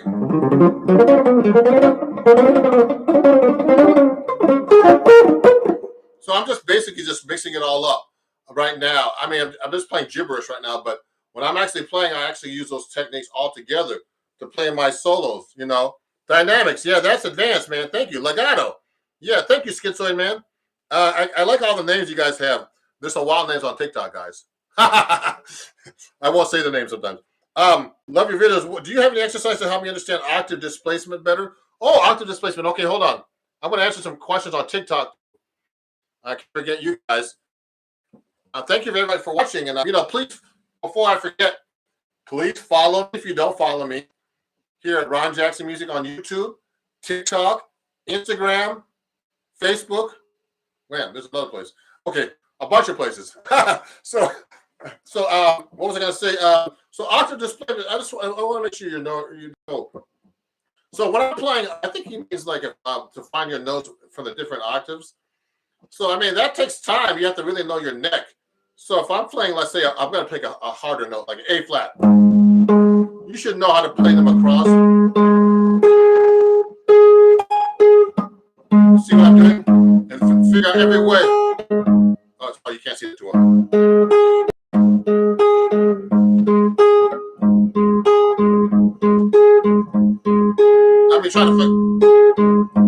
going to try to do it here now. So that gets kind of weird there.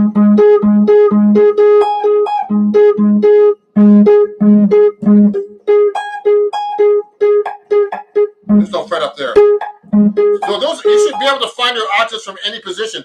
When I see the octaves, I see the scale too, like the A flat major scale. So I see the octave. You should be able to go up the scale and octave.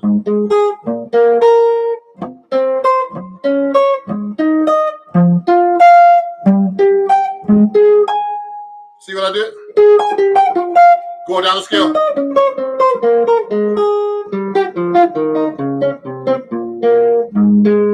Okay, so that's how I displace octaves. Thank you for asking that question. Joaquin Ruiz. Okay. Someone's asking if they still have trouble learning a minor scale. Now, this, just so you guys know, I mean, I've been working, I still work. There's a lot of stuff I don't know. I know a lot of stuff, but there's a lot of stuff I don't know because if I knew everything, I'd be a computer, a genius. I'm just kidding. So, what I try to do when I'm actually practicing is practice scales that I don't know. So, if you want to learn the minor scale is basically a major scale with a flat 3. So you should know how to change your scales. I have a video about that already. Change your scales from, the mother of all scales is the major. So let's say where the key. I want to change keys all the time now because when I'm playing singing. The key of G. To make it minor, just lower one note. But if you just lower one note, that makes a G melodic minor. So to make a natural minor, you have to know what notes you change. So remember, minor is just a major scale with a flat 3. Now, there's a ton of different minor scales, all kinds of minor scales, So any scale with a flat 3. So this so for the key of G, I can do it like a G natural minor. Okay, then I could G harmonic minor. Now all these scales.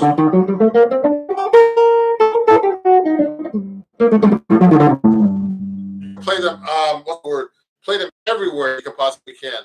There's the G. So what happens is you have to know what's change. So you have to know your intervals. You have to know the number system. 1, 2, 3, 4, 5, 6, 7, back to 8, which is the octave, is the scale. But then you have to know how to change that to natural minor, which is 1, 2, flat 3, 4, 5, flat 6, flat 7, 1. Then melodic minor is 1, flat 2, flat 3, 1, 2, flat 3, 4, 5, 6, 7, 1. Okay, now depending on the key, there's different sharps and flats. So you have to know all that stuff. There's a lot involved with music, with theory and all that other stuff to scales. So there's a lot of stuff. So with minor scales, there's a ton of them. You have to work on that. Learn the natural minor. In rock, most musicians use Aeolian actually, which is cool, and it's a great, great scale. So in jazz, we use all kinds of scales. Let me see. Let me look at this. Let me look at some TikTok questions here. Let me say hi to some people. Everybody, please follow me if you're enjoying this. How do you choose chord positions for a song? Oh, okay. So I mean, guys, let's say I'm playing a jazz song. Let me pick any jazz song. Okay. I've been working on "Got a Match" by Chick Corea. So the chords go. I mean, it goes. It's basically D major 7.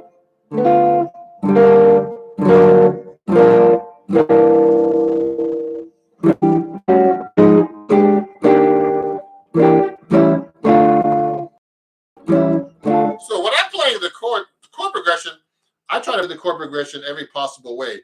Now, this is a really great exercise I learned from Ted Dunbar, a great guitar teacher who taught a lot of great guitar players. So I'll play like this. So I just did it that way. Then I would do it here. Then I'll go.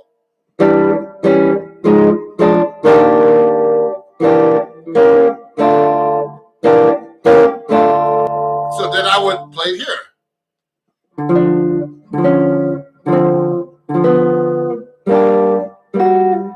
Then I'll go.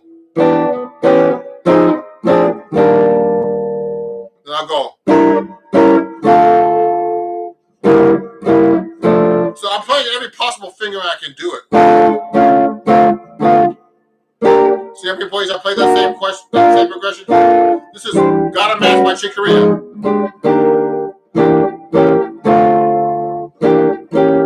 Now I'll do it here.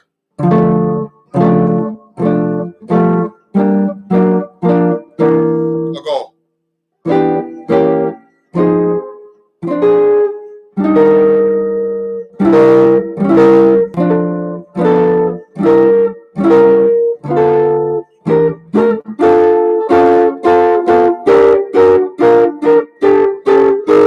So you see how many ways I play that progression? That's how you really learn how to play progressions all over the neck. You got to be able to play every possible fingering, and then what you do is whenever you're playing, you'll be able to play it anywhere.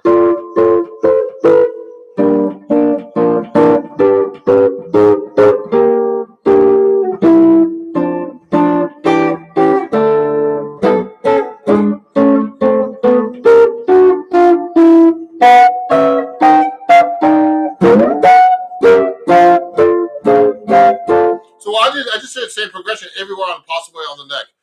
And you have to really know your guitar neck and your chords just like that when you're playing. It takes a lot of practice, guys, and it really kicks your butt.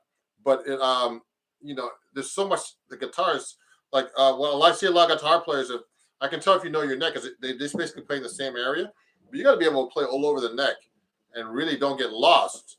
So of course, you can miss notes here and there. That's normal. If you're playing, and it's okay, but you should not really be able to get lost whenever you're playing through chords. So when I'm doing jazz, you have to really know your neck, because there's chords going everywhere, and I have to be able when I'm playing, to find on the neck where I'm at without getting lost and know what the chord sounds like. Now let me see some other questions here. Man, there's a ton of messages here, man. Woo. Let me see. Cool. You're so kind to help people out like this. Oh, you're welcome, guys. And if you're, like I said before, someone said I'm too kind to help people like this, but also, it's tough times. If you want if you like the content, please donate $1 or more to Ron Jackson Music at Venmo, at Cash App, and PayPal. If you're enjoying this and you're learning a lot of cool stuff, in my impromptu practice session. So I'm not really practicing right now. I'm just showing you how to practice. But I appreciate you guys helping me. And please follow me. That's the most important thing. Share and follow me as well. Share it to your friends. Tell them about me. I want to thank YouTube guys. You guys at YouTube are great. I got to 11,000 subscribers now in about 3 months. I appreciate it. And YouTube, Instagram and TikTok, almost 25,000. And I appreciate you guys. Let me see. Someone's asking me, does that guitar have low action? This one kind of. My second string has pretty high action. That was playing a minute ago. Now, legato. Do you have any exercises that help understand octave? Okay, someone asked that question. Do you usually play minor scales with a sharp 7? So someone's asking me, I play a minor scale with a sharp 7 sometimes. It just depends. I like to actually, when I'm playing Dorian, I don't play sharp 7, it's a flat 7. So some playing Miles Davis, so what?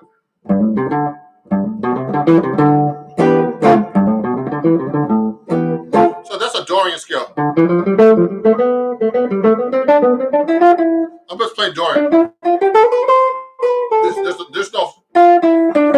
There's no major 7 there or sharp 7. But I'll do that to reharmonize. So I'll go. And I'll start using passing tones and all kinds of stuff instead of all Dorian.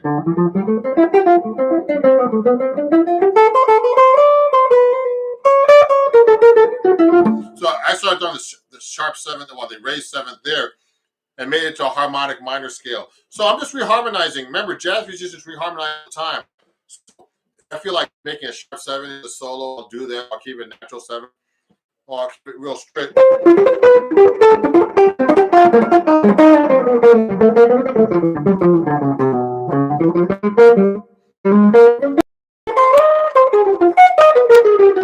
I'll do reharmonizations like minor thirds like that up, etc.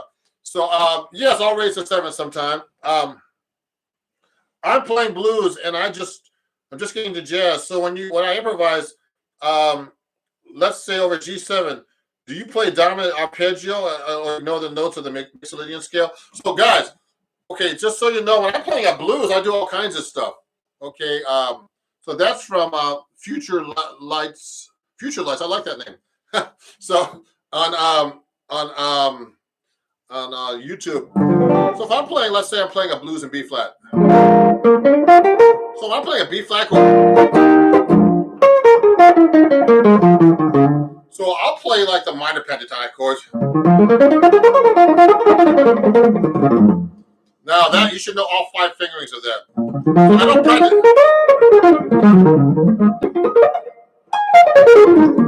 So what I'm doing is I don't practice that scale because I know it too well. I'll practice harder scales. Okay, so don't practice things that you know already. So when I'm playing, I'll do an arpeggio sometimes.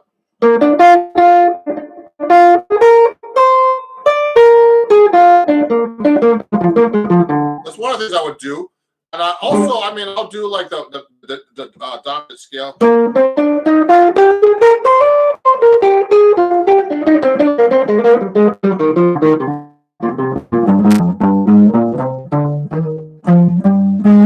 See, I'm just making sure that I can play it over the.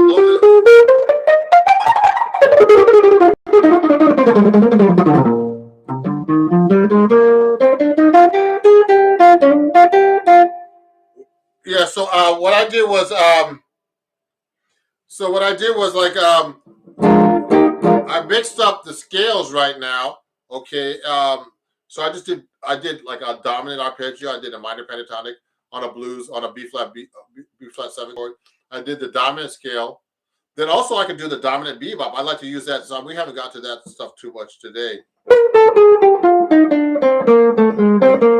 there's a passing tone between. So if I'm playing the dominant bebop scale, the dominant scale, I'll put no extra note. I'll put a passing tone between the 1 and flat 7 we call. So I like to do that too.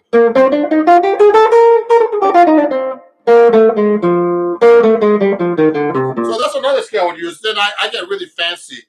Also doing altered scales and all kinds of, and everything like that, you know. So sorry. Am I Lennon? Lando, you had a question. Micho, so he had a question. He's making all kinds of comments here. Okay. So anyway, so so I'm trying to practice in front of you guys, and there's a lot of questions. But so I mean, I hope you're learning a lot of new stuff today. Let me see what's on TikTok because I have a lot of fans on TikTok who learn a lot of stuff from me. Cool, you're kind to help. Let me see. Let me keep going here. How do you choose chord positions? I got that question already. I'm just trying to see who else is up here. Uh, learn major pentatonic, major pentatonic. So everybody, Lydian, Mixolydian, and all that stuff. So when you're doing pentatonic scales, major and minor are related, just so you know. Okay. So and then you could superimpose like Lydian scales can be made into pentatonic. Any scale can be made into pentatonic scale. Actually, you got to find the like the pentatonic scales within within the scales. So some common ones are like let's say I'm playing let's say I'm playing uh, A major 7. So this is like a pentatonic scale.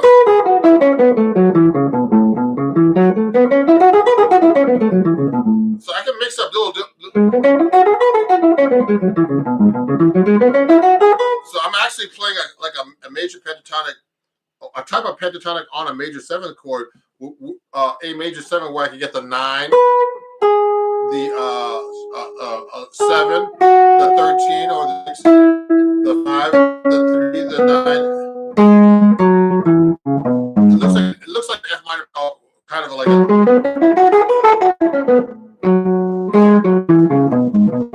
so you can have your own pentatonic scales superimposing them and using them in your soloing. A really cool thing to use actually in your soloing. Okay. Questions here. How do you find the best chord positions for a song? I already answered that question. There's a bunch of new questions here too. Oh, no, there's people that joined. So everybody, I appreciate you guys watching. I'm gonna probably finish up in a few minutes because I've been up for an hour. I'm just trying to see if there's any questions. So I'm just whenever you practice, and I know there's a lot of questions for me to answer. Practice things you don't know how to do. That's the most important thing. Now I learned, I mean, I went to Berkeley College. I've had a lot of great guitar teachers. If you want to learn how to play really and get your practice together, you study with somebody. And I forgot to tell you, if you're enjoying this, I also have a Patreon account, and where you can actually study with me. You can actually get like $3 lessons and less. Let me see if I have that with me. Oh, here it is. So I have a Patreon account. I'm starting to get a lot of patrons.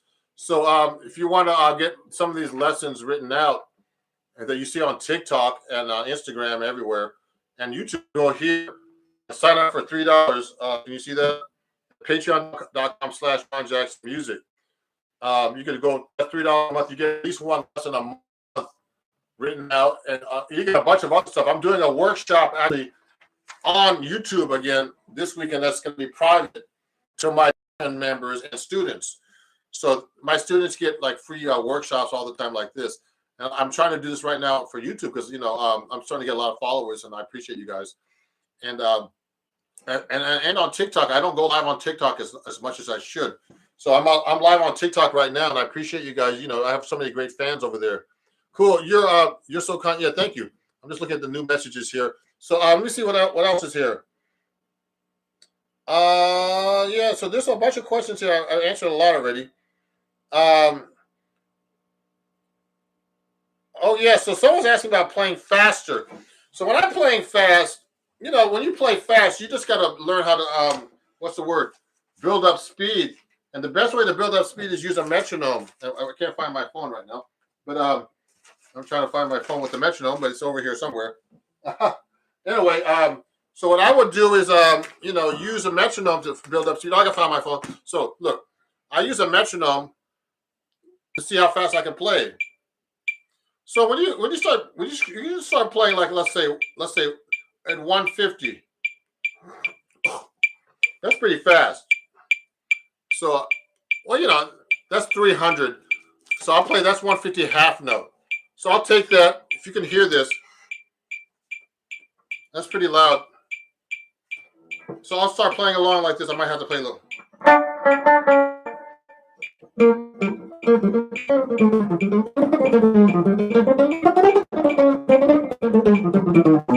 So what I'm playing is I'm playing at 150. The half note is on 2 and 4. 1, 2, 1, 2, or 1, 2, 4.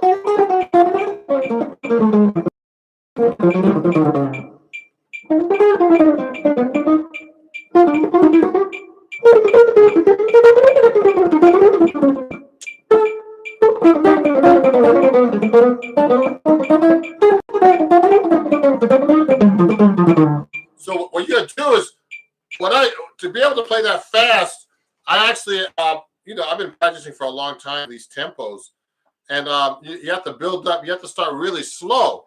So I'm at 150 right now, half note. And that's like 300. It could be faster. I mean, I played people where people played faster, but I build up the speed. I'll play like blues, whatever tune you're playing, jazz tune, whatever, and I would like just start speeding it up one increment at a time, 100, 102, 103, and keep going until you're like at 150. So let me put it at 160 this time, see if I can play. So if I played at 160, that's pretty damn fast. I'll do that.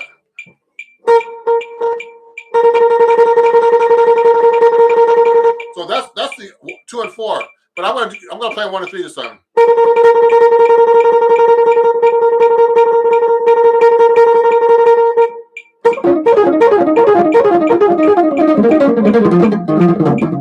So that's pretty fast, actually. 160, that's 320. So I mean, I like to practice those type of things really fast. But I mean, to be able to play that fast, you have to be relaxed.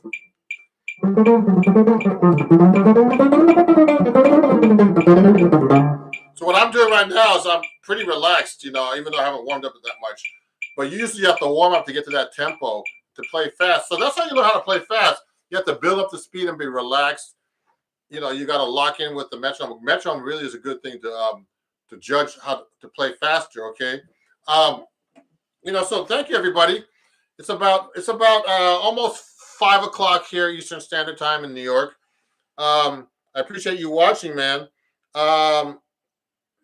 So everybody's like, someone just asked one last question about the different modes. I actually have videos about that. So just look on my YouTube about the different modes of the major scale. I'm going to be doing soon, when I have time, all the modes of the melodic minor and the harmonic minor and how you use them in jazz. I'm going to do a long form video in YouTube probably, because in TikTok the 1 minute format is too short for this.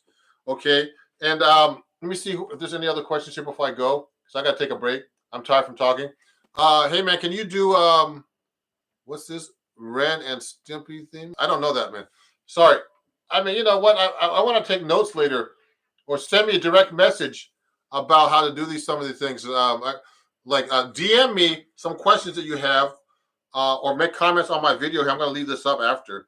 Okay, on TikTok you can't leave the videos up, but if there's any questions, please DM me on TikTok after the show. If you want to give some gifts, that would be great too. But it was really fun. I want to show you one more time. You enjoyed this. I want to hear the rest to be as well. Oh no, someone else wanted, but I don't know that theme. So guys, if you enjoyed the show, please donate more. If you learn a lot of cool things at my Venmo, Cash App at Ron Jackson Music. Okay, and PayPal. And I really appreciate you guys. Or you can give me gifts on TikTok. And, I'll be doing these live streams again when I practice, probably in a day or two, So this is practice session number 2. And thank you very much. I'm going to have these, these comments here later. And if you have any other questions, please let me know. Okay, have a great day, TikTok, everybody. I can't answer all these questions. I'm going to try to practice by myself next. And I'm going to put a new post on TikTok today probably too. And I already put a post on YouTube. So thank you, YouTube, for all the 11,000 followers plus now. And everybody on TikTok, get me to 25,000, get me to 30,000. Okay. let me see. Let me say bye. Let me say bye before I say bye to everybody on YouTube. I'm just gonna check out some of the questions I had here on my chat. Let me see. Let me see. Hold on. I'm gonna just I'm screenshotting some of this.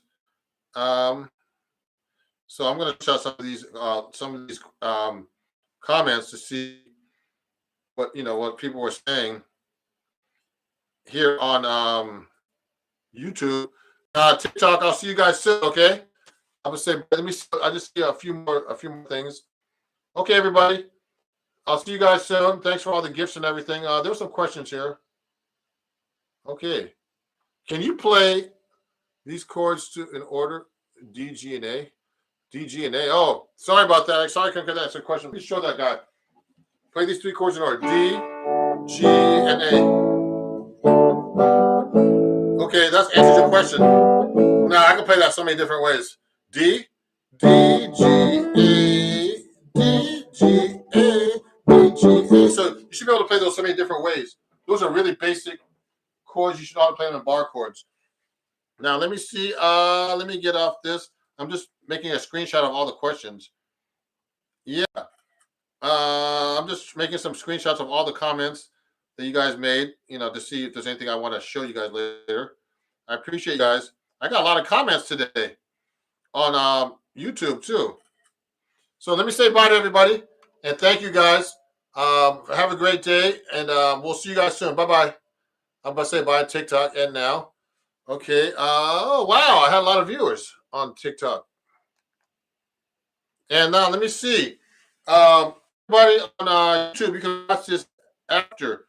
Okay. I'm going to have the playback right after this. Okay. So thank you, everybody. It was really fun. And I'll see you guys. Bye-bye on YouTube. Bye-bye.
to warm up.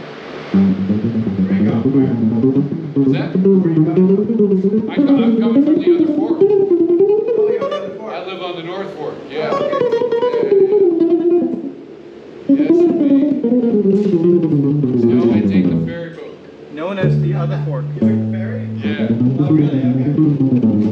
To drive around is like an hour and 15, 20 minutes each way. So, take the ferry. It costs a couple ducats, but it's okay. It's a nice, Because I'm going to be streaming to 2 different platforms. Let's see how it looks. Ooh, I don't look too bad. Hey everybody on YouTube, it's Ron Jackson. What's going on? And I'm going to make sure I'm muted here so I can take questions. And I'm going to go live as well on Instagram. Let me put this on. Yes. So, how's everybody doing? I'm just, live right now, and just gonna play some tunes and take some questions. And it's great for me to go live, so I can get some engagement with my fans and things like that. I want to go live right now on Instagram too in a second. Just making sure everything is adjusted correctly. If you have any questions or anything, hey Matt, it's good to see you, man. I'm doing good. I'm gonna play a little bit for you guys. I've been I've been studying myself, and I'm really inspired. Took a lesson with a great Mike Stern on guitar last Sunday. I'm gonna be taking more lessons. Come in, come in, and if there's any questions, send them to me or any requests. Good to hear from you, Matt. And I'm gonna go live right now on Instagram as well. I'm going to play a song for now to get started. Let me go live on Instagram too, because I don't want to leave them out. So let me do a song right now because it could happen to you.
Okay, welcome everybody. Oh, let me see.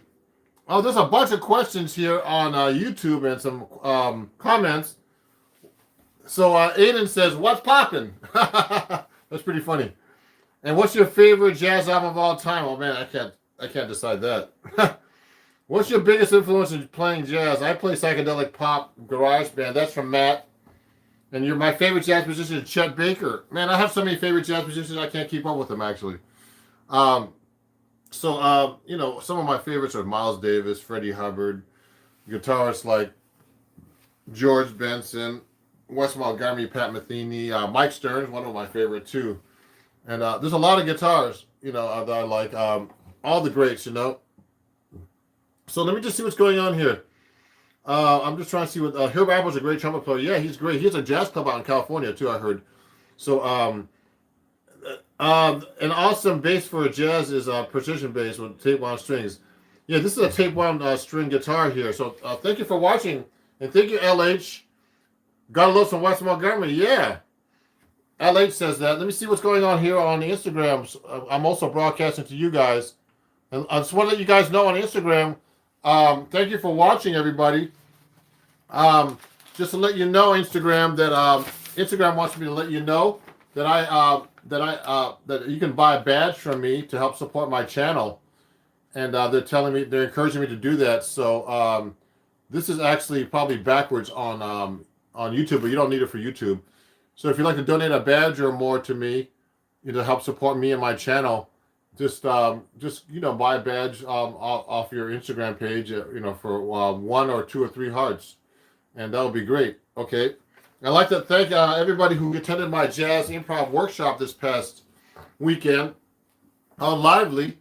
I made an announcement on YouTube and on Instagram, and it came out to be a great turnout, and appreciate it. And if there's any requests or anything, let me know. How many strings does that have? It has, so Yazay 1, This has 7 strings on it, so you know. This is a 7-string guitar. Charleston. Oh, duh. Charleston. Ymir's talking about Charleston, huh? Thank you. Ymir's one of my students. He mentioned that. So yeah, my guitar has 7 strings. Yay, one. And let me see me wave some people now on Instagram and say hi to those guys. And thank you for watching Instagram. Let me see who else is. If there's any other questions, if you want to send me a question too on Instagram, let me know. So I'm just waving to some people here. Thank you for watching. Who's ever watching? I know it's a funny afternoon.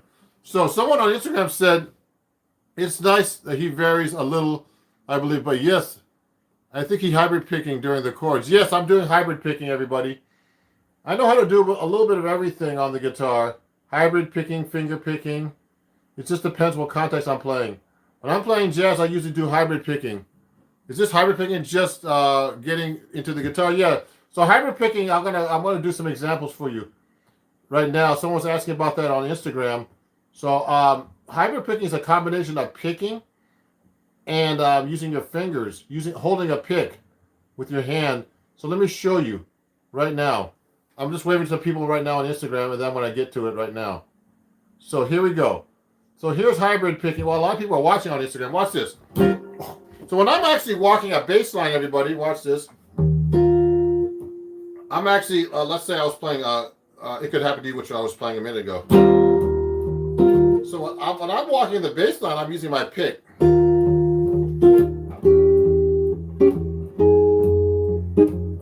So I'm using my first, well, I'm actually using my second and third fingers on my picking hand. You know, the middle finger and the ring finger, they call it the little finger. And I mix them up. Now, I can do the same thing with just a pick if I want to.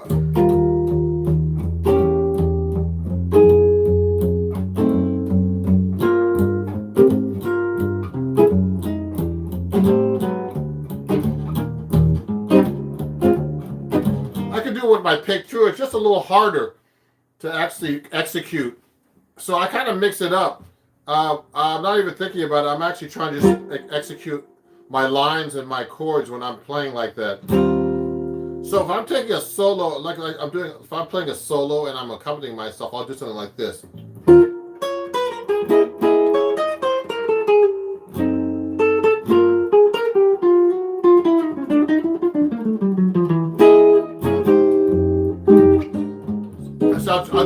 I'll do what I'm doing right now is like when I start walking the bass lines or something like that, I'll start throwing in like my pick and my fingers.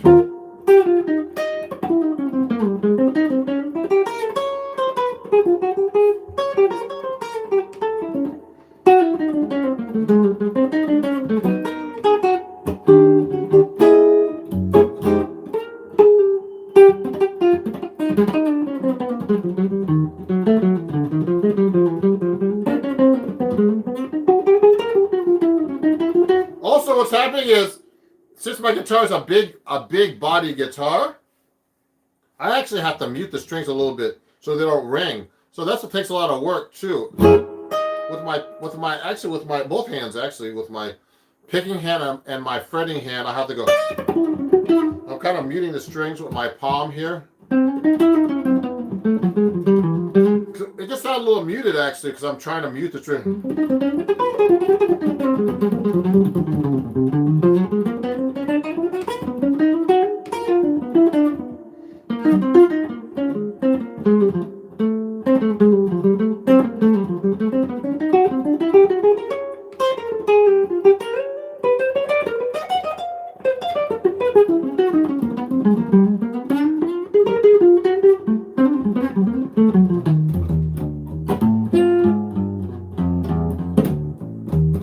See, I'm doing hybrid picking now.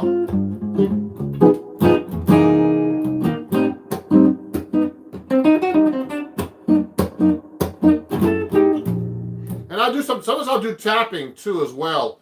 Like I'll walk the bass line and go like this.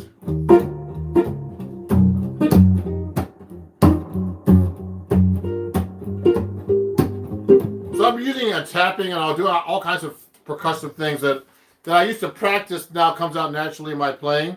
So yeah, those are some cool things. Let me see. Some people are asking questions here on YouTube now. Hey, so Zoris, well, what a name.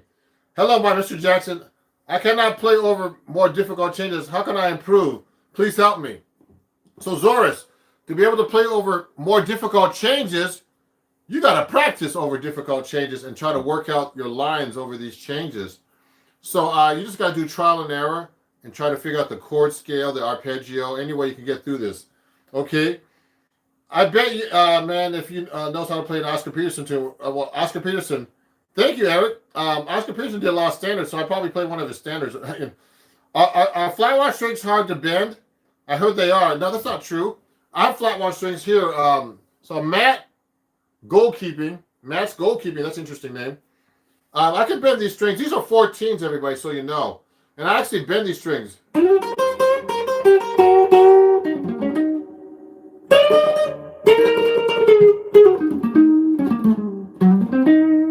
Now my action's pretty high too, so I can bend these strings.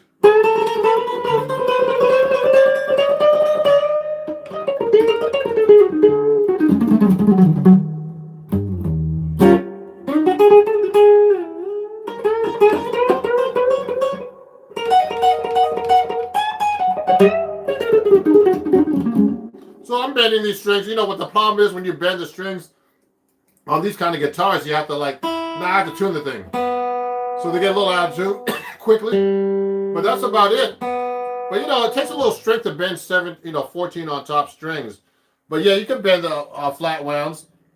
So what's the best way to learn different chord positions of the same chord around the fingerboard? What's the best way to learn different chord positions of the same chord on the fingerboard? So you should learn all your cage chord system chords, they call them, you know. So let's say you have to know all your C chords like this. I'm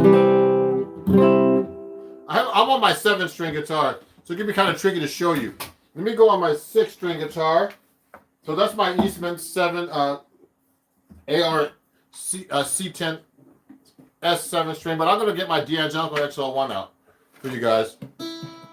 So if I'm playing this guitar, it takes, when I switch from 6 to 7 string, it can be tricky because I think there's a 7 string here, but you got to learn all your chords like this. So you got to learn like a C chord. You got to know, every student. There's some students who learn how to play guitar with me, jazz guitar, and they don't know their open strings. So you got to know all your open string chords, everybody, and you get them from playing the cage systems like this. Here's a C chord here, a C chord like this, as a bar chord. Looks like an A form open. These all come from your open string chords, everybody. Then like this, okay, which is your G string open, G chords open, and then the C form like this on the 8th position, which is like your open E, and then this form, cage form, which is actually your looks like a D chord on this fret, and then this form, which is like the C chord open. So once you know all these forms, you have to make them into minor, diminished, and augmented triads. So you learn how to change them.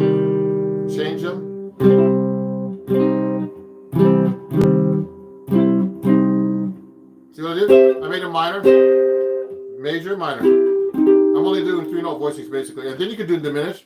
Now it gets a little tricky here. So you're going to go. Now you can't really do diminished here, so I'm going to have to do it here. Diminished, see? Now like this.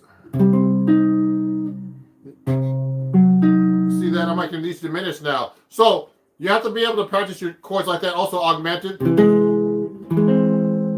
See what I'm doing? And here. Etc. Be able to do all your chords as augmented chords.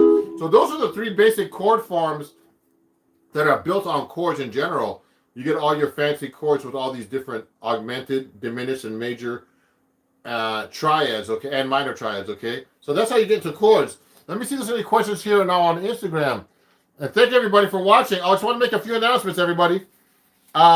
It's my birthday coming up, so I want to let you guys know on my website, RonJacksonMusic.com, you can get my you can get everything 25% off of my website. Use code HBD at ronjacksonmusic.com and save 20% on everything. My book, this is right? Yep.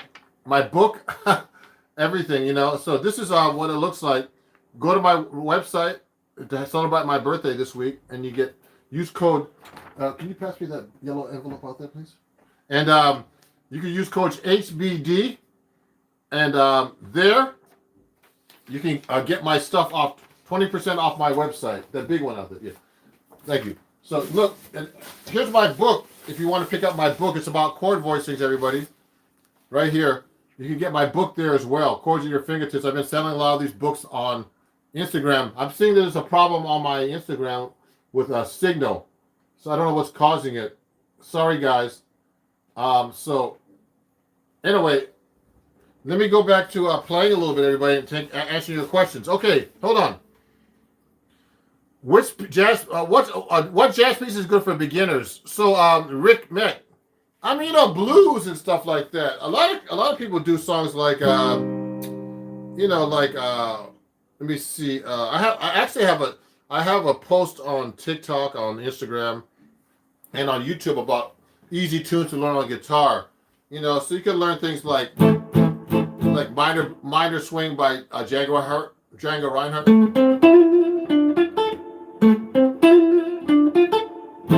Blues like blues in B flat, like Sunny Moon for Two. So that's called Sunny Moon for Two in blues in B flat. Okay,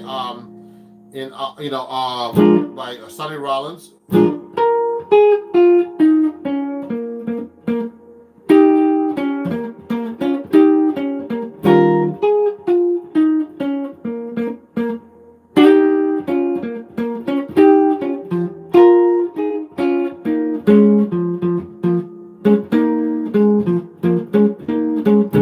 So I mean that's another tune. Any kind of jazz blues, C jam blues,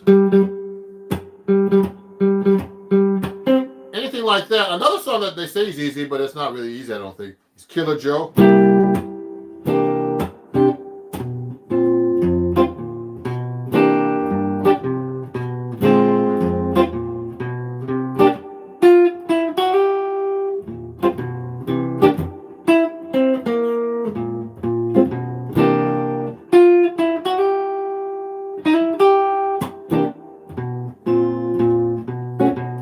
I mean, those are some easy jazz songs.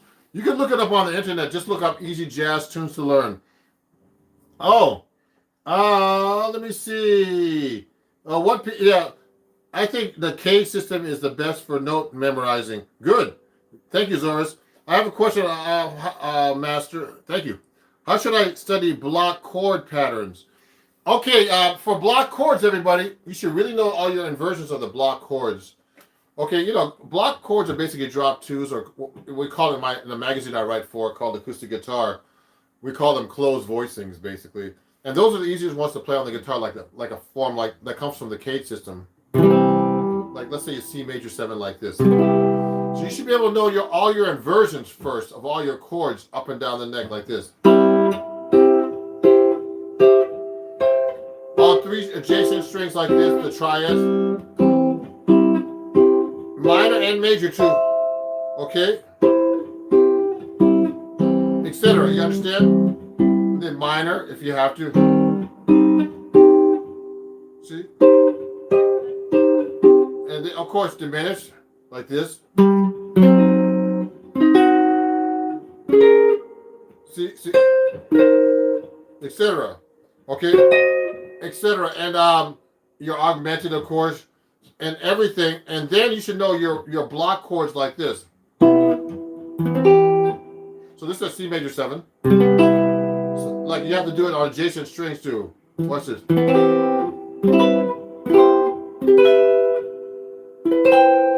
what I'm doing? And then you could do it as you could do C major 7 and then C minor 7.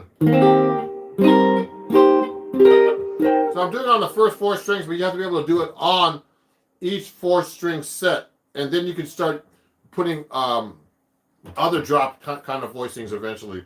So those are the things you have to work on with your drop twos and diminished and everything else. Let me see if there's any questions on Instagram because I'm also trying not to avoid people on Instagram here. I'm having a poor connection on Instagram. I don't know what's going on here. I hope it gets better. So anyway, I think it's my phone because it's a 5G phone or something. No, it's not that. Maybe it's the Wi-Fi. Anyway, so let me ask some more questions to answer some more questions. So Zoris, you're thinking about what? Playing the guitar. Oh, Aiden, Zoris, I'm thinking more playing like a chord in multiple ways without having to count out every string. So everybody, the Charleston rhythm. Okay, you may have had a joke with Charleston rhythm. So everybody, the best thing to do when you're memorizing chords on the guitar or anything on your instruments, particularly the guitar, is just see the pattern. And of course, you should know the notes and the intervals. You should be able to say them out loud. But when you're playing, you're actually just it's all mechanical. So you've actually just got to be able to execute and play, just play as best you can, everything. And in practice it and work it out when you're actually, on a gig or, playing with other people, etc. You just got to go execute just like that. And so, just practice. So, let me see. So you don't have to count every string, and you should be able to do it, but you should be able to do it slowly, and then be able to play it fast. It's kind of hard, it's just a lot of repetition and motor skills like that. Let me see. Someone has some question here. A little believe. Yes, I have hybrid pick. Okay, someone said hybrid picking. So I like to use hybrid picking and all kinds of stuff actually when I'm playing. See if there's any more questions on Instagram coming up right here. Nope. So far, there's a lot of people who are watching though. So let me look here. So on Instagram, so just so you guys know, I make these announcements all the time. Just so you know, if you like a nice close shave, like I have, and you have this kind of hairstyle, I'm a skull shaver influencer. So I have to make an announcement. I have a new code that you can save 10% on skullshaver.com. It's kind of funny. I have to do this. Use my code Ron Guitar, and you save 10% off anything there for women and men's razors and products. Okay. Use the code Ron Jackson. Ron Guitar. Excuse me. At skullshaver.com. Ron Guitar. And this is for my YouTube followers. You could use this Ron Guitar. Okay. This changes every time because my code expires. But I'm also going to announce my Henriksen. Oh, yes, it's backwards on YouTube? Really? Let me see. Is this okay now? Oh, that's okay now. Sorry about that, YouTube. It's weird. It's backwards on YouTube, but it should be this on YouTube, too. So it's Ron Guitar. Now, you've been playing. Now, Chris has a question. Hey, Ron, I've been playing guitar for 2.5 years, and my ultimate goal is to be able to be a great improviser. Me, too. So, what are some things that I should work on eventually to get there? Well, first you have to practice a lot. You should transcribe solos. You should learn solos, of course, too. You have to learn tunes. I would get a good teacher to help you. I've been studying myself recently. I started studying with a drummer, and I took a lesson with the great Mike Stern recently, and and he showed me a lot of good stuff. And I've had a lot of great teachers over the years: Pat Martino, Bucky Pizzarelli, Rodney Jones. So you have to study with teachers. They'll tell you what to work on. They'll see what you need to work on. You can't see these things. You can't see these things by just like by practicing by yourself with on YouTube. Looking at me talk to you about this stuff. You need to get a teacher. Actually, what's happening there is right now is like I have a student, that wants to study with me, and he just said, well, I can't do this, man, by myself. I'm going to take a lesson with you. So he's going to start taking a lesson with me once a week. So if you want to take lessons, let me know, okay? And I'll help you out. And it could be online, whatever. So, you really need some people to guide you when you're practicing, when you're playing. There's a lot of things I need to work on, and I practice all the time. Especially when I don't practice as much as I like to, but I need to practice That's how you get better, okay? So you have to learn a lot of tunes in jazz too. Hello, everybody. Please remember to give Mr. Jackson a thumbs up for his birthday. Thank you. Yeah, go to my website. The best birthday present, everybody, is to go to my website and get one of my books or CDs that I have. Use my code and you save money. Go to my website, ronjacksonmusic.com, and you can pick up my book, Chords at Your Fingertips. And you can go buy my CDs. I have like about 8 out, but not all of them on my website. Okay, and I'm gonna be doing a tour next year already in the Midwest and the West Coast that I'm working on right now. So you can see me there. You can see what's going on my website. So just go there. You can pick up my book CDs. I have more book CDs and books and stuff there. Picks, all kinds of stuff. Use code HBD to save 20% on my website.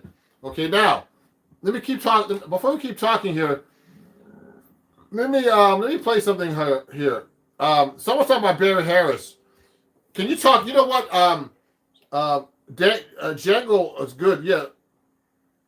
Have you ever? I never owned a Howard Roberts guitar. Now someone's talking about the minor, the Barry Harris diminished to minor 6. Okay, so that diminished 6 to minor 6 progression comes from the melodic minor scale, the jazz melodic minor scale. What we call it the minor bebop scale goes like this. This comes from the major scale, and I actually have a video on YouTube about this already, a whole lesson. So go back and look at it. Ogazhan, because there's a whole video about it. So I don't want to explain it in this live stream when I have a whole video about it. But it's basically taking the minor bebop scale, which is actually a major bebop scale, which has a passing tone between the 5 and 6, like this.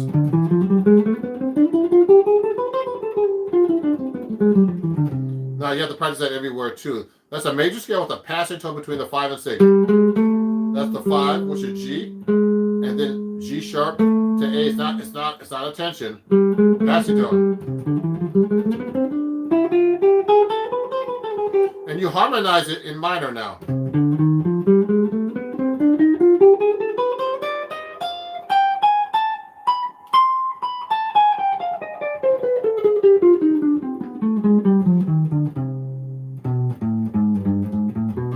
So what I'm doing is I'm just trying to play that for you. But the thing is now you have to do the triads with that. So it starts off with a C minor 6 chord, and then it goes to D diminished. Then it goes to C minor 6 with the first inversion, then F diminished, okay, and then C minor 6, second inversion, and then A flat diminished, then C minor 6, and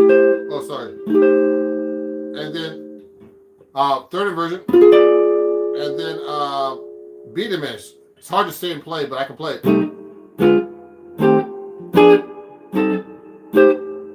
Oh, sorry.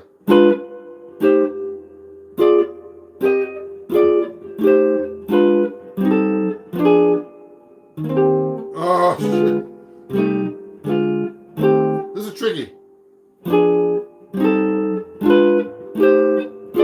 So then you have to be able to do all the adjacent strings.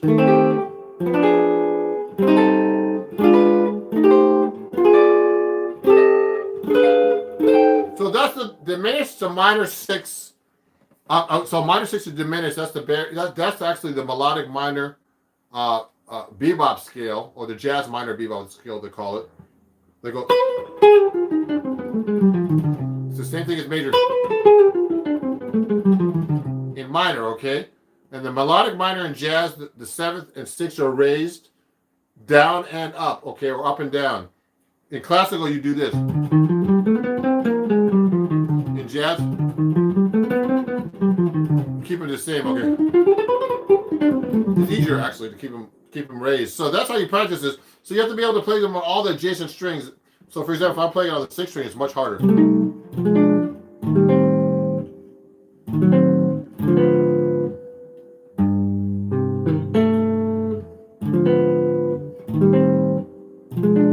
I gotta think about this.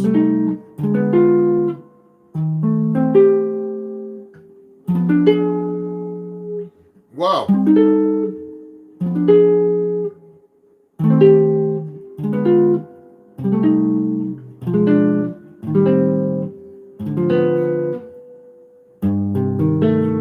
So I just did the the melodic minor bebop scale harmonized in chords. Okay, you can do it in triads too. Oh, this is hard now. Oh.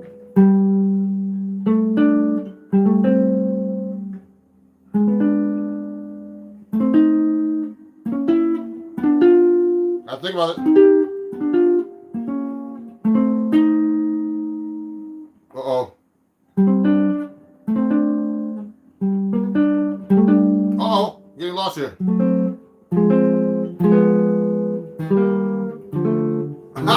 So, yeah, so that's, that's really tricky. So when you practice this, you got to learn how to do this in different ways. So, I'm going to be ending in a minute, actually, everybody, because I answer a lot of questions, and, and I don't know, and I have to get going, but thank you for watching. So you got to learn how to play all these progressions and all these jazz things that I showed you. And practice these things. I need to practice these things still. But when I'm playing, I'm just playing. When I'm practicing things I don't know or need to review. So again, everybody, if you enjoyed the show on Instagram, please send me a badge. If you can read this, okay. One badge, they give me, you can get donate $1 or $2, $3 is $5 on Instagram, okay. And if you enjoyed this on YouTube, you can always donate to my Venmo, Cash App, and PayPal at Ron Jackson Music, okay. And everybody, if you're enjoying this, if you just go to my website, okay, and you can actually save 20%. It's my birthday sale, okay. You can save 20% on my website. Just go to use my code HBD and save 20% on my website at ronjacksonmusic.com. Someone has a request for let me see something here. Let me go down here. Do Meditation by Joe Beam. Oh, okay.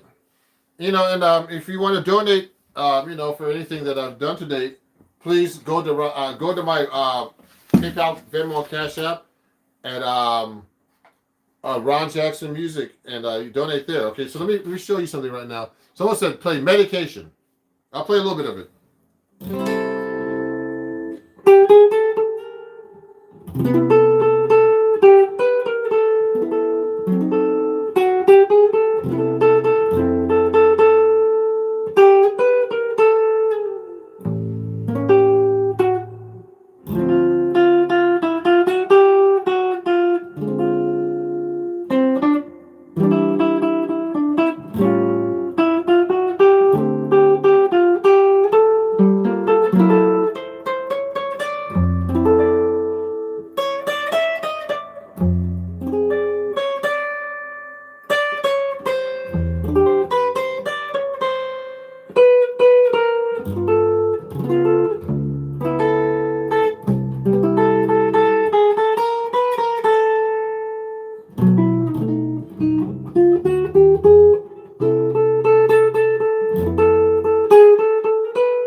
Yeah! Yay! So that was called Meditation for Rocky Shane. And thank everybody for watching. And and I hope to see you guys here soon on YouTube and Instagram. And thank you for watching. And let me say bye to everybody here. There's a lot of people that joined. And let me see. And hey man, thanks Richard. I mean, I didn't play stuff perfectly. But you know what? When you're taking lessons with even some master guitar players and everybody, it's hard to execute this stuff just like that. You got to practice, and it's like, and I'm actually talking and live, and it's actually hard. I really appreciate you guys because this is really hard to do. Imagine you talking on live to everybody on YouTube, who's ever watching you on Instagram, both places. I'm doing that, and then they're asking you a question. You have to be able to play this stuff, and it's not easy to play this stuff because I play with I take lessons from masters, and it's hard to execute this stuff, especially when you're on camera live, And I can't see this too well. Yeah. So what's happening is, I have to really be, I have to be really on it, and it's still not easy. I'm trying to talk and play and explain things to you guys. So I really appreciate all your patience, and please follow me everywhere. Please tell your friends to follow me. I appreciate it. Watch my videos. A lot of these videos, there's a lot of lessons on my YouTube channel, and you can learn this stuff already. Okay. And so I'll be doing some more videos soon and posting them. And also join my Patreon. Let me make a few announcements because I have a bunch of announcements. So you can join my Patreon too if you enjoy that. It's only $3 a month for like one lesson a month. And I post at least once a week. Recently I've been getting busy, so I've been posting once a week and putting posts up in general. So go watch go to my Patreon and join for $3 and up. It goes up to like 600, or I forget how much a month, but pretty expensive, but you get real mentorship, and there's some people who want to study like that. So, join my Patreon. There's some other things here that I have. Also I forgot to mention, I use a little amp called the Hendrickson amp. If you want to save 5% on this amp, they're kind of expensive, but they're great amps. You can use my code Ron Jackson at hendricksonamps.com, okay? And save 5% and use my code Ron Jackson. Share that code with everybody, because it's a permanent code. I've sold a lot of amps for them recently using this code. So please, share it and use it yourself. You can get anything on their website. They make the best small guitar amps, man. And they're really powerful, and you could actually use them on gigs and, even with a band, and it sounds loud if you can't carry a huge amp with you sometime, okay? So check them out. Everybody, we'll see you soon. Thank you for watching, and I'll see you guys very soon, okay? And thanks a lot. I want to say bye-bye. And we'll see you guys soon. Bye-bye. Bye-bye, everybody. Instagram.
Thank you very much, y'all.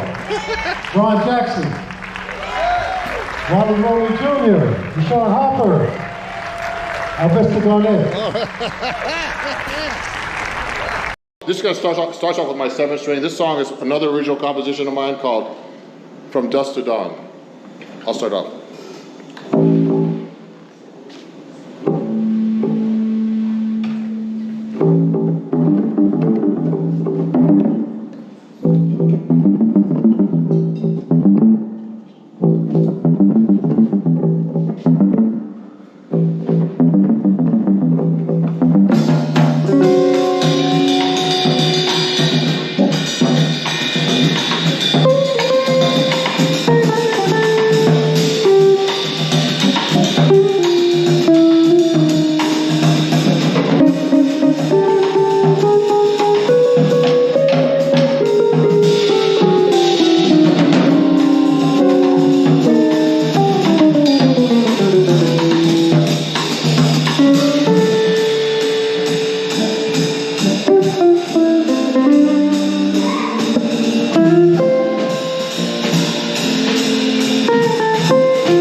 Thank you very much. I need a coffee after that one. Let's give a big hand again for a cup holder and a hand roller. This is Corey Rouse on the drums. And I'm Ron Jackson on the 7-string guitar. Thank you.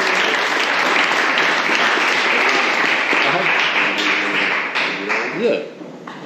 Okay, good. Okay. Great, thanks. Hey everybody, it's Ron Jackson and we're going live, and we are going live.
So can you make sure the cameras are in the right place?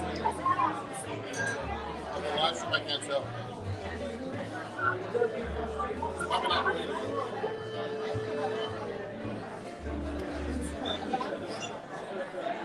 I'm going this way to the center.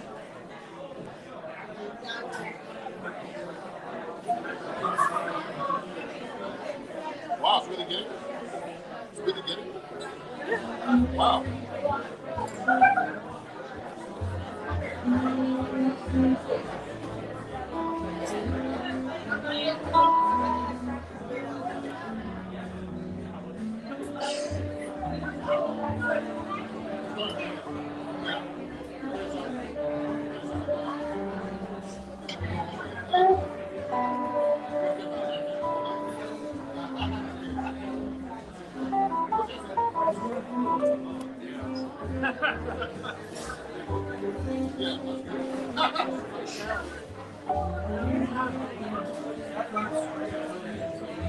Hey.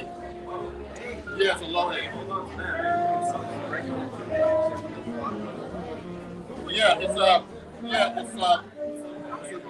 play guitars. So, in rock they choose a low B, but in jazz they choose a low A. You heard of a guy named George Van Evers? He was a 7-string jazz guitarist. He was the godfather of modern 7-string jazz guitar. He did it so low A. And my guitar teacher was one of the things that I started playing, I do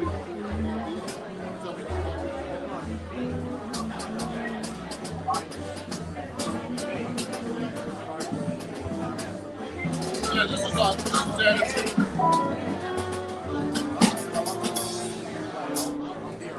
Yeah, it's a little bit.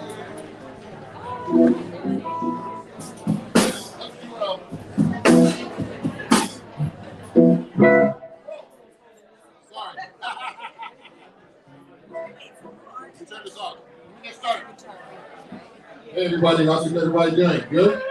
Yeah, we like rowdy crowds, and I'm always thinking this is Cafe Street, but it's Baba Camp. No, I don't know how they got the name, but I like it. Oh, it's a Motley Crue song. Oh, okay. Yeah, so everybody, just so you know, this said I'm live streaming to my YouTube channel, Facebook channel, and LinkedIn channel. It's all follow me at Ron Jackson Music everywhere, everybody. Ron Jackson Music, I'm live. So you guys are live right now, so make sure you sound rowdy into the music.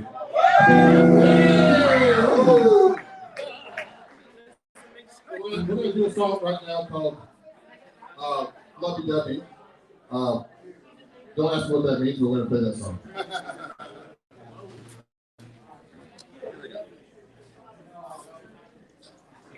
Michelle? GoPro? Sorry.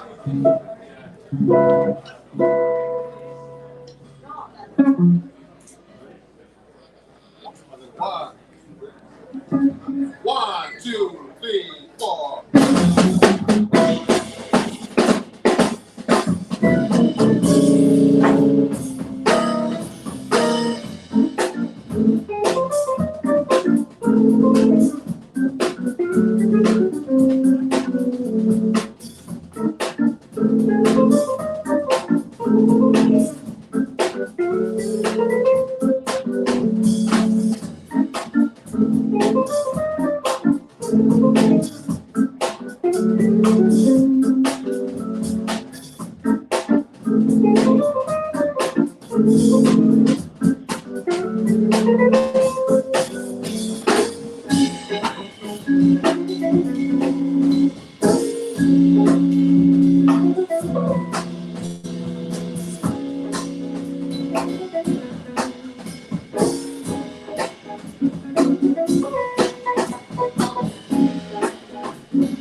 Thank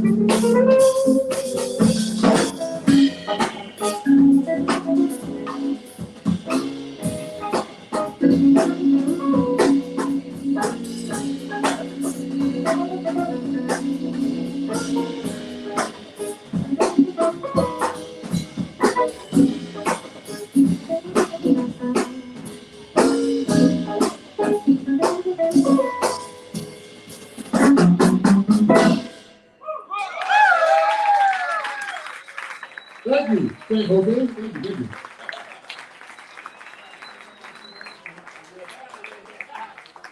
So I found my way over here to San Jose. I didn't know the way I used the GPS actually, but thank you guys for coming out. Really appreciate it. Great crowd tonight. Thank you. And there was a blue book going around, not a black book, a blue book. If you want to sign up to my email list, it's right over there. Oh, you have it. Oh, yeah. You try to keep it. So hand that around.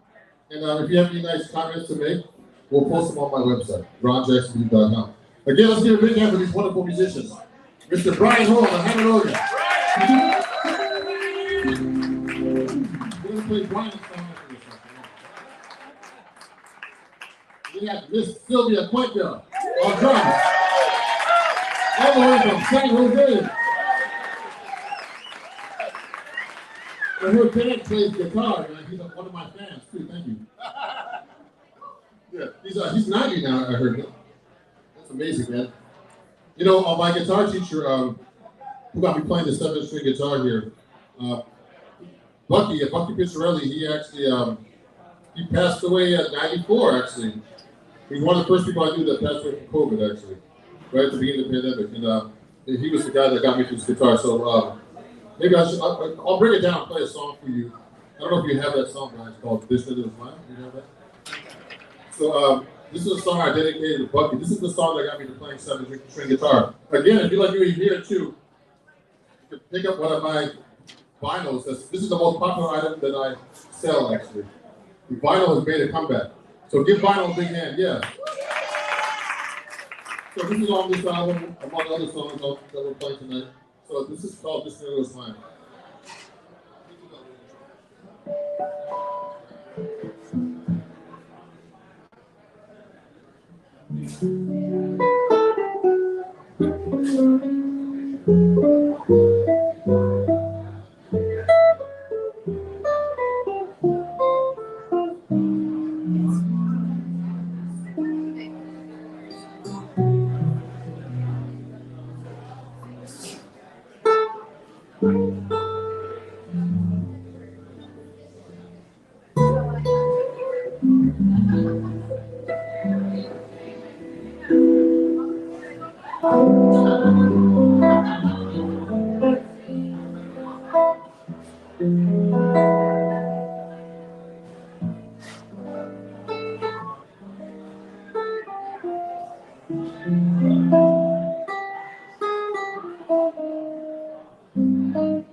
So,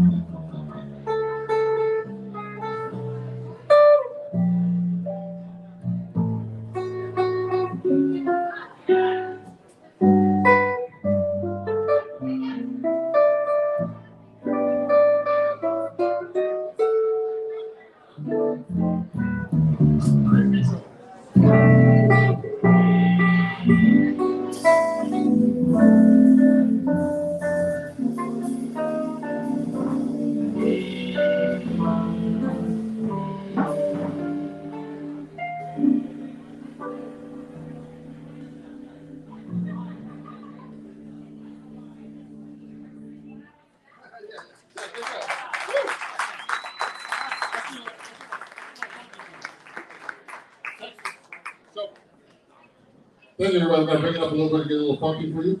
Uh-oh. Anybody here from Texas? Okay, that's good. I'm just kidding. No, I'm just kidding. You know what? One of my other mentors on guitar, Melvin Sparks, who passed away in 2011, and he produced one of my albums, some of the funky songs you hear tonight. And this song is another song dedicated to him, because he was from Houston, and this is called the Texas Shuffle. Woo! Uh-oh. You can dance to this one if you want.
somebody point down the drums. Thank you. Brian Moore, the hammer organ, and Rob Jeff on the 7th string guitar. So that's a new tune. We're going to be recording a few tunes tomorrow in the studio for my new album with these wonderful musicians over here. I'm going to be recording my album in different parts of the United States. Featuring Hammond organ players. Yeah! So if you're enjoying you here, definitely pick up one of my Jazz Guitar Heroes t-shirts here. Can anybody guess all the names up there? The 6 and 7 string Jazz Guitar Hero shirts. Who can name the 7 string Jazz Guitar Heroes? Can anybody raise their hand? Oh, this guy, Okay. Who got the trapdoor? The 7 string Jazz Guitar Heroes. Bucky, Howard, George. Oh, no. The last names. Okay.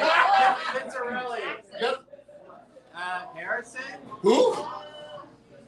Benson. No. 6 strings. I'm 7 string guitar hero. 7 string. Oh, wow. Not Benson? All right. No, which one is the, so it starts with Bucky, doesn't it? Yeah. So. Pizzarelli. Yes. Who's the second guy? Howard. Howard. Is it Howard? I can't see. Yeah, Howard Alden. All right. Who's the third guy? George. Van Epps. Wow. Okay. George Van Epps, the godfather of 7 string guitar. The Alvin Jones. Okay. Nobody else? Okay. Jimmy Bruno. Who's the next guy? John Pizzarelli. Lenny Bro, who's from the West Lanes. The last one. Ron S.J. from the West Coast. And Ron Jackson too. Yay! So I'll play another song of mine on this album, off my new album. And this song is dedicated to a friend of mine actually who had commissioned the song. He actually passed away from aphasia last year in April. And you know what aphasia is? Does anybody know what that is? You know Bruce Willis, this actor? He had to stop acting because he has a disease. I think it's related to Parkinson's. But anyway, this song is called Roundabout.